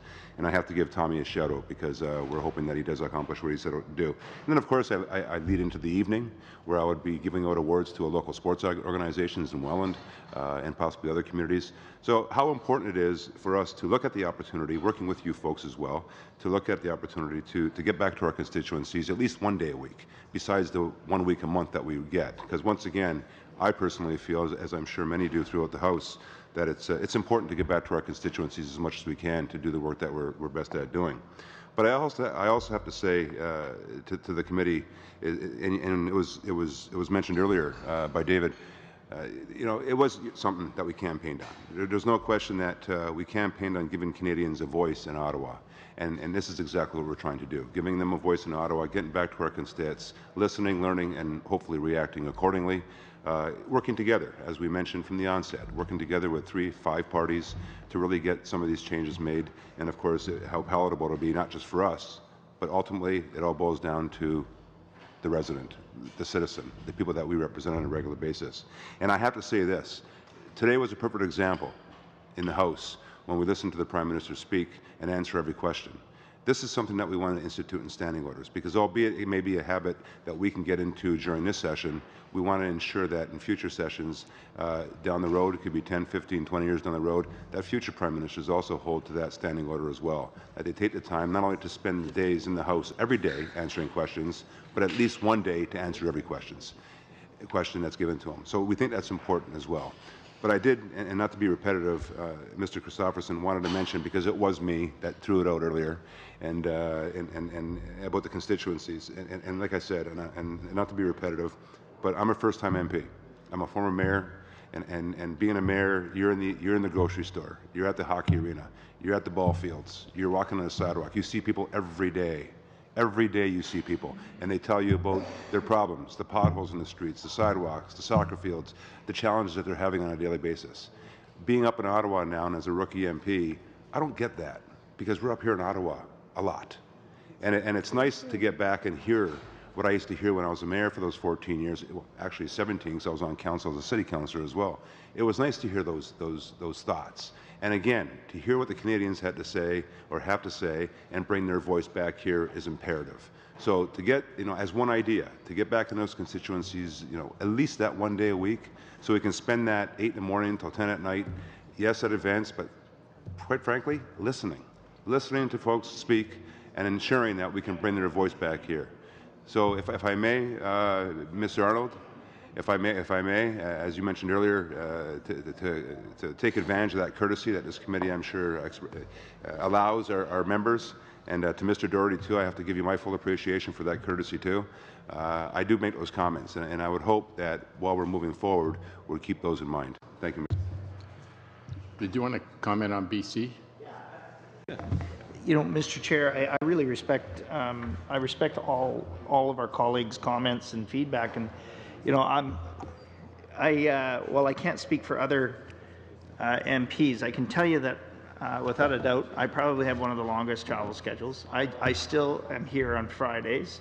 I do my very best to be here for afternoons and QP, and then I do head home, and I'm home Fridays. If I'm able to get a Friday or leave earlier, if I have an event on a Friday evening, I leave, and I'll put it in BC time because that's ultimately what I'm going back to. So I leave my apartment at 3 a.m. BC time. I'm on the plane at 6 a.m. BC time, and I arrive back into my constituency anytime by 2 to 4 p.m.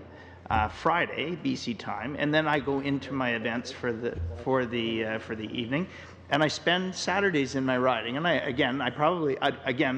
forgive me, Mr. Chair, I don't mean to put alternate facts out there, but I think I have probably one of the largest ridings as well. Not the largest riding, but we have, I can go 1,700 kilometers for one meeting.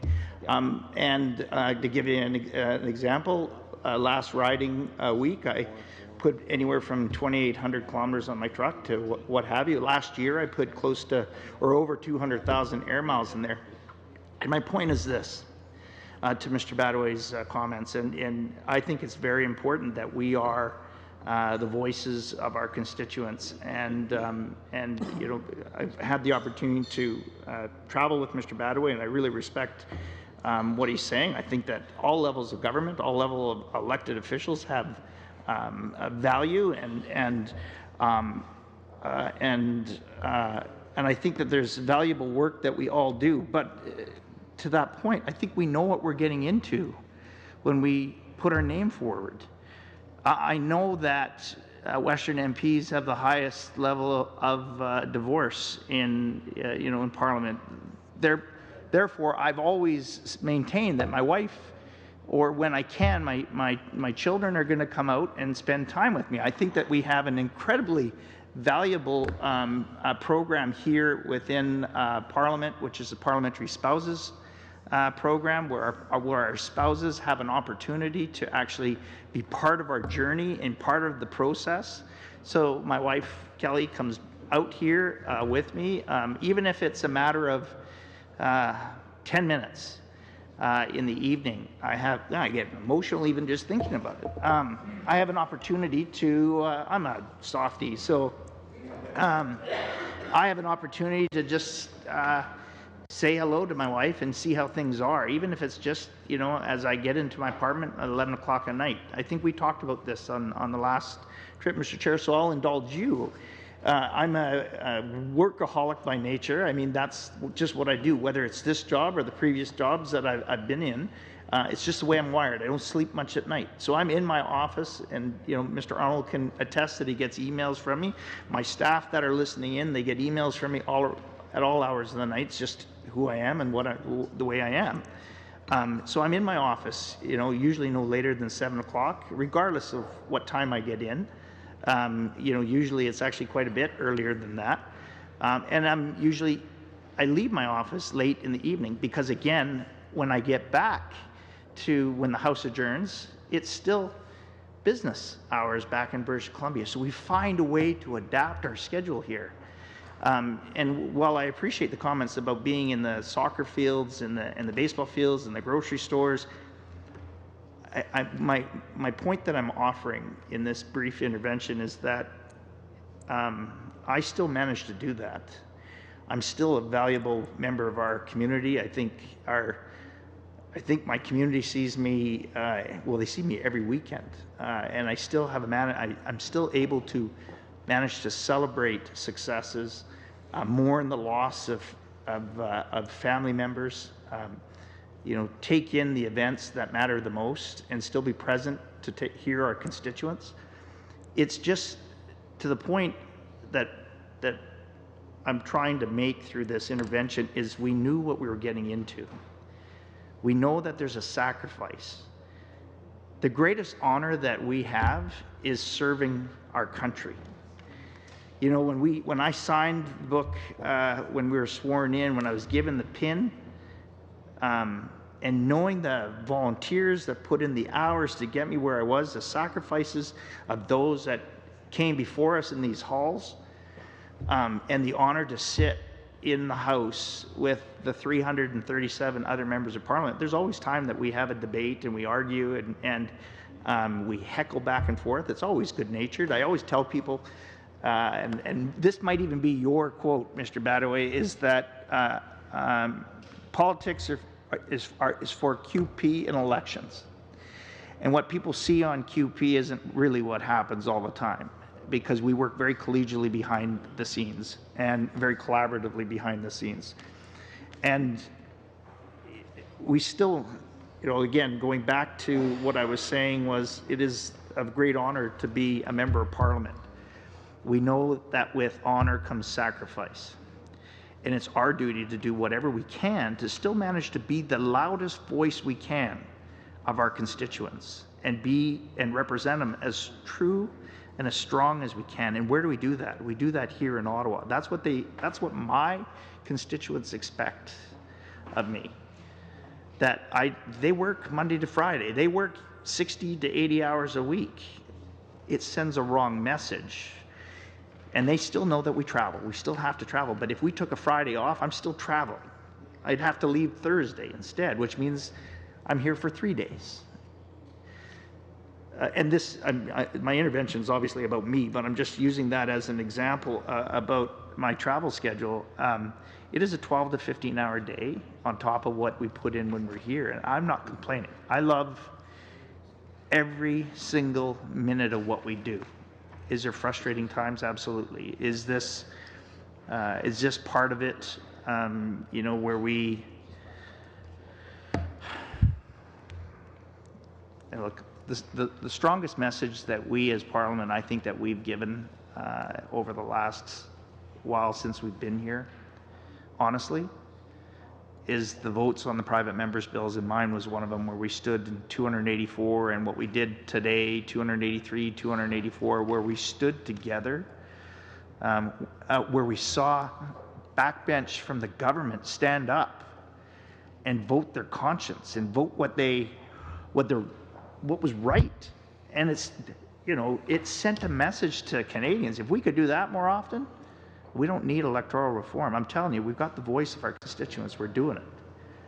And Mr. Chair, you're giving me the wrap up, so I'll keep it at that. I'm just, to my point with Mr. Badaway, is that Western MPs, we have that travel anyways. And I knew exactly what I was going to be in for. I adjusted. I never let my personal life interfere with my business life. And when I'm not at work, I invest in my family. It took me a long time to learn that. I'm not perfect, but I'm doing everything in my power to make sure that my family is part of this. And I think that we all need to do that. But I think again, it sends a wrong message when we talk about Fridays and taking Fridays off. And that I'll leave the rest of that to my time, hopefully when I get a chance to speak. But just respectfully, I just wanted to comment on that. I think Ms. Mendes wanted to. Did you? David, is that okay with you? No, absolutely. Are you getting too much rest? May I? Don't worry about me. Yeah, thank you so much. And it wasn't kind of question. Okay, put your little earpieces on because I'm going to speak French. Apparently, nobody else does. Oh, yeah. So I'll do a little bit of French to get our interpreter some work. Thank you. He's bored over there. D'abord, merci de me donner. First of all, thanks for allowing me to express myself, Mr. Chairman. I wanted to say a few things along what was said earlier about Mr. Doherty. I do feel that we know what we're headed for when we become a candidate. It's very different from any municipal council or provincial assembly. I'm very lucky because I'm only 2 hours away from here by car, so I shouldn't complain too much, and it's a lot worse for a lot of people. But I would like to mention also a few things about the honor that is ours when we become elected. And so we're doing very important work in my mind, and probably just as important here as what we do for our citizens. We must pass laws for the good of the country, and it is being done in the federal House, and this is one thing we can't do far away in our ridings. So there's a role, an important role that we're playing here. Is there a way to be more productive? Most likely so, and there were a great many suggestions that were made in the House, and those suggestions should be considered because it should help us out. It will improve on our parliamentary experience. But I will not deal solely with Friday or not Friday. There are a number of other suggestions that should be looked at without just looking at that one in particular. What I'd like to say is that I feel that our parliamentary life is a great honor, and I wish to do so for a long time ahead. Thank you very much. Now, my first meeting at Proc here, and I have to give a lot of credit to all the speakers. And David, some of the points you're making were bang on, and Todd, you as well. Fantastic. Why can't we continue having this discussion this way? Why can't we actually continue having this discussion this way to deal with a lot of the issues and a lot of what we're trying to actually do here? This is a great discussion we're having here. So why can't we just start from here and start having this discussion as we should, based on what was put on the table, I believe, a couple weeks ago? This is a very, very good discussion. And may I suggest, and although I'm not a part of this committee, I'm going to be here today. I'm probably going to be here in the future if this continues. But ultimately, and going to Todd's points, there's a lot of good points that were made, and we can actually bring this out as three parties and bring to an end a lot of what's going on here, and let's just deal with the issue that we're tasked with. Thank you, Mr. Chairman. Ms. Tassi? Okay, Mr. Christopherson, okay. So, yeah, just I appreciate the consent for my intervention. And I think you're aware, I've spoke about this in the House. I think I listened to Mr. Doherty's point, and you've mentioned in the House of Commons that you're a workaholic, and I can appreciate that. And to be honest, I think most of MPs are working extremely hard. And I had no appreciation, even though I've spent my whole life in the background of politics, I didn't really appreciate the amount of commitment and work that MPs put in. But I think that's exactly why we need the discussion. Coming from someone now being new into politics in terms of being an MP, and seeing how hard we work, there are clear things in my mind that we can do better. And that's why we need the discussion. The example I gave in the House of Commons is the committee work. So we're in committees, the bells go, we have people that are giving testimony that have traveled to be there. The bells go, everything has to stop. We go back, we do our votes, 30 minutes, the bells are going. You can't speak while the bells go. You go back to, if you get back to the committee, oftentimes you don't even get back to the committee. Those people go home. Those are experts. Taxpayers have paid for those. So That's one example of how we can do things. But this isn't about not working hard. Everyone's working hard, but it's how we can be better at what we're doing. And to be honest, it's what I promised my constituents. When I was knocking on doors, I had people that didn't want to talk to me because I was a politician. And when I engaged them in conversations, I made a promise to them that when I got here, I would do this better. I would work at, and I can tell you in all honesty that there are things that we need to do a lot better at the way that we do them in order to be more efficient, not working harder. It's about working smarter. And the other thing I want to add to this discussion here at the table, and it's something that I'm challenged by, I find difficult, and that is we are putting things, we have made certain suggestions, but I actually feel that they're being unfairly spun. We're not talking about taking Fridays off. We're talking about making Fridays as meaningful as we possibly can. If that means them working a full day, work the full day. If it means that Fridays become an extra Tuesday or Wednesday during the week and we put that time in the discussion paper, it says that. It's about extending. We could extend the time that we sit, start earlier in the year and later in the year, all those things. And even about QP, like, it's frustrating for me to hear when opposition is criticizing a prime minister who goes across the country answering questions at an open mic, who in QP answers questions, who today answered every question during question period. I appreciate he can do that all the time. And I appreciate that you don't have to change the rules to do that, but he did that today. This isn't about avoiding responsibility and accountability. It's about making ourselves more accountable. So even in QP, what the Prime Minister did today, we want to be able to have him accountable to Canadians. We want them to see that together with cabinet ministers. So why can we not now start calling in witnesses, bring them here, have a discussion with them, enter the dialogue, and then move forward making decisions on best practices, on the evidence that we've seen, on our experiences here on how we can do better, so that at the end of the day, we can better serve Canadians. The discussion paper is a starting point. We want to have the discussion. We want to get the evidence before the committee. Thanks for allowing me to make those comments. Mr. Arnold is next. Thank you, Mr. Chair. Briefly back to Mr. Badaway. I respect that I intervened while you were trying to talk, and I apologize for that. Definitely a very passionate discussion, and we're actually having a discussion here tonight. And briefly, I want to touch on the travel schedule and the Friday issue. For the local MPs, they can get home on a Friday. As Mr. Doherty discussed, for me, if I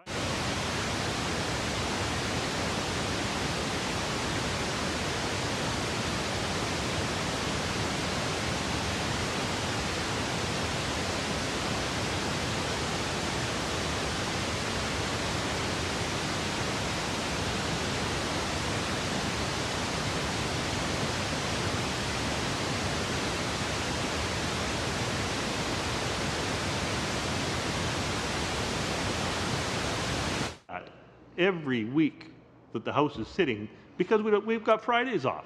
That's what the public will see.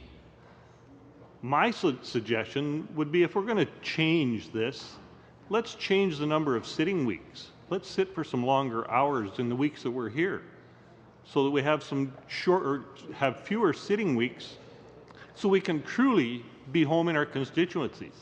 I represent a riding that's one of the largest in British Columbia, not as large as Mr. Doherty's or Mr. Zimmer's, but corner to corner across my riding is probably between an 8 to 12 hour drive. I've never done it yet, corner to corner, but it's 8 to 12 hours. I've talked to members that have a 20-minute drive corner to corner across their riding. I represent 9 municipalities, four different MLAs, and about 15 regional districts. I can't do that on a Friday afternoon. If we have the extra sitting hours and fewer sitting weeks, I'd be able to do this more often.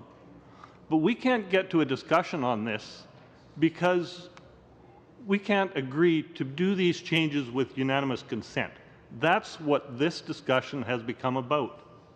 If we could sit and discuss all of these issues and reach unanimous consent on whatever those issues are, I'm certain that this committee could move forward in a much quicker manner.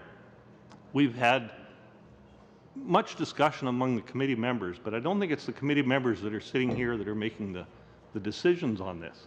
But I think if they were, we would really look at why we're here. It's to make constructive changes, and if those constructive changes were agreed to through unanimous consent, I think we wouldn't find ourselves sitting here until 9:30 tonight, midnight, whatever it might be. You were here till 3:45 a.m., I understand. Incredible dedication, and that's very evident around the room and by the number of people that are here. But we need to have an open discussion, and we need to have it at the end result be a unanimous decision, because the rules are put in place not for the leaders in the game. Rules are put in place in any game to make it fair for all. Even the underdogs, they make it fair for all. If we're going to change the rules by what the majority wants, the current majority wants, then all of the players in the game are going to suffer. Thank you, Mr. Chair, and I would just like to mention my appreciation for Mr. Christofferson's leniency for these lengthy interventions. Yeah, and I'll just a real quick answer to Mr. Badaway's comment or question as to why we can't continue this discussion. The number one reason is trust. Trust is earned. It's not just given. If you burn me once, shame on you. If you burn me twice, shame on me. And right now, the opposition don't trust that the government, do not trust that the government are going to actually, this is going to be a meaningful debate or a meaningful discussion, which is why everything that has gone on, whether it's in the House, the discussion, or the challenges during QP, to say, are you going to allow the opposition and all members of Parliament to have a say to vote whether we're going to change? I think Mr. Christofferson has mentioned that the standing orders are our guiding principles, they're the rules to what we follow, and I think other members of the committee, I too am just sitting in, have mentioned that these are the rules. And we should all have to agree if we're going to change them arbitrarily, whether it make it better. We have to trust that that's the idea, that the full intent is it's going to make life better for all MPs and not for one side over the other. And I don't have the benefit of being here in the previous Parliament, and I'm not going to sit here and say that we did things right or others did things wrong. I'm going to say that, this type of conversation that we're having today is probably what Canadians and what all of our the rest of the Parliament want to see, a civilized conversation back and forth. That's what we're elected to do, to have a healthy debate and to be able to come to some form of consensus that we can all agree. And Mr. Christofferson in his intervention, he has mentioned the report that I've had the opportunity to read that was tabled by the chair. And there are good comments in there. And there's a lot of things that are in this motion that were discussed in here, but no consensus could be found. So that they said that they chose not to put forth any recommendations at that time on some of the very things that are in this motion. Now, if we could, if you could trust that the motion put forth and the discussion paper put forth was not going to be, as it's been said before, rammed down the throats, and that everyone had a say, then I think a healthy debate could continue, whether it's today or the next day. But we've asked a number of times, the opposition, whether it's us or whether it's our House leaders of our party, whether it's the leadership of our party, whether it's members of our bench or other members of the parties, have asked repeatedly. And we've not had the answer saying, yes, we will allow that to happen. As a matter of fact, quite the contrary, we haven't. And perhaps that's something that, that can be taken away, is that we need to have that. We need to have that discussion, and that trust has to be rebuilt. And I'll leave it at that. I just think the bottom line is that we can't have that discussion until trust is earned. Thank you. Mr. Chair, just one final intervention. Just before we go to Mr. Christopherson, I think he's ready. I just want Mr. Doherty to know that, I'm not saying he was insinuating this, but we do not disagree with or want to fight against the idea of a filibuster. I mean, I think in the past 45 minutes we've actually contributed to it, and we've actually come up with a term called counterbusting, which I'm not sure it exists or not. Perhaps Mr. Nader will tell us in the future. But nevertheless, I'd like to go back to Mr. Christopherson, because I think he's, as usual, just as we say at home, raring to go. Thank you. I'd just like to thank Mr. Christopherson for offering to take a rest. And I thought the point of order was going to be that there's a bit of a tradition not to mention the other place here, but that wasn't it, so we'll let you I think as long as you say the other place, you're okay. But anyway, you're right. I do. I appreciate that. People should know that that was done deliberately by colleagues who are not part of my caucus here, just making sure that we can make this as humane as possible for one another. And that does speak to the camaraderie that exists. I mean, it's a decent thing to do, and I appreciated that.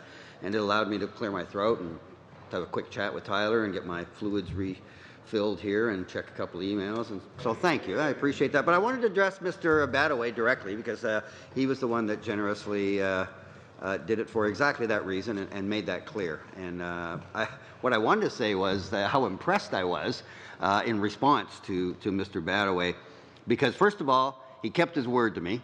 He wasn't going to jerk around and grab the floor and do things with it that we don't normally do when we don't have the floor in our own right. So you kept your word to me.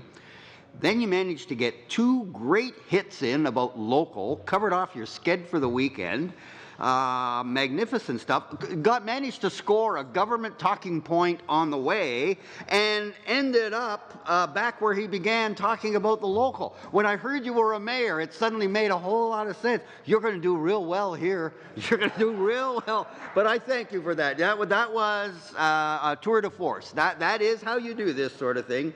And I admire that. And I'm glad I got a chance to get to know you a little better. I would just say, in seriousness, your last comment I thought was heartfelt and not in any way tongue-in-cheek, when you said this was a good discussion. Why can't we keep doing that? And what I'd like to say to you through the chair is that that's the kind of work we've been doing.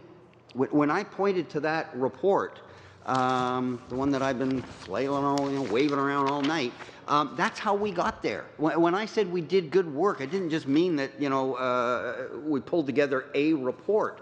Like public accounts, we've got great dynamic at public accounts. I'm so blessed. Those are the 2 committees I sit on, and this one, and that is the way that we work. But Mr. Doherty is correct.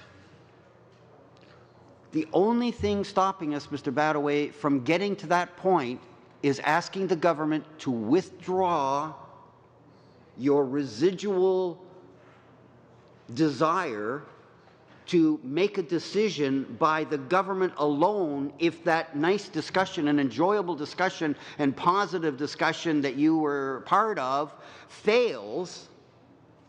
Then under the rules that we've been following of consensus, then there would be a report that says something like this. Given the lack of consensus the committee has heard regarding whether potential benefits of eliminating Friday cities outweigh the potential drawbacks, the committee does not intend to propose a recommendation regarding this matter. In other words, we couldn't come to agreement. Some will say, well, therefore, that makes this inefficient and ineffective, and yet I've pointed to other reports in the past, particularly the one from the 37th Parliament in 2003, that went out of their way to say to us that in their opinion, Parliament, my words, but their opinion, Parliament is better served by not having rules that not everyone agrees to, rather than not resolving a problem. So put another way, we all agree that there's a problem. we can all agree Fridays could be used better. Question is, what is that better? And we may or may not be able to come up with a consensus. If we do, it's in the report. If we don't, then it goes in the way this does. That, look, we took a shot at it, we tried. I'm going to be making references to other decisions like this where we actually say in there, this is important and we want to come back to it. We don't have a consensus yet, but we are putting ourselves on notice that we want to come back and work at this because we think it's important for us to try to find agreement on some of these things that we believe change should happen. We just can't agree on the details of that change. That, Mr. Badaway, is respect. And then when I'm listening to your opinion, I'm listening to Vance Badaway give me his opinion as a member of Parliament on behalf of your constituents and your own life experience and what you believe is in the best interest of this committee. And I will listen to you. And I'll do my best to try to understand your perspective, especially if it's different than mine. But it is very, very difficult for, excuse me, for me to do that if you reserve the right to use the power of all your buddies to overwhelm all of us so that whether you win the argument by debate or not, you win because might makes right. That's the problem. We have not had that. I'm about to make a reference to another report that we did on the Chief Electoral Report where we again, this committee, this Parliament, since you've been here, for the second time, this committee brags about the fact that everything in here is by consensus. And so that's the difference, sir. If you remove the threat that your government wants the right to use your majority to carry the day, when your arguments to me don't convince me, we can't have the same kind of discussion. We can't have the kind of discussion that got us these two reports. And that's what my friend Mr. Doherty was referring to when he said lack of trust. It's hard to have a debate with someone when they have said, no matter how this goes, my way will prevail, and I will use political force if I have to make it happen. Now, as long as you clearly understand that, let's have a nice, free, fair, give-and-take discussion about how this should be resolved. That becomes impossible. And that is our whole point, is on that one issue. Not do we agree on Fridays or Wednesdays and all the other issues. At this point, the fight is, and it is a political fight, it is a war, which your government made a war by pushing it into 24/7, that we are 100% prepared to stand down from the second the government indicates that they're no longer trying to get the upper hand that they haven't had even in this Parliament, let alone in previous Parliaments. The second that happens, we're into that discussion, and you would be, anytime you're here, a positive contribution to that, because the kind of discussion you saw happen here, and these aren't even mostly the full-time members of the committee. This is the kind of culture that we've created. This is the kind of environment that our chair creates. He provides a lot of latitude. But he does have his limits, and that's why I always keep an eye on him with a corner of my eye. At some point, he decides his limit has been reached, and that's coming in. But that's the kind of culture we have, where we do work together, and I think you'd find it very stimulating. You've obviously got a lot of experience, and the kind of, hands on the ground local politics where it's real. So I just wanted to mention to you that we're not that far apart in our desires. And you're probably getting to be a bit like me, is that you've been around long enough in politics that the adversarial stuff really starts to get stale. And what really can excite you is trying to bridge the difference when we have a common cause. We just have to figure out the details of how to get there. And then we all kind of work together as a team. That's stimulating, it's enjoyable, and it's good work. And it leads to reports that are accepted by the House with recommendations that all members feel that they've been fairly considered in there. And while it may not be everything they want, they can live with that rule because it's fair-minded, and it came from a place where fair-mindedness was the order of the day. And so right now, you have managed to focus, with pinpoint accuracy, what the problem is. It's not our lack of ability to talk, it's not our lack of ability to be respectful, and it's not a lack of our ability to work together. It's a lack of rules that allow us to do that where we're treated equally to you. I'd love to be having a debate with you, knowing in the back of my mind that if your argument doesn't convince me, I can force you to accept my way. That's a very different debate, that have that tucked away in the back of my mind, rather than the only way we're going to get any change is that Mr. Badaway and I have to find some common cause here. We've got to find that language. And that's where we start getting help. Our staff start helping, our analysts help, our chair helps, and then we get to two good reports, the 23rd report and the 11th report of this committee in this Parliament. Since you've been here, we've done that kind of work. In fact, sir, colleague, this is the exception. Virtually, I'm trying to think. I'm ask Tyler or anybody around to remind me differently, but I can't think of anywhere else on this committee that we got so seriously in the ditch that the work that we were expected to do was in jeopardy. I don't think we've ever gotten to that other than now. On this one issue, on the one motion, where the government is refusing to agree that the only thing that'll go in the report are things that we all agree on. And that alone was going to be enough, and it did seize up the work of the committee.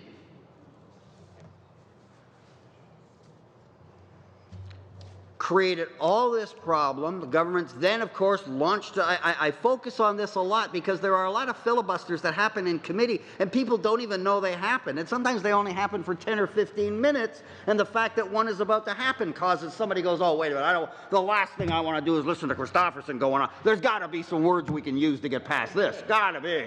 Right, I exaggerate a little, but that dynamic has a play. When you lose that, because under your proposals, sir, one of the proposals you want, and if you retain the right to pass it with just your votes, you will force down our throat. That is, whereas right now, as a local member, if you need 20, 30, 40 minutes to explain an issue, and obviously you know your constituency well, long-serving mayor, now leverage that into a federal seat. You're obviously trusted and respected in your community.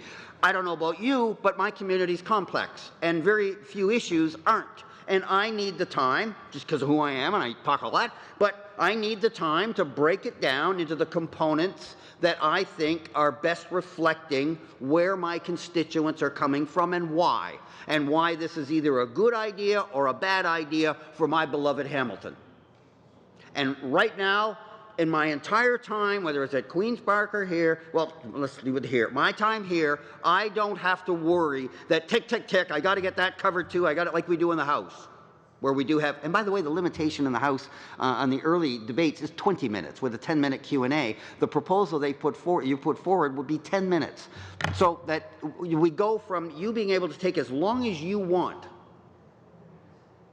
to convey your point of view reflecting your constituency, which is just as important as mine, which is just as important as the Prime Minister's, which is just as important as Madame Mendez's. And you take that time.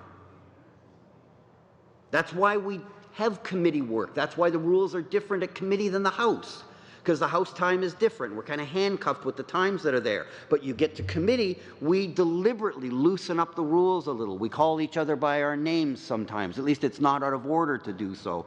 And most importantly, you can take the time. So the unlimited time is not just a weapon for the opposition as a tool to threaten a filibuster or continue one, although that's an important element of it. It's also just the ability to come to a committee meeting and explain something in a way that I can't in the House. And if I can't do it at committee, that means that I leave the Hill not feeling I fully represented my constituents, because nowhere did I have the time to spell it all out. It all had to fit into somebody's preconceived idea of what is a fair amount of time. And since we accept that in the House, but we don't like it, We try to make up for it by creating a lot more latitude. And those of us that have chaired committees know that the parameters of where you allow a member to go are much looser. Not totally loose, which is why the chair still's like, hey, Dave, back to the point. But a lot more latitude, and certainly not the time constraint. Now, we can have a discussion about that, and a respectful one, a stimulating one. But we can't do it if you and your colleagues on the government side believe that no matter what happens at the end of that discussion, it's your way or the highway, might makes right, and you use your majority and roll over us. You don't have to be on this side for too long to realize how that would make you feel and what you might do to prevent it. Ergo, maintenant. That's why we're here. That's what all this is about. All this, whatever you want to call it, it's all about whether or not we're going to continue to respect each other the way we already have in this Parliament, or whether we're going to completely shift and go 180 degrees in a different direction with a different culture and a different attitude that reflects far more the regime we just left than the one that you promised to bring. And I feel confident enough in the righteousness of that position, having been both government and opposition, and identifying committee work as my favorite part of being here on the Hill. I am just 100% resolute that it is not in the best interest of our beloved Parliament to go against the advice of our predecessors and to go against the practice of this very committee in this very Parliament. That's the issue. I got so many places to go, I don't know which one next. I'm going to go to this one, I think. I want to introduce a new. You're like new. I know when I do something new, you like that, because it's pretty much guaranteed to be non-repetitive, one would think, by definition. So, Chair. More of a walk down memory lane for you, Chair. It was on March the 6th that you, I believe, I stand to be corrected, but I believe on March the 6th you tabled on our behalf the 23rd report of this committee. We've issued a lot of reports. We've done a lot of work, good work, cooperative work, work where we all agree on. And this report is from the, it looks just like the other one. Like we have to understand the similarities of what we've done before versus where we are now. I mean, literally, those are the two reports that I've made. This is the one I'm making reference to now, and that's the one I've been making reference to, well, this evening. They're the same. It's the same work, the same product, same template. The only thing different is the subject matter. The other commonality is this issue of consensus. I've already read to you from this one ad nauseum, and forewarn you, I'll have to make reference to it again in the future, but only as a reference, not a speech. Whole new report. Whole new report. Now, colleagues, you'll recall that I mentioned earlier, we could suspend, make copies, and hand them out if you wish. I actually would. I'm open to that. I could. And you know how much chance there is of that right now. I will give up the floor, though. I do intend. There is an end to this. It's just, it's not like foreseeable real soon. All right, so it's throwing me off. So the 23rd report, March the 6th. Chair, you rose in the House and you presented this report, proudly I would assume, on our behalf, just as you did the 11th report, proudly I would assume, where we, and I've spelled out that we have said in here that this is all done by consensus. You'll recall In its approach to the study, the committee attached reports to reporting back to blah, blah, blah, blah, blah, and taking into account, and that we would only do it by consensus. I could search for the words if you want it, but you know they're there. The new report. I had been making some reference to the work, the good work that we were doing on the Chief Electoral Officer's lengthy report. I think it's like 30, 40, 50 meetings to actually go through that entire report and create our own report. It's a big undertaking. I've done it before in previous parliaments, and for the most part, it's just been hard work, not controversial in terms of how we did that work.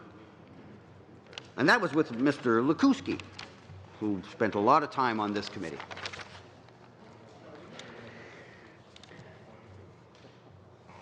So again, you'll recall, Chair, I had referenced that we have what we call the low-lying fruit process, that we were doing it in sections. There was some methodology to our approach. We were doing it in sections. The goal was at the conclusion of each section we would do an interim report off to the House so that the work that we're doing can be fed into the, hopefully and ostensibly, the government would take into account what was said here, notwithstanding the around C-33. I think we got around that one.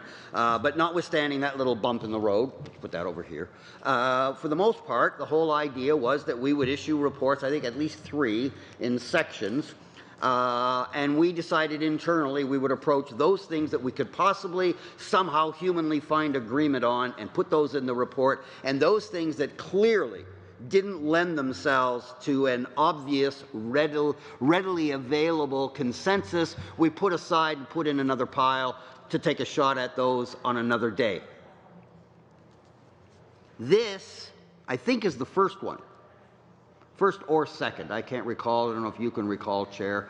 But anyway, this was the first or second one. I see the analyst offering something. Was it the first one? Thank you very much. Thanks. So it confirms this was the first of at least 3, probably 4 reports by the time you do a separate one trying to tackle the issues that that were going to be tougher. Probably a thinner report, but there would have been at least 4 in total. This was the first one. This is also, again, part of the problem with the timing, where the minister came in and asked us to do some selective work on the rest of the report and report to her by May 19th. And then this other thing lands in front of us, and originally they wanted it done by June the 2nd. I mean, really, who's thinking over there? Or supposed to be. Anyway, that remains a problem. Be nice to get at it, because it means we've dealt with this problem. And the only way this goes away is if we get our rights. The opposition. Anyway. So, as per the format of the last one, recall, pretty much the same. Report of the committee, Standing Committee on Procedure and House Affairs, has the honor to present. It was the 11th here, it's the 23rd here. This was an interim report on moving toward a modern, efficient, inclusive, and family-friendly parliament. This is an interim report in response to the Chief Electoral Officer's recommendations for legislative reforms following the 42nd general election. Neither one is like little stuff. This is all deep, complex things, and yet, look, Mr. Badaway was talking about how much he enjoyed that discussion. That's because once you get into that kind of respectful give and take, where you're not trying to beat each other up and you're not trying to get one better on the other party, where you're actually working together, that's where it is not only enjoyable, but productive. Unlike this, which is non-productive, other than it's us defending ourselves.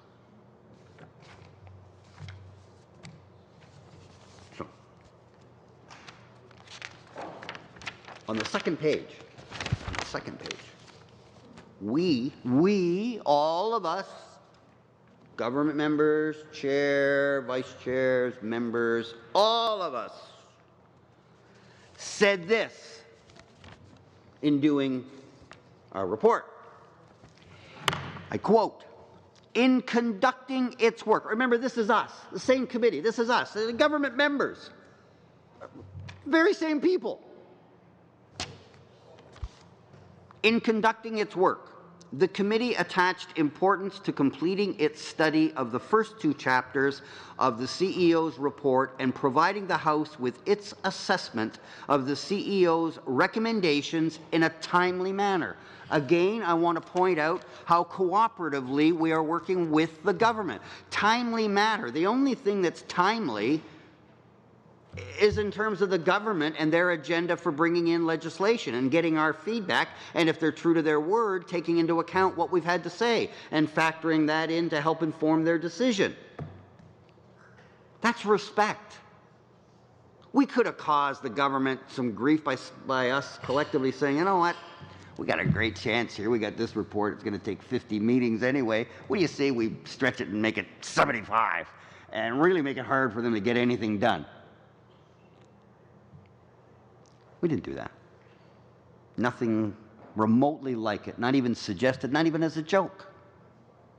We all take this work serious. This committee is, in some ways, it's like the steering committee of the House. This is the only committee that meets at the same time every week. The only committee. Every other committee rotates. We don't. And every other committee actually only gets created when we generate a report that says it should be. Now, I'm not trying to pretend that, we're making all the decisions around here. It's the makeup of the committee, and it comes from the caucuses and the whips. But my point is that this is unlike any other committee. And everybody on here, from the newest rookie to the oldest veteran, probably me. Probably. I'd rather not think about it. But I'm pretty sure it's me. We all take our work seriously. Like, this stuff matters. Our election laws. We weren't going to play games with that, and we didn't play games with it. And the dynamic that Mr. Badaway saw, I would say that was about kind of a normal discussion. Sometimes it's not as good, it can get a little bumpy and stuff. But other times, I got to tell you, we're all firing on cylinders, and everybody's got ideas, and that's all the chair can do to kind of manage everybody to keep their ideas alive, but hang on to it. And it's really fun. It's like us, Alexandra, when we're working on a report at Public Accounts. We have a common goal. We are holding the bureaucracy to account in implementing the government's policies. Doesn't matter who the government was when the policy was made. Doesn't matter who the government was when it was implemented. Our focus is on the Auditor General report that analyzed how well the bureaucracy implemented and carried out the procedures that they should in carrying out the policies of the government of the day. We take that serious. We work together as one unit. If you walked into our committee room and we were sitting in different chairs, I think you'd have trouble telling which one of the members are government and which one are opposition. And to me, that's the sign, the purest sign of an effective Public Accounts Committee. And so, Alexandra, Madam Mendez, you know exactly the kind of culture I'm talking about and how stimulating it can be to work together as a group. I mean, as a rule, parliamentarians are, I make myself accepted, but they're interesting people. Right? MPs they're interesting people. They have interesting lives. They're usually very good communicators. That's how they got elected. Usually have a great sense of humor. I mean, when we're in camera and working together, it really is enjoyable. You got a lot of smart people who are with it, there for the same reason. Nobody's the boss. Everybody's kind of sovereign in their own right. We have a common cause. We got great coffee, great staff, all the brains we need to get us through the exercise, and we pull, hopefully, our political ability. We bring it all together. It is actually very stimulating, and I enjoy it far, far more than screaming and hollering and yelling at the government, which I have done a lot of and still have to do from time to time, but it's not my favorite.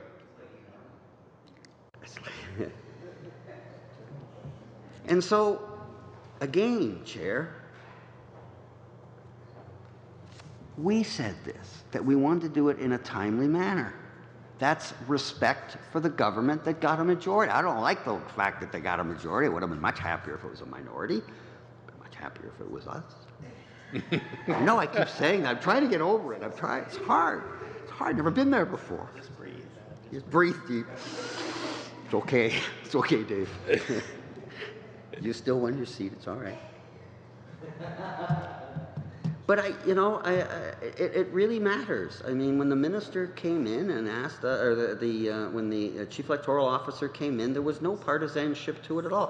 Why? Because the chief electoral officer, hopefully and blessedly for us, is completely 100% honest, has not a biased bone in their body, and their goal is to give us, as participants and Canadian citizens that own it, an election process that, as much as first past the post allows, reflects the political will of a nation.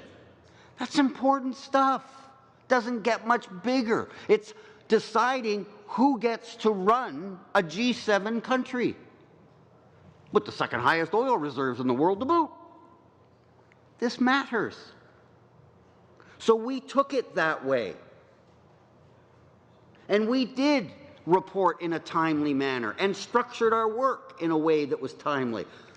I'm not going to get any benefit out of it except maybe an improved electoral process. The government's the one that's going to get the credit, quite frankly, because they're the ones that are going to take the chief electoral officer's recommendations, which find themselves as part of our report, and take that report. They're going to form legislation, and they're going to come in and say, look how wonderful we are. We're doing all this great stuff. And we're going to have to sit there and say, yeah, a lot of that's my work, and you're getting the credit for it. But you know what?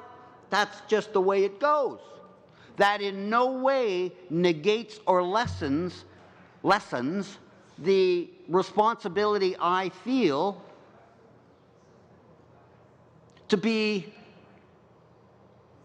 respectful of colleagues that are approaching this important matter in exactly the same way.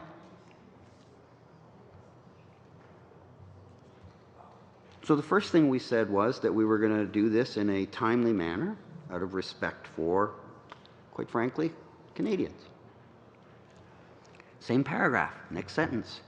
The committee, therefore, considers this report to be an interim report. So again, to Mr. Badaway, where we were able to find agreement as quickly as possible, or with a focused discussion and wordsmithing and approaches, then we were able to bring in this report. But we're recognizing we still got more work to do, and some of the tougher stuff is still coming. But hey, we're trying to do the best we can. We want to move this as quick as we can, and we want these things to form part of the rules for the next election. And the best way we can do that is to get our report in the hands of the minister responsible, so that she can then formulate legislation, get it to cabinet, get it in front of the House, and make the changes so the next election is even fairer and better than the one we just had. That's the process. So, we considered this, and do still, an interim report. In preparing its interim report, the committee, remember, the government, this is unanimous, the government members, the very same members, most of whom are here now, at different times, I'm going to make sure I don't break the rules, but at different times are here. In other words, they're members of the committee then, they're members of the committee now. Even though they may or may not be present at this exact moment, they are members of the committee then and now, and we collectively said the committee placed a priority on striving to achieve consensus among viewpoints.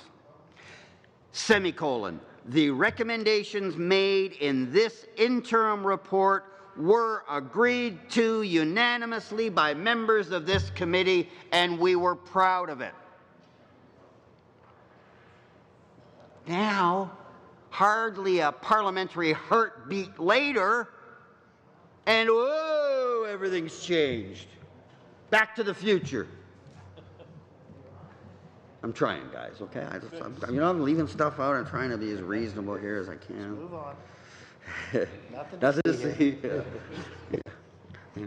I think they actually said that at one point. But anyway, no, but to be serious, this is a report, same group, same committee, same subject matter, at least in terms of the rules for election, rules for making laws. They're all about rules that we collectively work under that are not meant to be partisan. If they are partisan in some way, something's gone wrong, because they're meant to be fair to everybody. And all Mr. Reid, I want to put words in his mouth, But all Mr. Reid wanted to achieve, to the best of my knowledge, with his motion was a reaffirmation of what we'd already done. Nothing radical, nothing new, nothing undemocratic. Just reaffirm that the process that made us proud to table the 11th report, dealing with exactly these issues. Even got your favorite word in there, modern and efficient. And the same process we used for the 23rd report, which, by the way, is a process that we are still, or a report we are still seized of, and a process that we are still in the middle of. Somewhere in one of the layers of the onion, once you get past all the other stuff, somewhere in there you will find that our prima facie purpose right now is this report. Because whether the government is thinking about that or not, and looks like maybe they're thinking about it too much, October 2019 is coming. And we would like to see some improvements that the Chief Electoral Officer have identified, and I make no bones about it. We have great common cause between myself and the Liberal benches in terms of some of the stuff that came from C-23. We feel we've got to get the heck out of there, and the only way it can get done is that timely reports go to the government, to the minister responsible, who generates legislation, who brings it to the House, that actually gives the orders to the Chief Electoral Officer about how the next election will be conducted and under what rules. And I still consider it important. And I consider this kind of an aberration. I'll be glad when this is done. Yeah, I like to talk. Everybody knows that. And I make as much fun with this process as I can, just because that's what I do.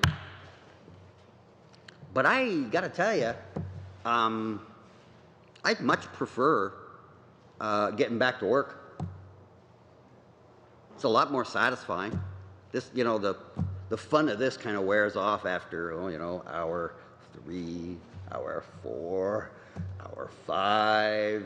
Back in the last Parliament, I went hour 11. I mean, that's not nearly as much fun as having a stimulating discussion with Mr. Badaway about how we ought to conduct ourselves and its relationship between passing laws here and representing Canadians in a G7 country, and also focusing on our ridings, which is the raison d'etre at the end of the day for all of us. At the end of the day, the absolute top priority is always our constituents.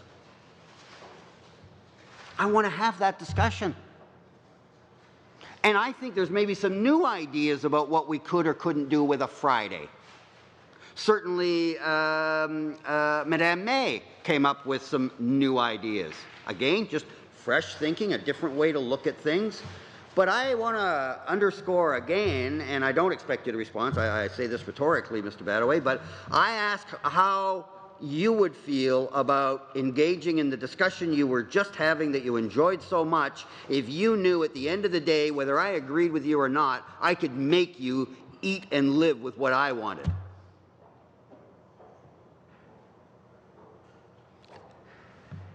At some point, it's not even as much convincing as it is ordering.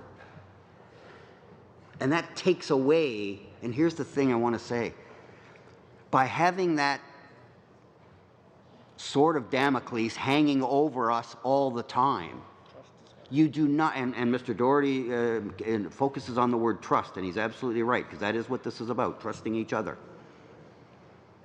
But you leave that in place, and the dynamic that Mr. Badaway enjoyed, I suggest, vaporizes.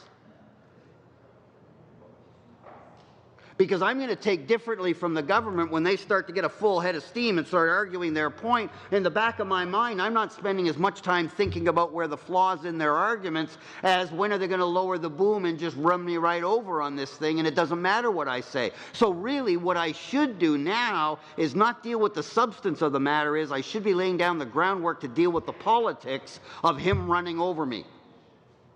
That is very different. It's 180 degrees from all of us focusing on the same issue and trying to find a common cause solution. Completely different. And And I know that in their heart, is my opinion, that most of the government members get that.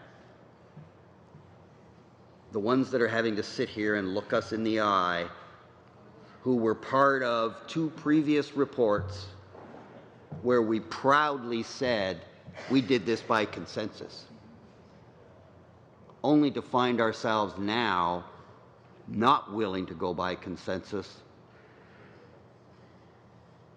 but that we'd be under the threat constantly in every debate, every discussion, the threat that once the government has allowed everybody to have their say. And it's amazing, you know, I've been around enough committee meetings, Chair, you've chaired enough meetings to know that when you do get entrenched, let's say out of this committee, you go to a committee where you're dealing with a particular bill, like transportation, you're dealing with a government bill, you know, you can tell when the government has made up their mind what they're going to do, because for the most part, they usually stop talking, because the only way you can move to a vote on committee is if everybody who wants to speak is done. There are no more speakers. That's the only way to end debate, which, by the way, is also something the government wants to get rid of, that we would lose that. You'd be 10 minutes, 10 minutes. I haven't understand fully how many times I'm supposed to take the floor on the 10 minutes. All I know is that they denied that it wouldn't be the right to take the floor and speak your time. That would be gone. And all I'm saying is that you cannot expect that all of a sudden we have done all this goodwill, and I believe, you know, I mean, I think we deserve some credit. We have not played politics with any of this. There's no evidence of it anywhere. I defy anybody to point to anything either the Cons or us have done that was obstructionist or in any way meant to derail or delay the work, the important work of this committee. I don't think that evidence exists because that attitude didn't exist. Because we all agreed that the only thing that was going in the report was things that we agreed on. Therefore, if you wanted to get a change in the report, what's your approach? You respectfully respond to your colleague, giving credit where credit's due to the points they're making, and then respectfully making a counterpoint, and hoping that they aren't just closing their mind and waiting till you're done so they can talk, but that they're actually listening. And my point, Chair, is that to Mr. Badaway, that is what we do. And we do. That's how we were able to get these reports on the exact same kind of issues we're dealing with today. So it's not just a question of whether it's fair or not. It isn't. It's not just a question of, is this consistent with what we have done in previous parliaments? It isn't. But it's not even consistent with the way that we have worked in this parliament, where we took pride in our reports being supported by everybody who was on the committee. And look, I mean, one of the arguments the government makes is, well, when it's consensus, nothing gets agreed on, nothing ever gets done, nothing changes. Well, 2 things. Number 1, we have a previous parliament that got into this deep, did a deep dive, as they call it now, and into this subject, and they're the ones that came back and said, look, we didn't get to agree on all the things we wanted to change. In fact, there were some things we thought should change, but we couldn't recommend a change because we can't agree on the language. But we still believe we are better off keeping that out of the report rather than jamming it in there and damaging how and in what way Parliament works. And the government of the day forcing rule changes is not consistent with that harmonious approach. We have believed that right up until this thing happened 3 weeks ago. And then all of a sudden, it's like full stop, back turn, going that way now. We don't need consensus. Batcar did it better. The Batmobile did it better, Scotty. He wanted to argue 007. Now, it's a great car, too, but nothing did a turn like the Batmobile. I mean, there's nothing like a bat turn. On division, okay. That means we respectfully disagree, but we'll let it go forward. So we'll let it go, but I'm right. I'm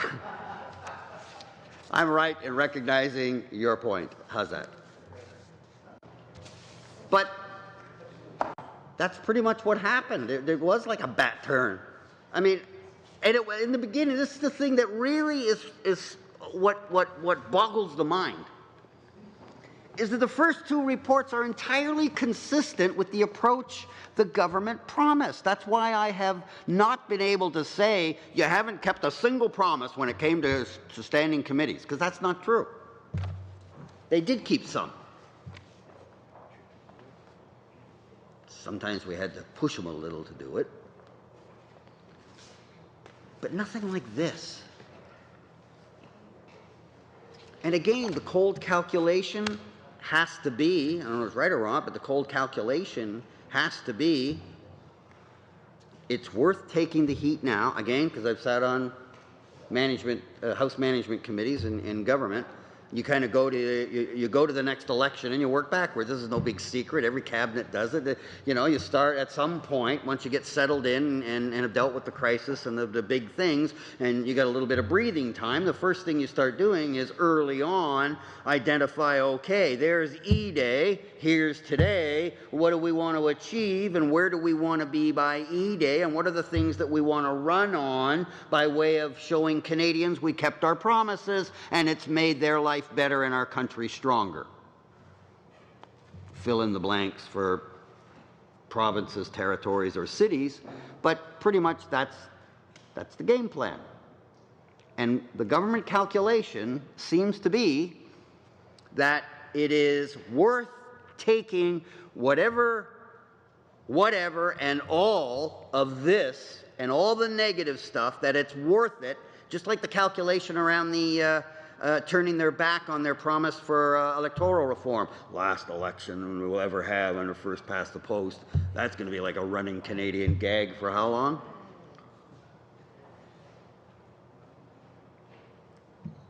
Then they come along, and all of a sudden, take the Friday thing as an example, because it's so stark. Government's been burbling about Friday. They got this thing about Friday. I don't know exactly what it is, but they're really fixated on Friday. And we dealt with it. They knew it was coming. It was one of their big issues. They knew we were going to deal with it in the 11th report. And in the 11th report, it was in the 23rd report. We said we can't agree. Our report. Actually, it was, I think, the 11th report. Yeah, thanks. Thank you very much. See the new friends? You're doing a good thing, though. You are making new friends of old enemies on the other side of the house. But hey, like, measure these things as you will. Thank you very much, Todd. I appreciate it. It said, given the lack of consensus the committee has heard regarding whether the potential benefits of eliminating Friday sittings outweigh the potential drawbacks, the committee does not intend to propose a recommendation regarding this matter.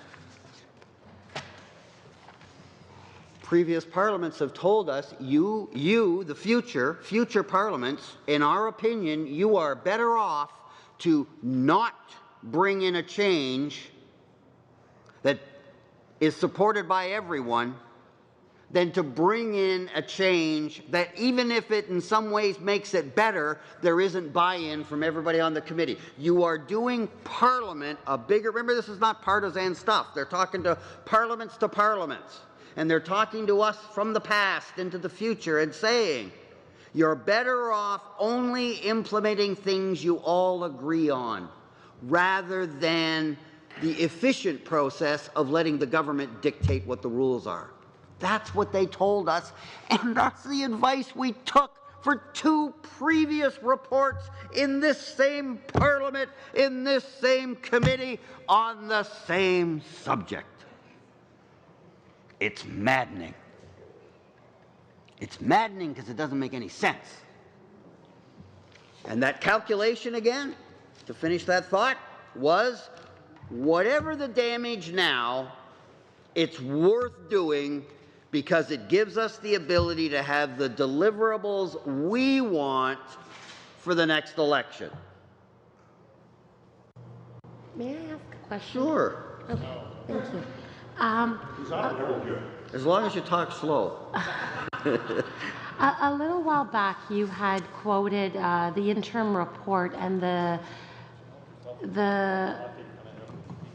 rules, I guess, of the, under which we had entered into beginning that study, right? Could you repeat those for me? Yeah, sure. On the new report I just raised, yeah. The interim report that we had done as a committee together previously. Yeah, well, both of them are ours. There were two reports. One I was referring to at great length. I think you're referring to the one that the one that we did on the chief electoral, the 23rd, on the chief electoral recommendation. I'll read them both if you want. No, the modernizing and the family-friendly one, that one. Mm-hmm. All right. And you wanted my reference on... You had said that we had entered into that study. Oh, no, that would have been this one, I think. Let me read it and see if this is the one. If it isn't, I'll hunt for it. I'm not going anywhere. No, you're a smart person. I take your question. In conducting its work, the committee attached importance to completing its study of the first two chapters of the CEO's report and providing the House with its assessment of the CEO's recommendations in a timely manner. The committee, therefore, considers this report to be an interim report.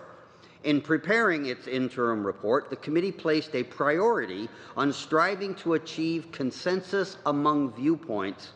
The recommendations, the recommendations made in this interim report were agreed to unanimously by members of the committee. Okay, so for that report that we did, we placed a priority on coming to consensus, but it wasn't mandatory. So we tried to do the low-hanging fruit, as you as you refer to it as.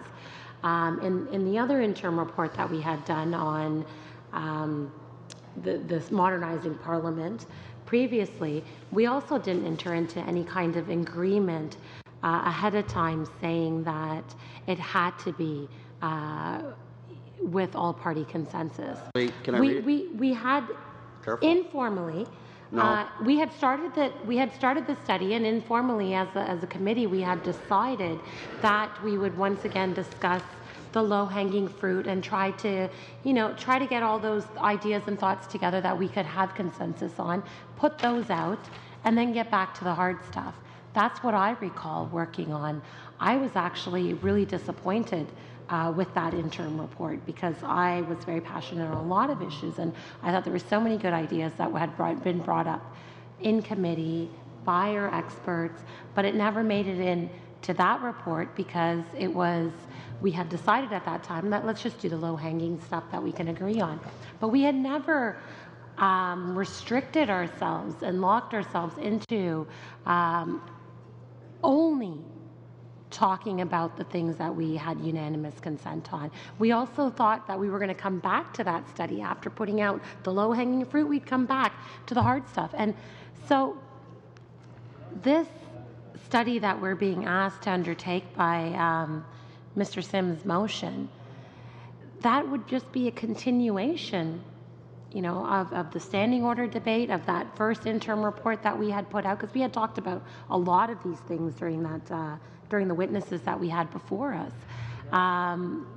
Of course, we'd have to strive towards having all-party consensus. Nothing would seem better than being able to present a report to the House that we had consensus on. But how are we ever going to get to the hard stuff if we're always only going to agree on the really easy stuff? And that we already put the easy stuff out. We did it. We talked about, it's great that, what were the recommendations that came out of that? It's great that, the votes after QP the government has already, the House leaders, I guess, have already come to an agreement, and whenever they can come to an agreement, it's great that they do so and move the House, the votes up. But that was something like a pilot project that the House leaders just started doing. We sat back and we thought, hey, this is a great improvement. Let's let's, everyone kind of got to try it out a little bit, right? And then after trying it out, we realized that this is effective, it's efficient. We don't have to run back to our offices, have half a meeting, open up a book, close it 5 minutes later, run back to the House again for a vote. This is effective. So this is a good idea. I think trying things out sometimes can cause us to have that all-party support on a lot of things. I think that's an ideal, but we should still talk about things that maybe we don't have all-party support on, but there's no harm in getting that discussion started, I think, and we had started it before. And I was disappointed after our interim report came out because I had hoped for so much more to be in there, but there were a lot of things that I think we needed to come back to and iron out the wrinkles a little bit more on. And maybe we could have even gotten all-party support, but maybe not. Maybe two parties. Maybe we could have a majority in the committee, and then we could have dissenting ideas. It could be put to the House. Maybe there could be an opportunity to try to see if we can have more than just a majority in the House on these rules. These are things that we could talk about going forward. I don't know. They're options, but right now we are really limiting ourselves by not exploring those options. So that's my recollection. I know that you're very proud of the work that we did before. I am proud of what we engaged in, the conversation, the discussion, the witnesses we had before us. I bumped into some of those witnesses recently, especially the ones from Equal Voice, and they are also very excited to hear that we're going to be revisiting this topic, and perhaps some of the recommendations that they made before this very committee might be taken into consideration this time and make it find its way into a recommendation. Because at that time, that low-hanging fruit, well, that was really low-hanging fruit. It was rotting fruit that we had put out there. It was stuff that we had already been doing. It was the buses. It's a great thing, David. I know that you're very passionate about the buses, but that's not the hard stuff, really. That is the stuff that we put out was extremely easy. It wasn't earth-shattering. It didn't move. It didn't, create for a really modern, new way of doing things here in the House of Commons. I think one of the recommendations was also, the House of Commons has also implemented a nanny service. They've already done so. So let's continue with that program. That's we put an endorsement, like our stamp, our seal of approval that members of Parliament can pay for a nanny service and have them on call, which would be done through the House of Commons. Once again, something that was already being piloted. So a lot of what we just did in that interim report was just kind of put our seal of approval on things, but we didn't even scratch the surface of actually modernizing and making our time more efficient and effective here and in our ridings. So, like many of my colleagues have said, I'd love to. That's not a final report. It was an interim report. I'd love to get back to that. We never made those types of conditions before when we started studying it. I know we keep talking about when the previous House leader came, and I remember the House leader sitting here and talking about his mandate letter and the things he wanted to change. At that time, we never said, we're not going to engage in this conversation unless we have all-party support or unanimous, support. We got to work. We started talking about it, and within the committee, we had agreed that let's just do the stuff that we can agree on right now, get it out to the House, let's get our ideas on paper, and let's come back later. So that's really all I request, is that we get back to it, and let's discuss something that's not the rotted fruit on the ground. Thank you. Mr. Doherty? With all due respect to Ms. Ohota, the comments that she started off her intervention with was, we never agreed to unanimous support. Mr. Chair, we're talking about changing the standing orders under the guise of making life better for parliaments or parliamentarians and making us more efficient. And the reality is that, and I'll go back to it again, the standing orders are the rules by which we all play the parliamentary game by. And when you are about to change these rules, with all due respect, you should have, if the government is truly about making things better or making life better for parliamentarians, there should be unanimous support in how we're moving forward. And for Ms. Hoda to say that, well, with all due respect, Mr. Christopherson, we never promised that we needed unanimous support. I think it just kind of flies in the face of what the conversation that we've been having tonight. Again, going back to Mr. Badaway and some of the discussion that we've been having earlier on, my intervention by Mr. Arnold and myself and Ms. Mendez, is that I think we've had a respectful conversation tonight. And I've listened to some of the discussions before and on this in this committee, and it goes to why we're standing up and speaking our voice and speaking the voice of Canadians, the people that elected us, is because the government is, whether it's through this motion or whether it's this discussion paper, the things that are mentioned in here, and are there ways that we can make what we do here in Ottawa more efficient? I challenge you just to ask Mr. Sims about our fisheries committee. I mean, I came in with a bull, like a bull in a china shop, because of the things that I'd heard about our fisheries committee previously, and I think we've done some incredible work. We've worked collaboratively. Do we agree on everything? No, but we find a way to work collaboratively, and I think that's all this is about, is trying to build that trust. And again, that trust has to come from the government, from us to the government. The government has to show that they are moving forward truthfully, and that there are no ulterior motives. And right now, we don't see that. And a comment that you made, with all due respect, Ruby, is that we never promised and we never said that there had to be unanimous support. Flies in the face of everything we're talking about tonight. Flies in the face of what Mr. Badaway said. Why can't we have this respectful conversation right now, with dialogue going two ways, not just one way, like Mr. Sims said, a counterbuster? I think it shouldn't be aspirational that we have unanimous support. We should try to find a way, or it should be aspirational, that we try to find a way to that unanimous support, not just hammering it down our throats. And the fear is right now that if this motion is studied, and when it's studied, and with this paper that was here, and I think Mr. Christopherson mentioned it, the timeliness of both those documents being delivered, and Mr. Sims stood in the House and talked about, and truthfully talked about the timing of the paper versus the timing of his motion. That just leads the opposition and truth, Canadians, to fear. And I mean, you just have to look at the media reports on this, that you're not to be trusted, and the government's not to be trusted.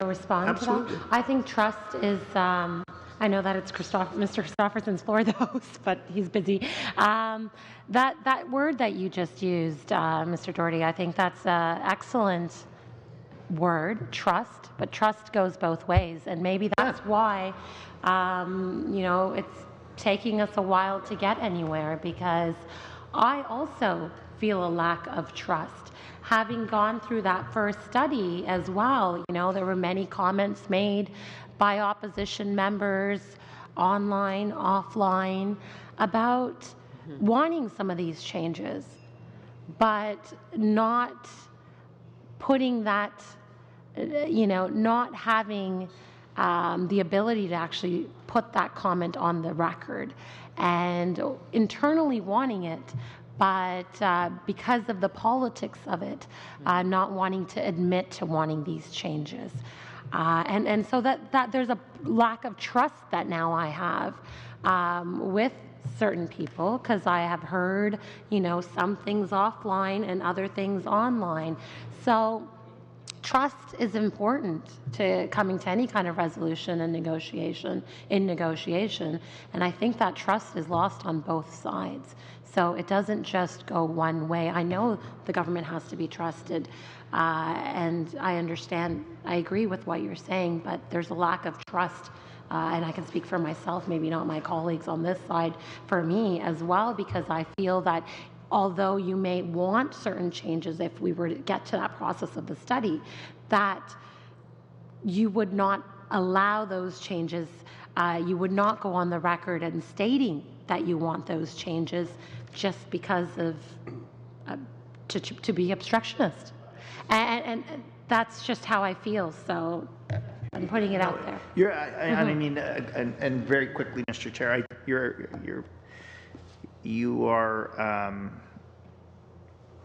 have the right to your opinion and your feelings, and I'm respectful of that. But I'm telling you today that the opposition House leaders have all asked, and MPs have all asked repeatedly, as you know, if we can have this debate, if we can have this discussion, and if our voices would be heard. And time and again, we've been told that we will not have a veto, we will not have a say, but, and that's why we're here tonight. And that's why we've been here for how long? 2 weeks? Is to make sure. And I guess maybe it does start. Trust has to start at some point, right? And that conversation healthy debate and healthy discussion has to start at one point. But I can tell you that if it truly was for the betterment of, I can only speak for myself, I can't speak for others. And I think by now most people in the House know that if I believe in something with conviction, I stand and talk about it, whether it's going to take heat or not. I'm just speak my mind, whether it's politically correct or not. If I believe in something, if I believe it's going to make Parliament better and make us more efficient, I'm going to say it. And I can tell you that, you know, we're all here committed to this process. Is why you've got a lineup of speakers, I don't know how many long. It's why you've got, it's not just to keep you guys here and the government here to all hours of the night, is to make sure that you hear our voices and our constituents' voices, that, look. And that they continue to be heard. And that you can, and continue to be heard. That's the biggest part of it, right there. That we are elected to be the voice of our riding and our constituents and of Canadians. And the fear is right now, with the motions that are in place and discussion paper, that we will, that voice will be lessened somehow. Or lost. Or lost altogether. Thank you. Mr. Christopherson, your rest is over? Yes. Well, it was unexpected, so much appreciated and incredibly helpful. Thank you. And interesting discussion. If I can respond to Madame Sahota, who made some good points. That's why I listened carefully, because I knew she would. First of all, I would take a little exception. I'm not sure how much of the changes we recommended you could call rotted fruit, but I'm probably splitting hairs here. But it is true to say that that they were the things that we agreed on. I think it's also fair to say that there was some of it that didn't come as easily as you make it sound. We did have to struggle with it. We did have to ask our analysts, for help as we had to work at it. And so that speaks to a number of things. It also speaks to the complexity and difficulty. A lot of these rules are not straightforward. That's why we have clerks and a full table in the House to advise the Speaker, because there's so many rules and there's so many implications and precedent setting when circumstances arise that this is complex stuff. I know you don't mean to suggest that we basically did nothing because it was only things that we agreed on. But I would go halfway to meeting you in recognizing, and I think I made some reference to it, that the real hard work was still ahead of us, the things we hadn't agreed on. And I will also acknowledge that we did not make a hard and fast rule that from beginning to end, everything we do has to be in agreement. Neither did we say it wouldn't be. We just jumped in. And I suspect you raising that, you were that by comparison saying, hey, in some ways that's all we asked for here, was an opportunity to go through these things, see how far we can get. and then see where that takes us. There's a lot of different answers. The one that comes to mind, I would reference back to the beginning of my remarks tonight, that in both these instances, it was a respectful approach to this committee from the minister directly involved. In the case of the House Leader, he personally came, gave us his thoughts, his rationale, his reasons, and we were comfortable enough that there was nothing going on other than exactly what he said, that within days we started work. This time, it was very different. I mean, there were no phone calls between the House leaders. Normally, on something like this, and there was no pro forma process, but there would be some kind of contact with the other parties to say, hey, we're about to initiate something. I'm gonna table a discussion paper. I'll make sure you get it, an hour. I'm just making up courtesies that are extended on a regular basis from different parties that have been in power in different parliaments and legislatures. Not unusual, where it is a goodwill approach for the government House Leader to say, I'm going to be tabling this thing at 4 o'clock. I'm going to be sending to your office a copy of it at 2 o'clock. This is our intent. Shortly after, you're going to see a motion from one of our members of our committee. Here's what it's going to say. This is what we're hoping to do. I mean, if the government was being consistent with previous approaches, that would have been the approach. As it was, at best, we didn't know. I'm on this committee, so I paid particular attention when I found out this document that the government had was just sort of dropped from on high, a discussion paper, and okay, well, there's not a lot new there. We knew that the government wanted to do things in this area. We'd had this discussion. Nothing new. I didn't see anything particularly evil in the fact that they just dropped it, but a little alarm bell goes off. Then when the motion comes out within a couple hours after, all of a sudden it's like, whoa, wait a minute. What's going on? Why the sudden change in approach? Especially with a motion that includes a timeline that is not a recommendation or a request respectfully made by a cabinet minister, but a hard deadline put in by a government member. So, in terms of striking what the mandate was, as my colleagues are assisting in, and I appreciate it. So I don't think it's too much of a stretch to see how Mr. Reid felt that the first thing we need to do is to get this clarified, because this looks different than anything we've done before. And room to give the government the benefit of the doubt was evaporated by the process that the government chose. And so that's why we wanted the assurance. Now,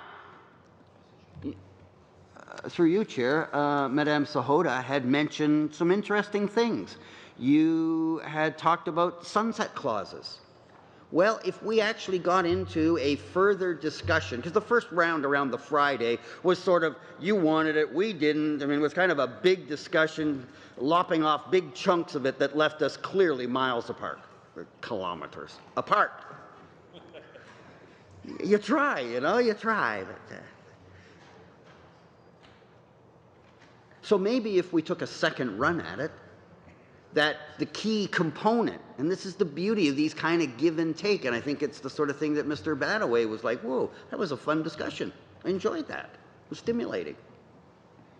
But maybe that ingredient, that there be a sunset clause, would be enough to allow us to try something.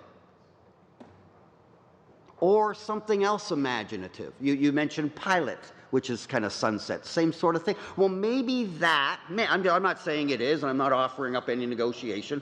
I'm just pure speculation. Next thing you know, there'll be from my House Leader going, what are you doing, Dave?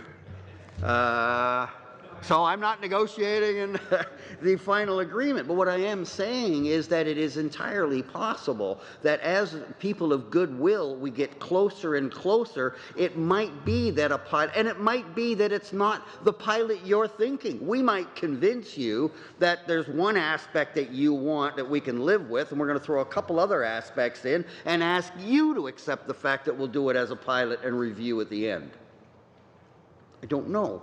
I just know that if there was any chance for that kind of a cooperative approach with no BS, no hidden partisanship, no gotcha, nothing other than can we find common cause here, we might be able to. I don't know. We might not. But I do know that I would have taken it a lot differently if I'd gotten an email from my House leader saying, Dave, just a heads up, I've been contacted by the government House leader. There's a document they're going to put in the public domain. It affects the committee that you're on. Here's what they're telling me their intent is. Here's the way we're expecting it'll play out at the committee. And hopefully you'll be engaging with your counterparts in the other two caucuses to come to a quick agreement as to how we're going to approach this. Had something like that happened, could that have gotten us into where we were on the chief electoral reform, which I mean, there's a reason why you passed the bar. I readily acknowledge you make a good point. We did not say that explicitly. Neither did we say explicitly the government reserved the right. We all just sort of jumped into it based on goodwill. The goodwill that your House leader, Mr. LeBlanc, brought to this committee by the tone that he raised. And we felt comfortable enough with enough trust that we would enter into a process where we didn't believe anybody was looking at the end game and playing a gotcha trap. And we didn't. As you know, we had not resolved that. I can tell you that I have had discussions with some government members about what that might look like when the day comes. And I've had some discussion with the official opposition about what might that look like. But we hadn't resolved it. But we had enough trust that we went into the process and we didn't even touch it. We just said, we're going to do the low-lying fruit. We're only going to do the things we agree on. And when we did do that, we put it in a report, and we took some pride in the fact that we did it as colleagues working together across party lines, and that we were all on side. Take a deep breath, move to the next part. Does that mean that we wouldn't have gotten into something like this at some point? Entirely possible. I suspect, though, had we followed the same process, it would be a little more muted and a little more focused, and we would have been able to keep it within the committee, and by the time it got bounced to the House leaders, they would have found some kind of resolution. But it's still possible we could have ended up exactly where we are, with the matter unresolved. I acknowledge that is fair to say in terms of what may be the outcome. But I think it's also fair to say that had the government taken a very different approach, we might not have, Mr. Reid may not have felt the need to ask for that assurance at the beginning. All of this is speculation. We are where we are. But I'm just noting, because again, you made some very good points, pointing out the consistencies of the reports, but also what was implied in the approach, and you're correct. But I do think it's fair to point some attention on the approach the government took and how you got a very different response when you used that old adage, you catch more flies with sugar than vinegar. And the sugar got you 2 reports and goodwill to keep working. The vinegar got you this mess. So that would be my response to that, being as fair-minded as I can, accepting that you made some very good points. And I just hope you'll understand that while it may sound like details, the trust issue was there in those 2 previous exercises where we closed the gap between us from the get-go. And it held long enough to get us that far. Might have got us another 2 reports, and then we, then in the ditch on the last one. I don't know, could be. But then, by then, we, to be fair, that process would have got us feeling pretty good about what we'd achieved. We'd have narrowed down what we agree on, what we disagree on, and we probably would have found a way to disagree without being disagreeable.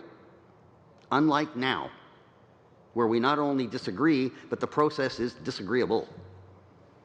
So, to me, that matters a lot. Particularly when it requires us to put down all of our weapons and caution in the face of a government that does nothing but think all day about managing their business.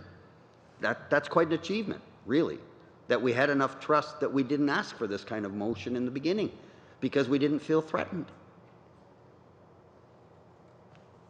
It's amazing the cooperation you can get when you don't threaten.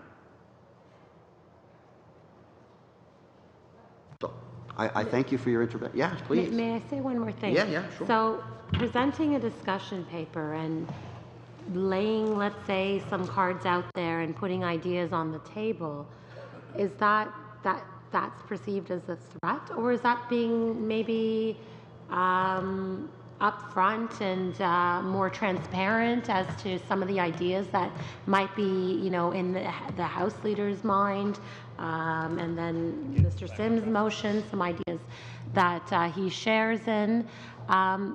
Could that not be called being transparent?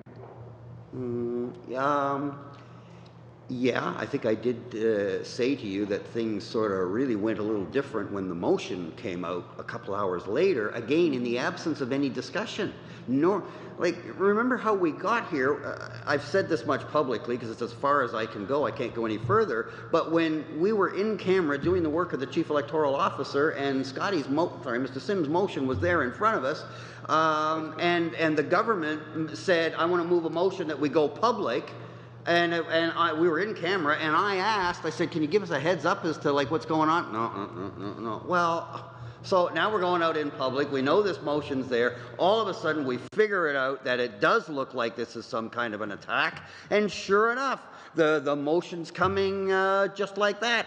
And then when we did put the amendment, the official opposition, that it only be by consensus, the next thing we know, you go the nuclear option, and we go from a filibuster contained to a committee twice a week for a total of 4 hours into 24 hours, 7 days a week on the brink of a constituency week. That is not the same approach or the same feelings that Mr. LeBlanc left us with by the time he was done. So, yeah, you could call it transparency. I guess you could have held it off to the Monday and made it all a sneak attack, but you had to cover it with some kind of what could look at as a fair play so that you can point to a procedure and say, well, we were fair-minded, we did this, and we But, boy, to then link that document with the process that you all but foisted on us, and say that, aren't we great for transparency? It's a bit of a stretch. And again, if it had been just a discussion paper, had it come up at the meeting, was it a Tuesday? I'm trying to remember. I think it was a Tuesday, the first committee meeting back from the Constit Week. Had you said, look, that discussion paper, or normally what would happen is that in many cases, Mr. Chan, who often takes the lead on some of the issues for the government, would quickly be coming before the meeting or even contacting Tyler and saying, hey, can you arrange for me to talk to Dave for 10 minutes before the meeting starts? And the same thing with Mr. Richards. That's pretty common. Arnold would do that regularly. Is to kind of give us a head so that we didn't get our backs up and suddenly go, wait a minute, what's this? And start building up whatever defensive walls we've got, recognizing that in a battle, we are the weaker partner. We are the weaker participant. So it did matter. And the approach, what really threw me was when Mr. Chan would not give me the reason why we were going to go public. I mean, I'm never opposed to going public. Unless it's personnel matters and legal, all the legal reasons why we should, and what we've agreed on with our own motion here. But when you won't tell us why, And we know that there's a discussion paper that was dropped out there, and there's a motion that dictates how the report is going to be reviewed and done and puts a deadline on it, and refused to even give a simple indication in camera, we're going to deal with Scotty's motion, Dave, or it was nothing. It was like, no, just looking at me, and he was feeling a little bit embarrassed, I think, and would not or could not say a word about why he was making this motion. Well, let me tell you, anytime the government makes a motion and doesn't give you the reason why they're making a motion, there's a good reason for the opposition to suddenly get suspicious. Otherwise, they're not doing their job right. And then, yeah, no, please. Just to that point. Doherty. Just to that point, Mr. Christopherson, I think the other part was for us as well is if this truly was a discussion paper, which is what it's been touted, just a discussion paper, and we are all equals in the House, then why is it released to the media? Why are we having this discussion through the media, which then a couple days later, I think the motion was, or a couple hours later, the motion was tabled. So that's where the trust factor is like, okay, well, what parliamentary trick or parlor trick are we looking at right now? Right? That's what really kind of gets things up in arms, where we make this big announcement, we have a presser, and everybody's there where we're laying out this discussion paper. It's not really a discussion paper. Essentially, you are laying out the government's position on how you're going to reform the House. And then the very next, hours later, Mr. Sims tables the motion to study it. And make recommendations. So that... Which government has... Sorry, Mr. Chair, I just wanted to... Okay, Mr. Christopherson. Give him a break. Well, I appreciate that, Chair. And I enjoyed the exchange.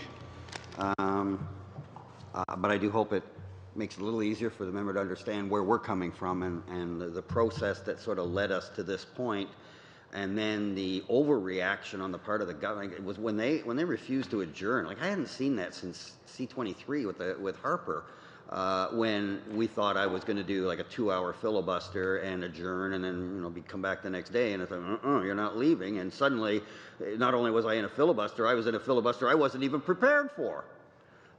So it's kind of like it's a real sneak attack by a majority government that has all the marbles anyway, to then conduct themselves in that fashion. And then for the government to do exactly that, only the second time I've ever seen it, whoa. So I want to end, in terms of responding to Ruby, by saying it is possible in a different, I'm not guaranteeing anything, I'm just saying that I think it is plausible, even possible, that had there been a different approach, we may still have the same disagreements we have, but we wouldn't be here at 5 to 11 on a Wednesday night, spinning our wheels, which is really where we are. It's quite possible, because a different approach got us a different result in at least 2 other occasions. And it wasn't like we didn't do work. We got 2 good reports, and both of them, I think, were only the first steps. There's more work to be done.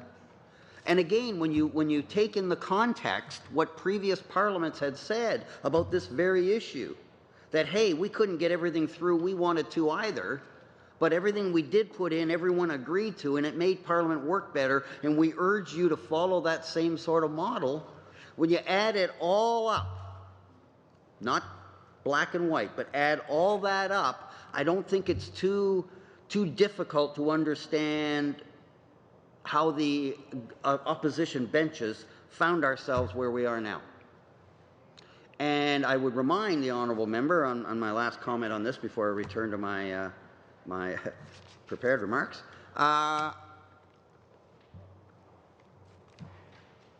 Is that we could still do it.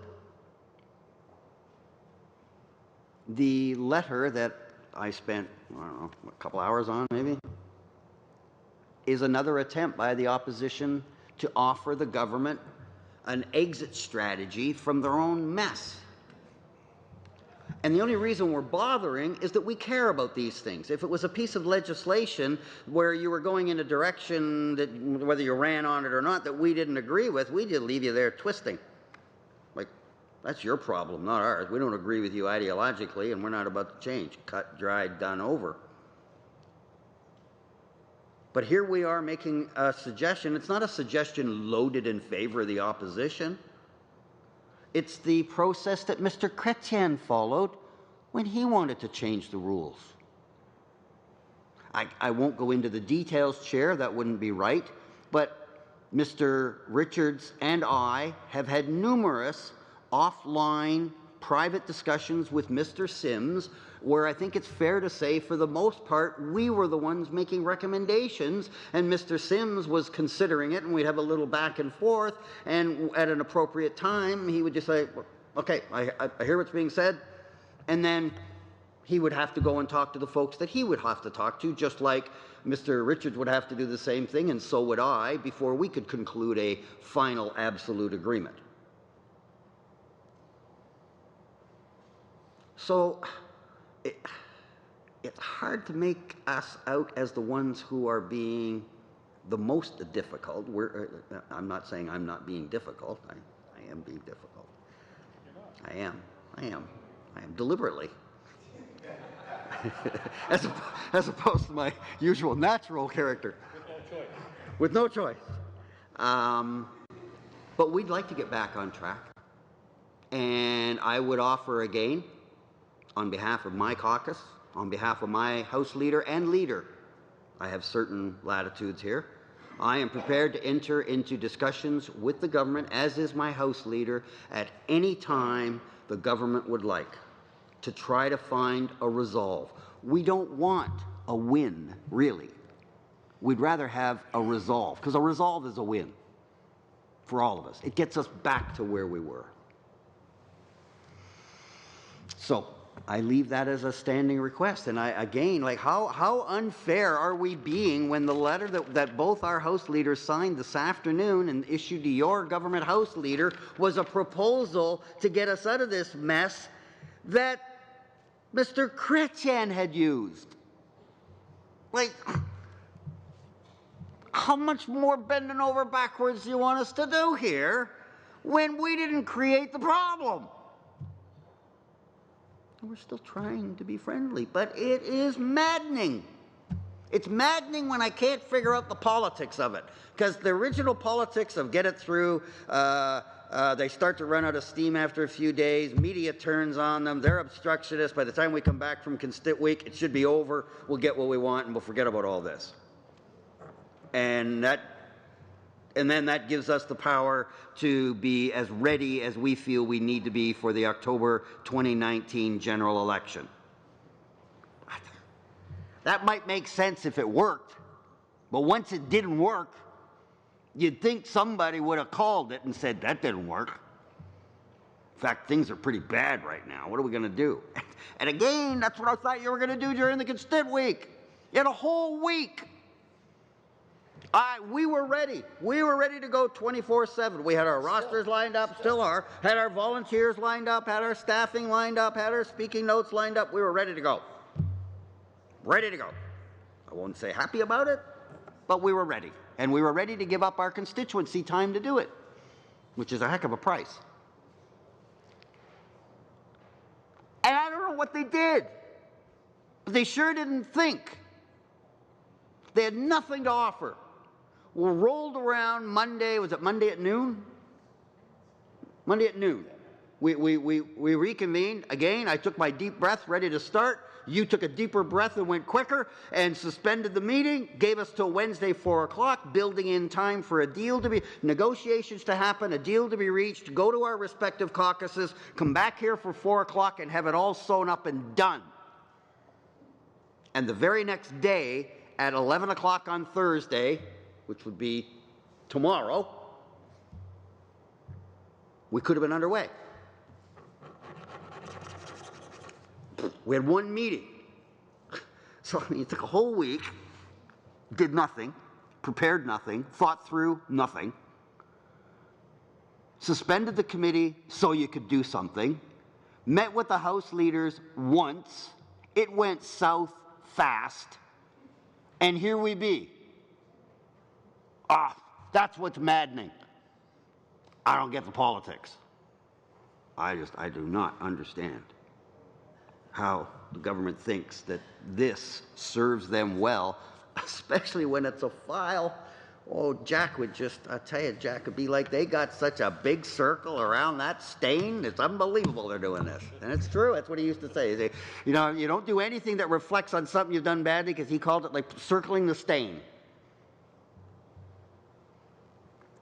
So not only does it not make any sense, especially it doesn't make sense on this file. Of all the files, I mean, is there a file going worse? I suppose, but you'd have to give it some thought.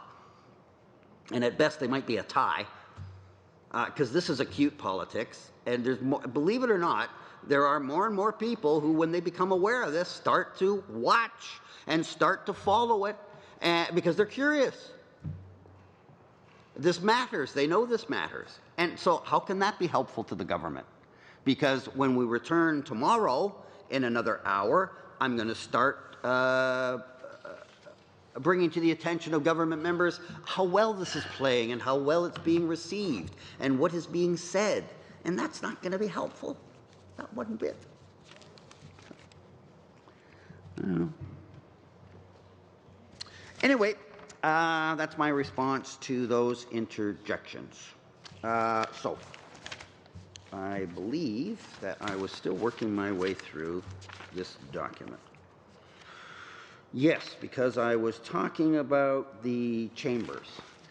That's it.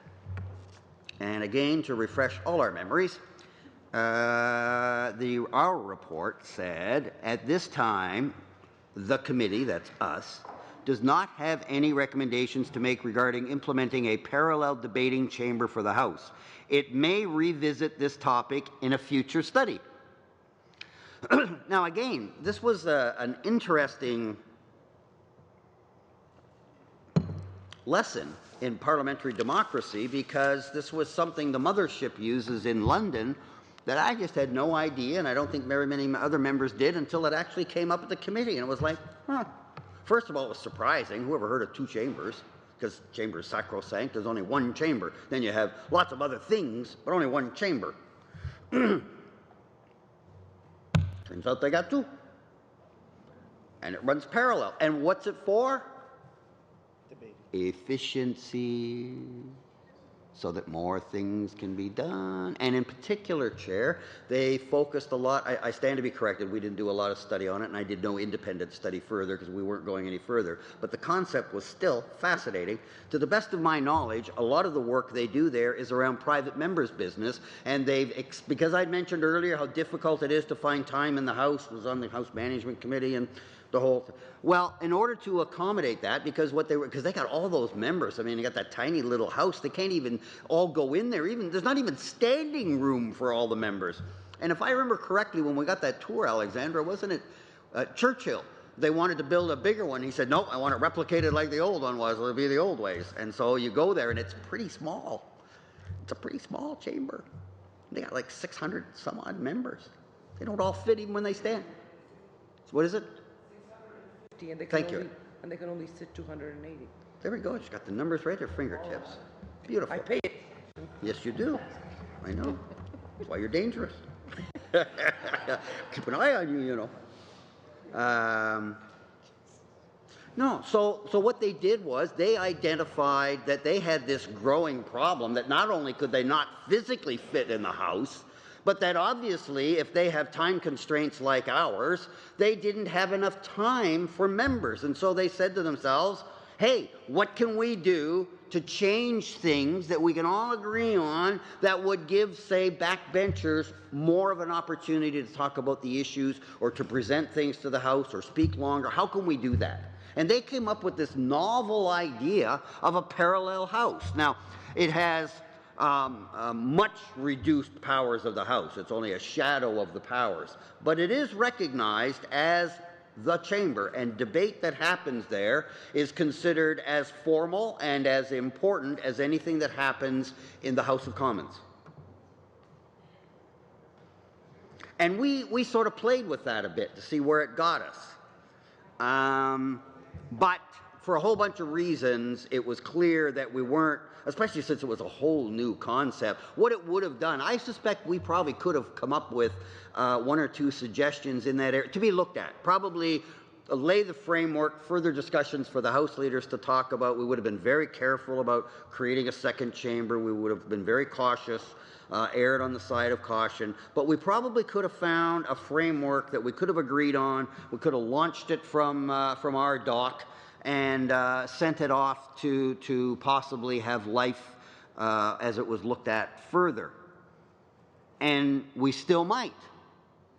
But as I recall, it wasn't anybody, I don't recall anyone saying, we can't go too far down this because it's in camera, but I don't recall that anybody or any caucus was saying, this is a horrible idea, we are formally, ideologically opposed to this, and any further recommendations where you just know that we're going to be against. I don't think it was any of that. I think it was a matter of, for us to take the time it would have taken to learn enough and consider all the variables and try to come up with some uses that we might agree on, that we would ask our House leaders to reflect further on, would have taken so much time, it would have affected our timeliness.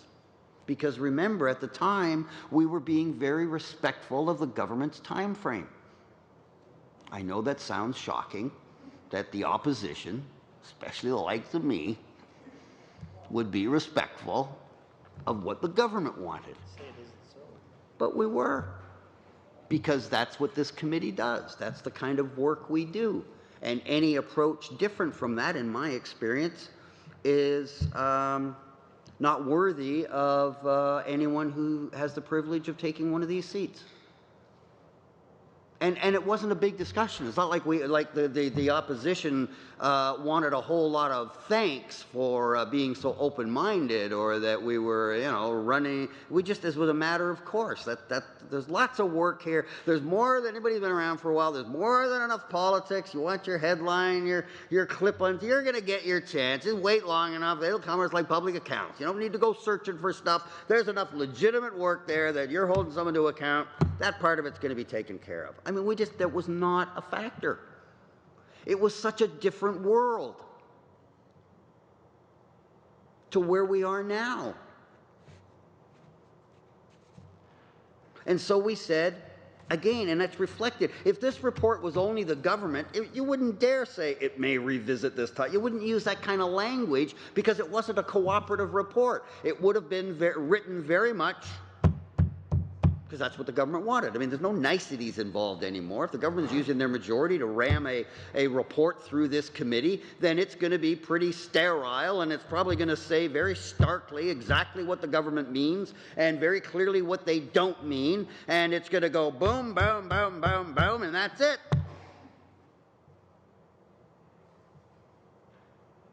Instead, even when we don't agree, even when we've acknowledged that we weren't able to find common cause in the first go-round, we say things like, we may revisit this in a future study. And it's not a throwaway line meant to make it go away. We meant it. I believe, I could be wrong, I think Mr. Graham shared a same sort of keen interest in this idea of a dual chamber. And when you start to stand back, and again, some of the things the government wants to achieve are very notable. One of the things you talk about consistently is giving ordinary members, backbenchers, meaning non-cabinet members, an opportunity to have their say, to be more engaged, to be more meaningful. Well, I'm all for that. How do we go about that, though? And so there may be something still here in this notion of a parallel debating chamber. Maybe. But we're never going to get to it with this attitude. With government there and opposition over here, and good thing we've got the two sword lengths.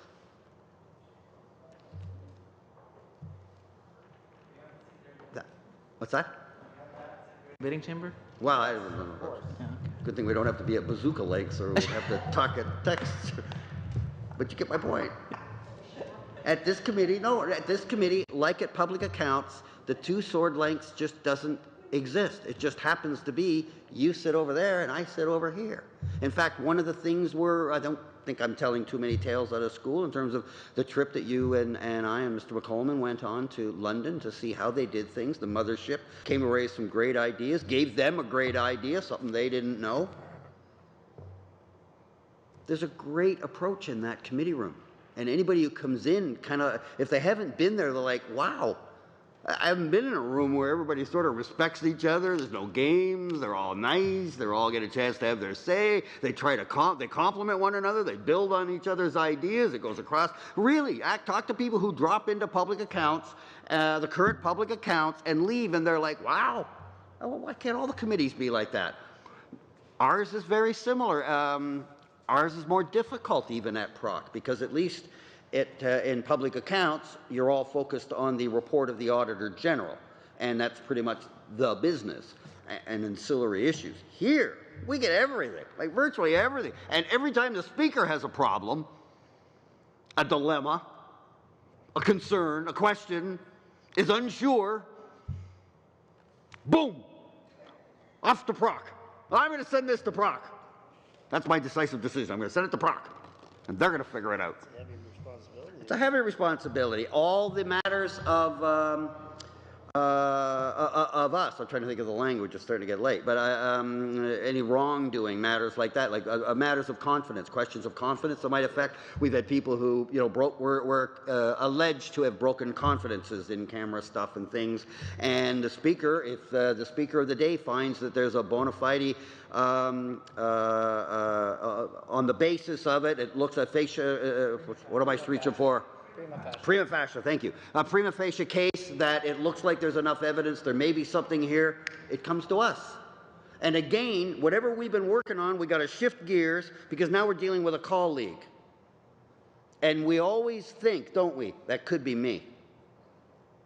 So you're trying to be as fair-minded, still trying to hold people to account, and then suddenly you get something else thrown at you. So as much as possible, it's a busy committee, it's a nimble committee, we deal with a whole lot of issues, and for the most part, we very rarely get like this. And up until now, you could say never.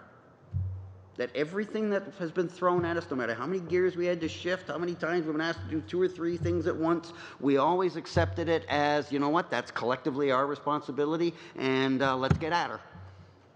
And we'd put together a work plan, and we'd go to work. Not now. And we can go on making suggestions about how to get off this dime, but that only works if there's a government that wants to get off the dime. Because right now it looks like the government's more interested in winning at any price. That the Liberal government is so bloody minded that they want more control. And that, let's understand too, 9 times out of 10, more control means that some right that we had somewhere along the line is about to be extinguished. Whether it's a time frame, whether it's a duty to, a responsibility, whether it's our ability at committee to speak until we're done. That's the price to be paid for the government to get what they want. In real negotiations, we'd be tabling a few things that we want.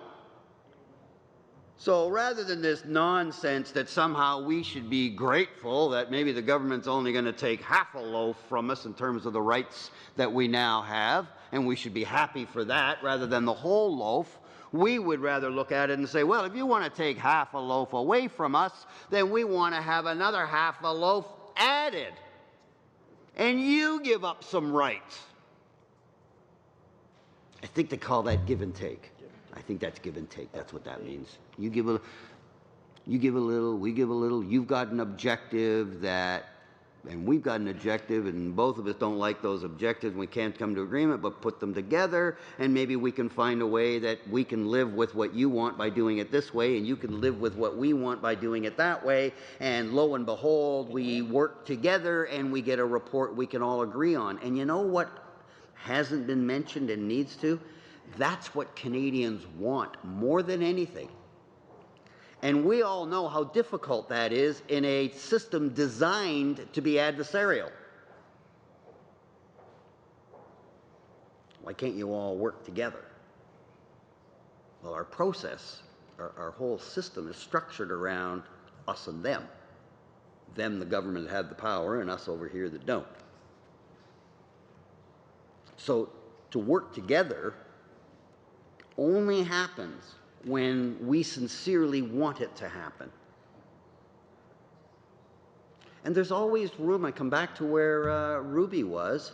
I mean, there's always the ability to, and we've done it, to enter into a process where we really don't know how we're going to resolve the things we don't agree on, but there's enough goodwill, enough trust and respect, as my friend Mr. Doherty has used, that we're willing to engage in that process, and we'll see where we are on the rest of it.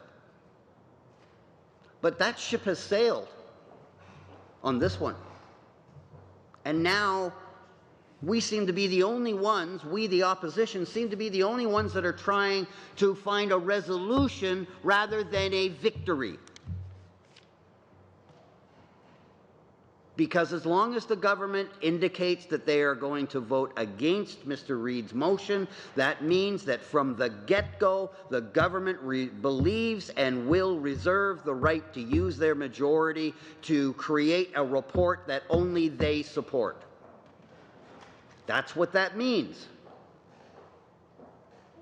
And I can tell you, I spent most of my time, when I got here, we were still under a minority Liberal government, but most of the time prior to this Parliament, I've been here under Prime Minister Harper.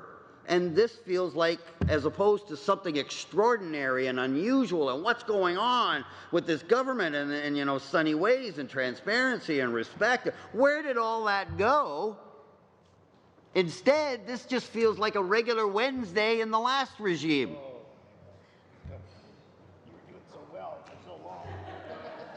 Boy, you guys have got to get over it. You have to get over it. Well, you already know that's not going to happen. So you got to get over it. Listen, I'm still living down the Ray government. You carry what you got to carry too. But that's the difference. Is that it feels like we're in that. I've got to think about every political angle. I've got to think every move the governments make. You're on the defensive. You got to look at where you can take your shots. You got to like that whole that make Canadians nuts. They like the adversarial system because it does work for us. It's our parliamentary system, but they like it in the Canadian way. Mr. Chrétien offered up what would seem to be a very Canadian way to deal with this issue. Let's take the Deputy Speaker, make them the chair of the committee. We'll take the 3 House leaders, make the government House leader and the official opposition vice chairs, and they only will pass on things that they agree on. That was good enough for Mr. Chrétien. He did pretty good. 3, 4, did he get 4? 3. Could have had 4 if it weren't for that vicious stuff. We won't go there. We all have our baggage. But that's what Mr. Chrétien did. And I don't know if he ever uttered the words sunny ways. I don't know. He might have, but it's not part of his legacy. Especially to that guy in the park.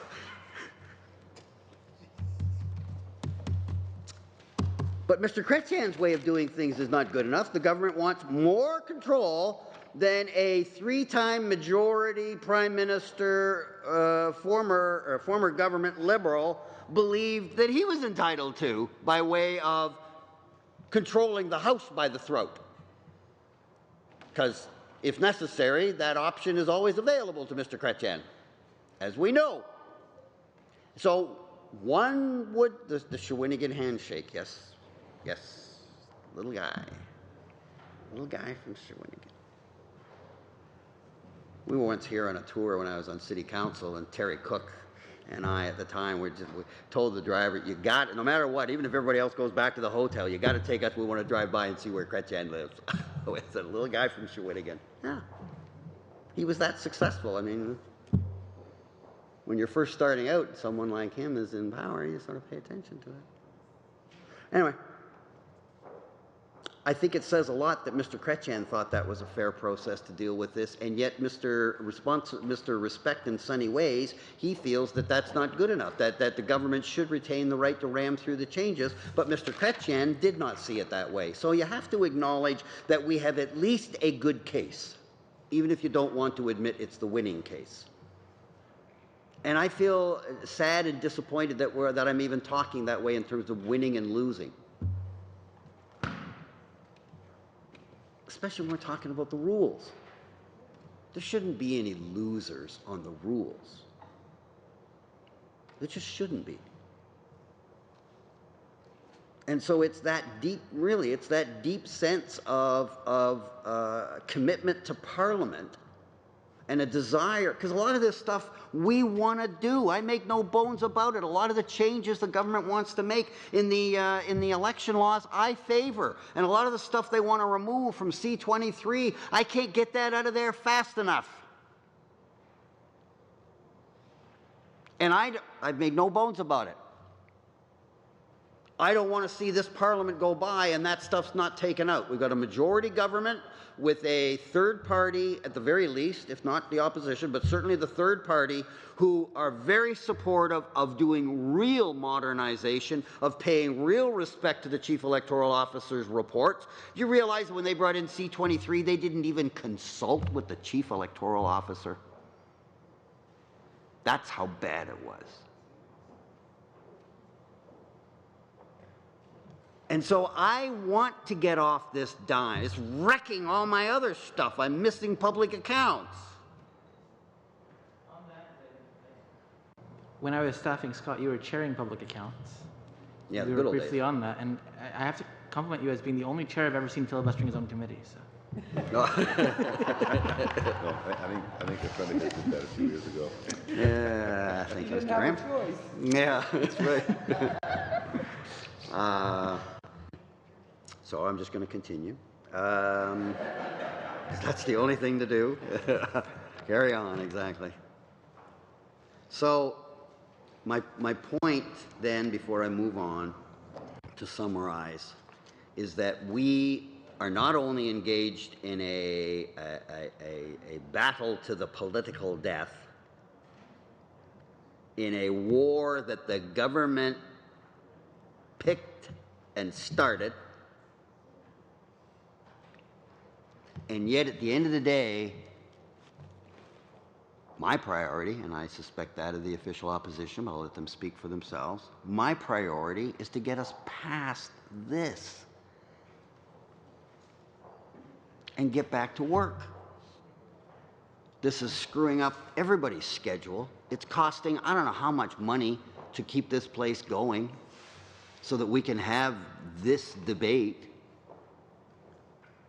So again, had we had a different approach, we might not be here. No guarantees. I'm not saying that all would have been wonderful had we gone different, but I believe there's a really good chance, if you look at the evidence of how we've been working as a committee since we got here, that there's a really good chance that in a different approach, we would be in the midst of reviewing that very document and probably entertaining some opposition ideas, laying out our time frame. There was a suggestion that when you can always meet outside our regular hours. If we were committed enough, we could do that. How much do you think we want to do that if this is going to be the way that we're treated?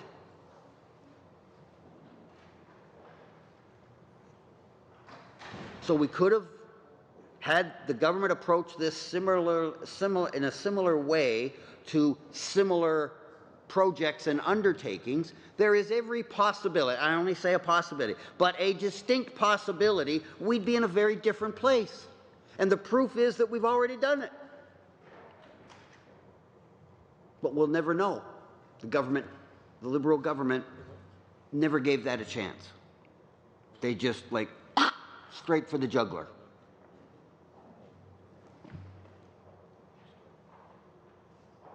And yet we keep offering options and ideas that are not stacked in our favor. The most recent being, as I said, and I'll stop referring to it now, Chair, and move on, because I see that look, Mr. Chrétien's proposal. I mean, how could the NDP and the Conservatives pushing a liberal model for change be us trying to gotcha you?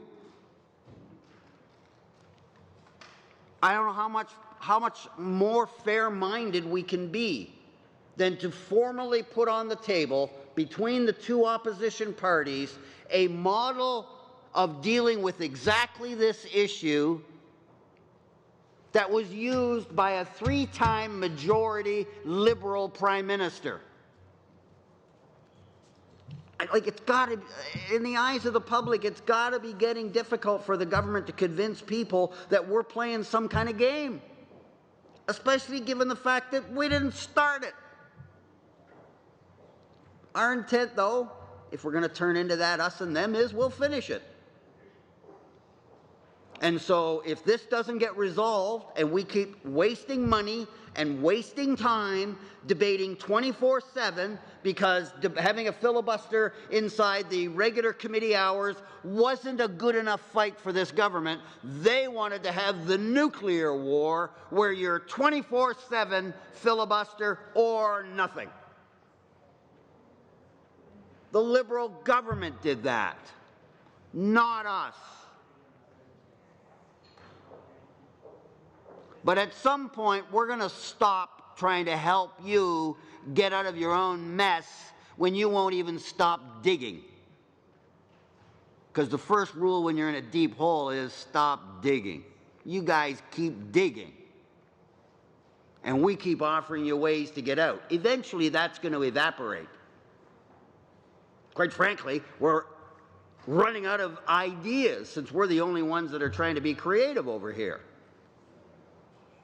The Trudeau Liberals, so far on this issue, their way or the highway.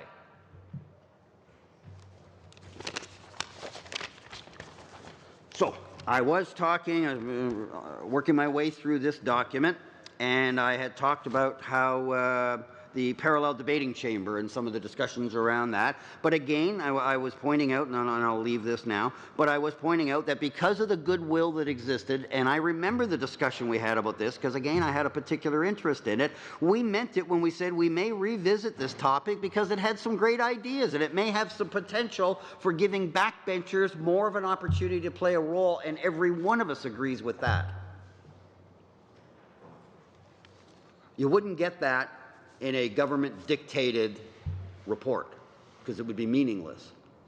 You might just as well say the opposition will do whatever we make them do. But because of the kind of environment we have and the respect that exists, we put that sort of thing in to show that, hey, as a group, this thing had some potential, and we wouldn't mind revisiting it to see if we can't tease that out a little further and come up with a viable new idea that might provide backbenchers with a greater opportunity to participate than now exists.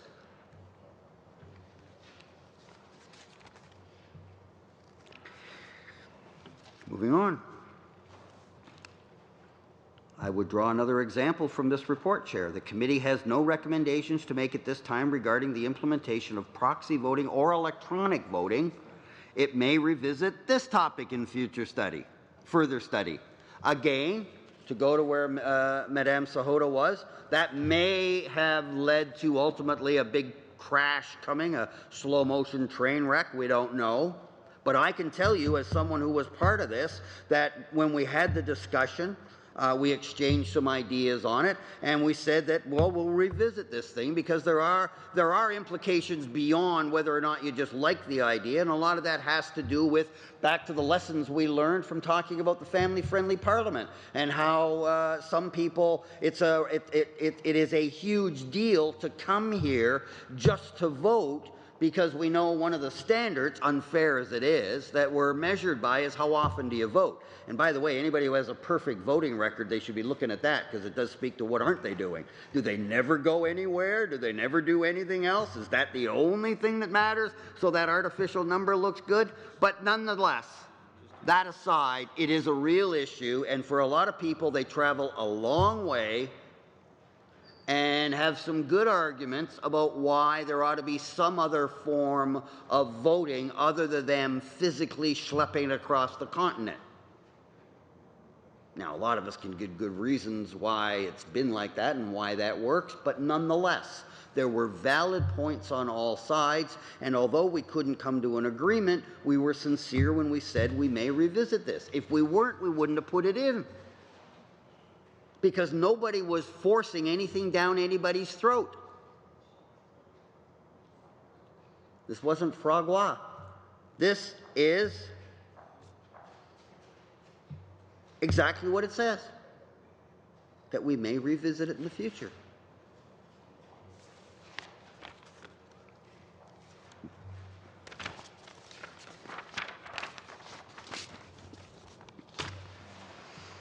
Well, this is always interesting, but the committee has no recommendations to make at this time regarding decorum in the House. It does note, however, that a purpose of this study was to identify and remove barriers to attracting and retaining a broad spectrum of Canadians as members of Parliament. The committee, as such, may revisit this topic in a further study. And again, that's not deferring it off to some time. We had recognized, at least notionally, in our work plan that we were going to come back to this stuff. If for no other reason than the members who cared about a lot of these things that didn't see recommended change in here, they weren't going to go away, and they were going to keep advocating. And this is the place that we deal with this issue. So we were going to be seized of this again, one way or another. But in wording it this way, we're being respectful to the fact that there are real issues here. Again, it wouldn't be worded like that in a government-dictated report. Or if it were, that kind of thing would have been attacked for making the report to resemble something that it is not, which is a work of collaboration.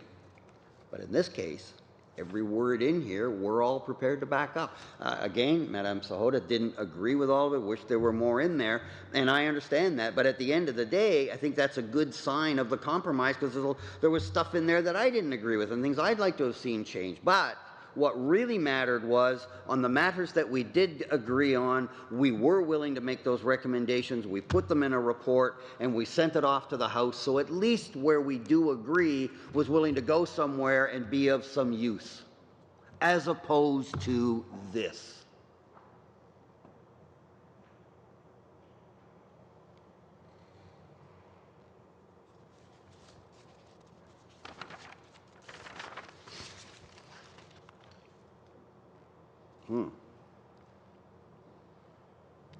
I won't say anything about this, but I'm going to read it, and it's totally self-explanatory. The committee is interested, as from the report, the committee is interested in providing flexibility to members who are in the late stages of pregnancy, new mothers or parents, or who serve as primary caregivers. The committee, however, does not have any recommendations regarding this matter at this time. It intends to revisit this topic in further study. So on that one, I'll just say this.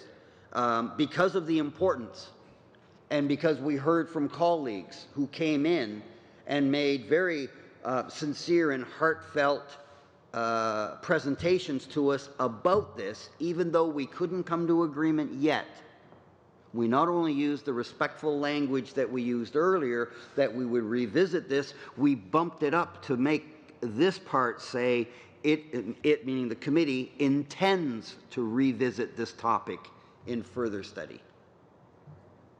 Again, not the sort of language that a government would use in a government-dictated report, because it would be laughable.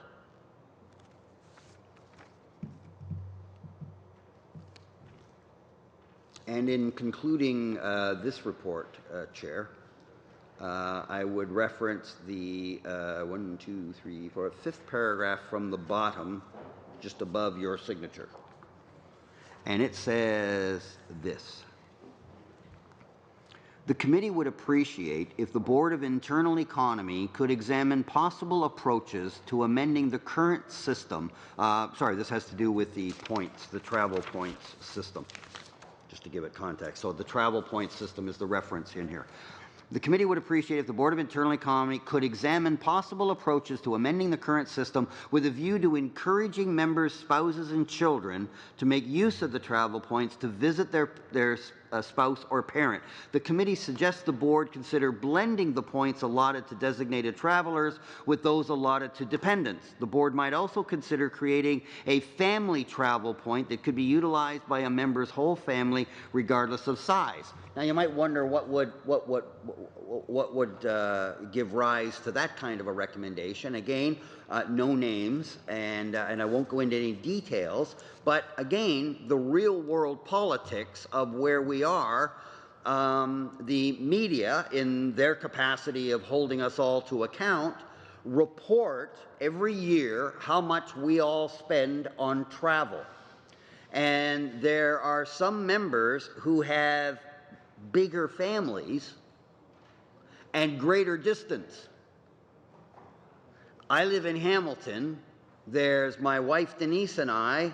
Our daughter is 25 and off on her own, just graduated from university, and she's off living her full life. There's just the two of us, and it's Hamilton. So when Denise comes here, it's, not that frequent because she's busy with her job as the CEO of the YWCA in Hamilton.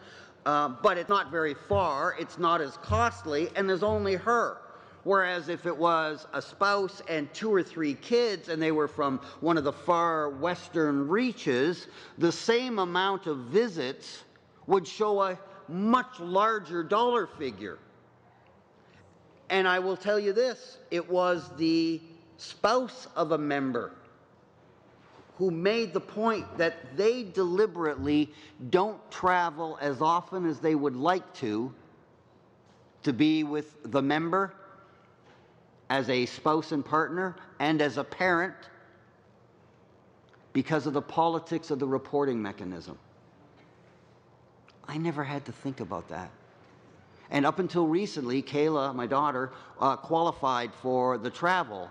And whenever she traveled, I was just thrilled that she had a chance to be with me and to be here in the capital and to be with Denise and I. I never once had to think about how's it going to look back home, because it was like 2 or 3 times a year at most. And Philomena, from here to Hamilton is a very different plane ticket than from here to Vancouver or Calgary. And that's not even talking about those that go west and then north, like our chair, who did not make presentations. None of this is about him, but I think it's fair to say if you looked at the life that our chair has to live, this issue could come into a lot more play. If the chair was bringing 3 or 4 kids as frequently as many of us do from, say, Toronto or the Niagara Peninsula, where it's a non-issue for us, it's a huge political issue. And then once a year they get this great big number, and of course people start thinking, oh yeah, there you go, living high on the hog on my tax dime. What's unfair is that we don't have to go through it. They might compare my travel to Philomena or compare us to David Sweet or other colleagues in the Hamilton area. That's the worst that it gets. And all the time, 15 years, almost 15 years, I've been here, I don't think any one of us has been out of whack, and it's been a mixture of Libs, NDP, and Conservatives from Hamilton since I've been around. I gotta tell you, my heart broke. And all I could think of was some like 5 or 6-year-old who wants to be with mom or dad. And we provide that means. One of the things that impressed me so much coming from Queen's Park was the amount of consideration that was given to family. It was greater than it was at Queen's Park, and I appreciated it. And again, it didn't affect me in a big way, because I'm not that far and I don't have that big an immediate family. But I appreciated that I'm now in a place where there is more respect and consideration and sensitivity around the fact that in addition to being MPs, we are still people. And when we're done office, we go back to being just people, from whence we came. And when I heard, in this case, it was a mom, and she said that there were deliberate trips when ordinarily they would have come to see Dad, because again, very rarely do I have to stay all weekend because of something I do in Ottawa, because I'm so close to Hamilton. I can usually get home, not always, and if I'm traveling or speaking, that's different. But I know that there are members from the West and the North and the East who will come here and just out of self-preservation will stay for weekends. You can tell in my caucus, I don't know about the rest of you, but you can tell who's from BC on Monday morning or Monday afternoon, because their eyeballs are like this. A lot of them come in on the red eye. And not only that, they live in 2 different time zones. They live in this time zone, but they deal with their and their family and their office and their constituents in a completely different time zone. I get all upset when I got to go to Africa and it buggers me up for about 10 days. These folks live like that all the time. So what I found when I heard that, all I could think of really was just like a little 5 or 6-year-old that wanted nothing more than to be with their dad. We've got the rules that provide it, and they deliberately didn't go because of the reporting mechanism we have. And because of the nature of our dialogue, where nobody was standing over with the hammer saying, well, we're just about done this, that we were all treated equally, we framed it that way. And the reason I know is because I was the one that made that suggestion. I wanted to see something done of that. Wasn't right.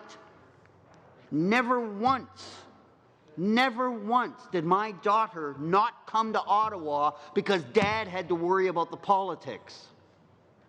And yet there are other members whose kids do not come and see their parents because of the politics. That's not right. That's not fair. We weren't able to completely revise the whole travel system. It's a big undertaking. It's complex. We have public staff, whose full-time job is to deal with that one single part of our life, which is the travel we do. So given the fact that we were working together and that we did consider what was being said, and we didn't have to worry about the politics of the day, when I made a suggestion like that, I think it was a colleague, I'm going from memory, but I think when I threw it out there, it was one of the Liberal members that just kind of said, well, maybe we could send something to the Board of Internal Economy to kind of bring it to their attention and ask them to take a look at it. I think that's how that unfolded. And that's how this got here. That wouldn't have happened if it was a government-dictated report. I would not have been in that mindset where I didn't have to worry about the politics of the room. I could worry about what my colleagues and their family were saying as witnesses, and I could take it into my heart, and I could work on it and try to find a solution, knowing that I had a government in the majority that was at least willing to entertain these ideas.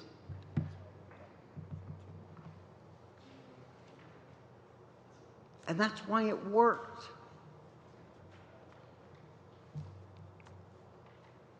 But the process we're under now is not going to allow that. It's going to be, and it's unfortunate, because we could very well be in a different place. I'm hoping we still end up in another place, because if this doesn't work, I mean, the only way we get out of this, if we don't find common cause, as in the referencing the Chrétien model or a couple of other suggestions that have been sent through Mr. Sims, if we don't find some way to positively segue this committee into some actual positive work, what we're going to end up with is, however this ends ultimately, the government either has to do a full 100% surrender or turn their guns on us and use 100% of their majority to run right over us.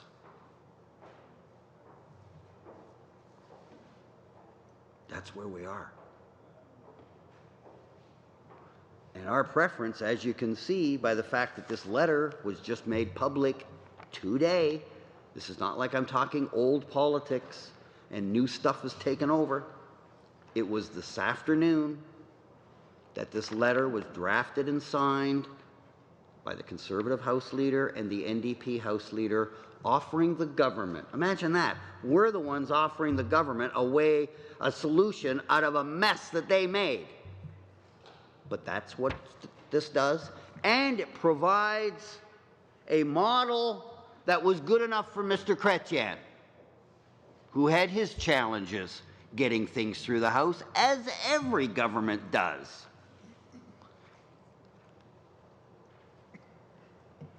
It's just that not every government is willing to change those rules by unilateral action, and it's the last thing we expected from a government that had promised sunny ways, respect, and meaningful committee engagement. This is pretty much the antithesis of that.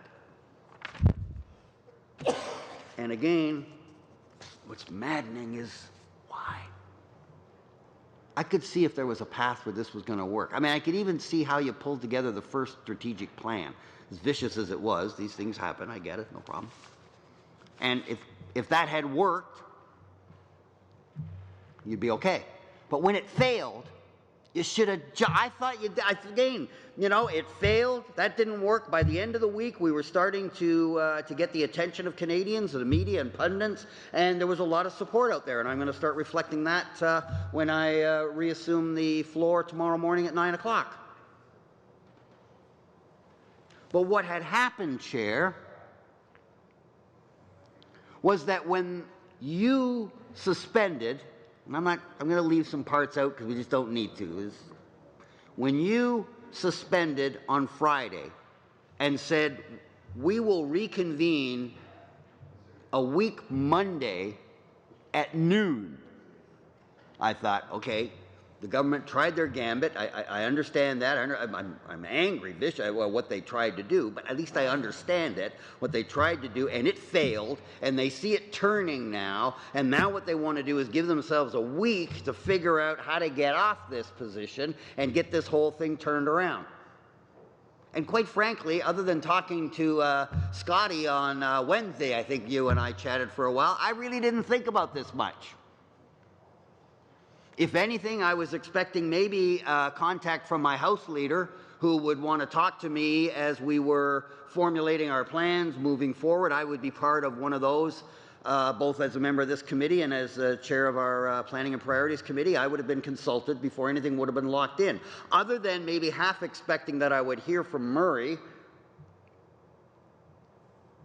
I didn't think about it. Because I thought, okay, the government tried something, nasty as it was.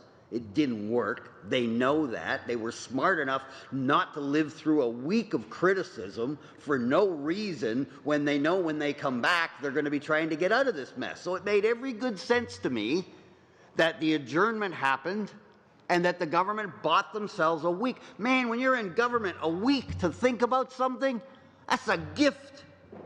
That's a gift from heaven. You don't normally get that long, especially when new stuff comes up. You get lots of time to think about what you thought of, but as what's that old saying? What is it? I can't remember the exact context, but it has to do with what is it that trips governments up? And the answer is events, my dear boy, events. And that's what happens, is that 80% of the time you're in government, you're dealing with issues that you never really paid a lot of attention to when you were in opposition because the problem didn't exist. You're either saying hi or I've got 5 minutes. No, I don't want to take any time from you, but if you could stop at 5 to 12, I just got some committee business for a couple of minutes. Okay. Another 5 minutes. You want to hear from me for 5 more minutes? Yes. I'd love to. Yeah? Wow. Watch it. Careful. You got a whole country out there going, what are you doing? A whole country. As if, eh? All right. So I'm kind of, I seek your guidance, Chair. I'm kind of at the end of that thought. I was about to pivot, but if I'm going to end in 5, I'm not sure I'm going to give you the eloquence that you were hoping for. Okay, well, maybe we'll do the committee business now then, and that'll probably take us to 12. Is that okay? And I'll be back up at 9 tomorrow morning? Yeah. Very good. So Thank you. You're so kind. take a few seconds to go in camera here. It's a piece of committee business that we normally do in camera.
Thank you.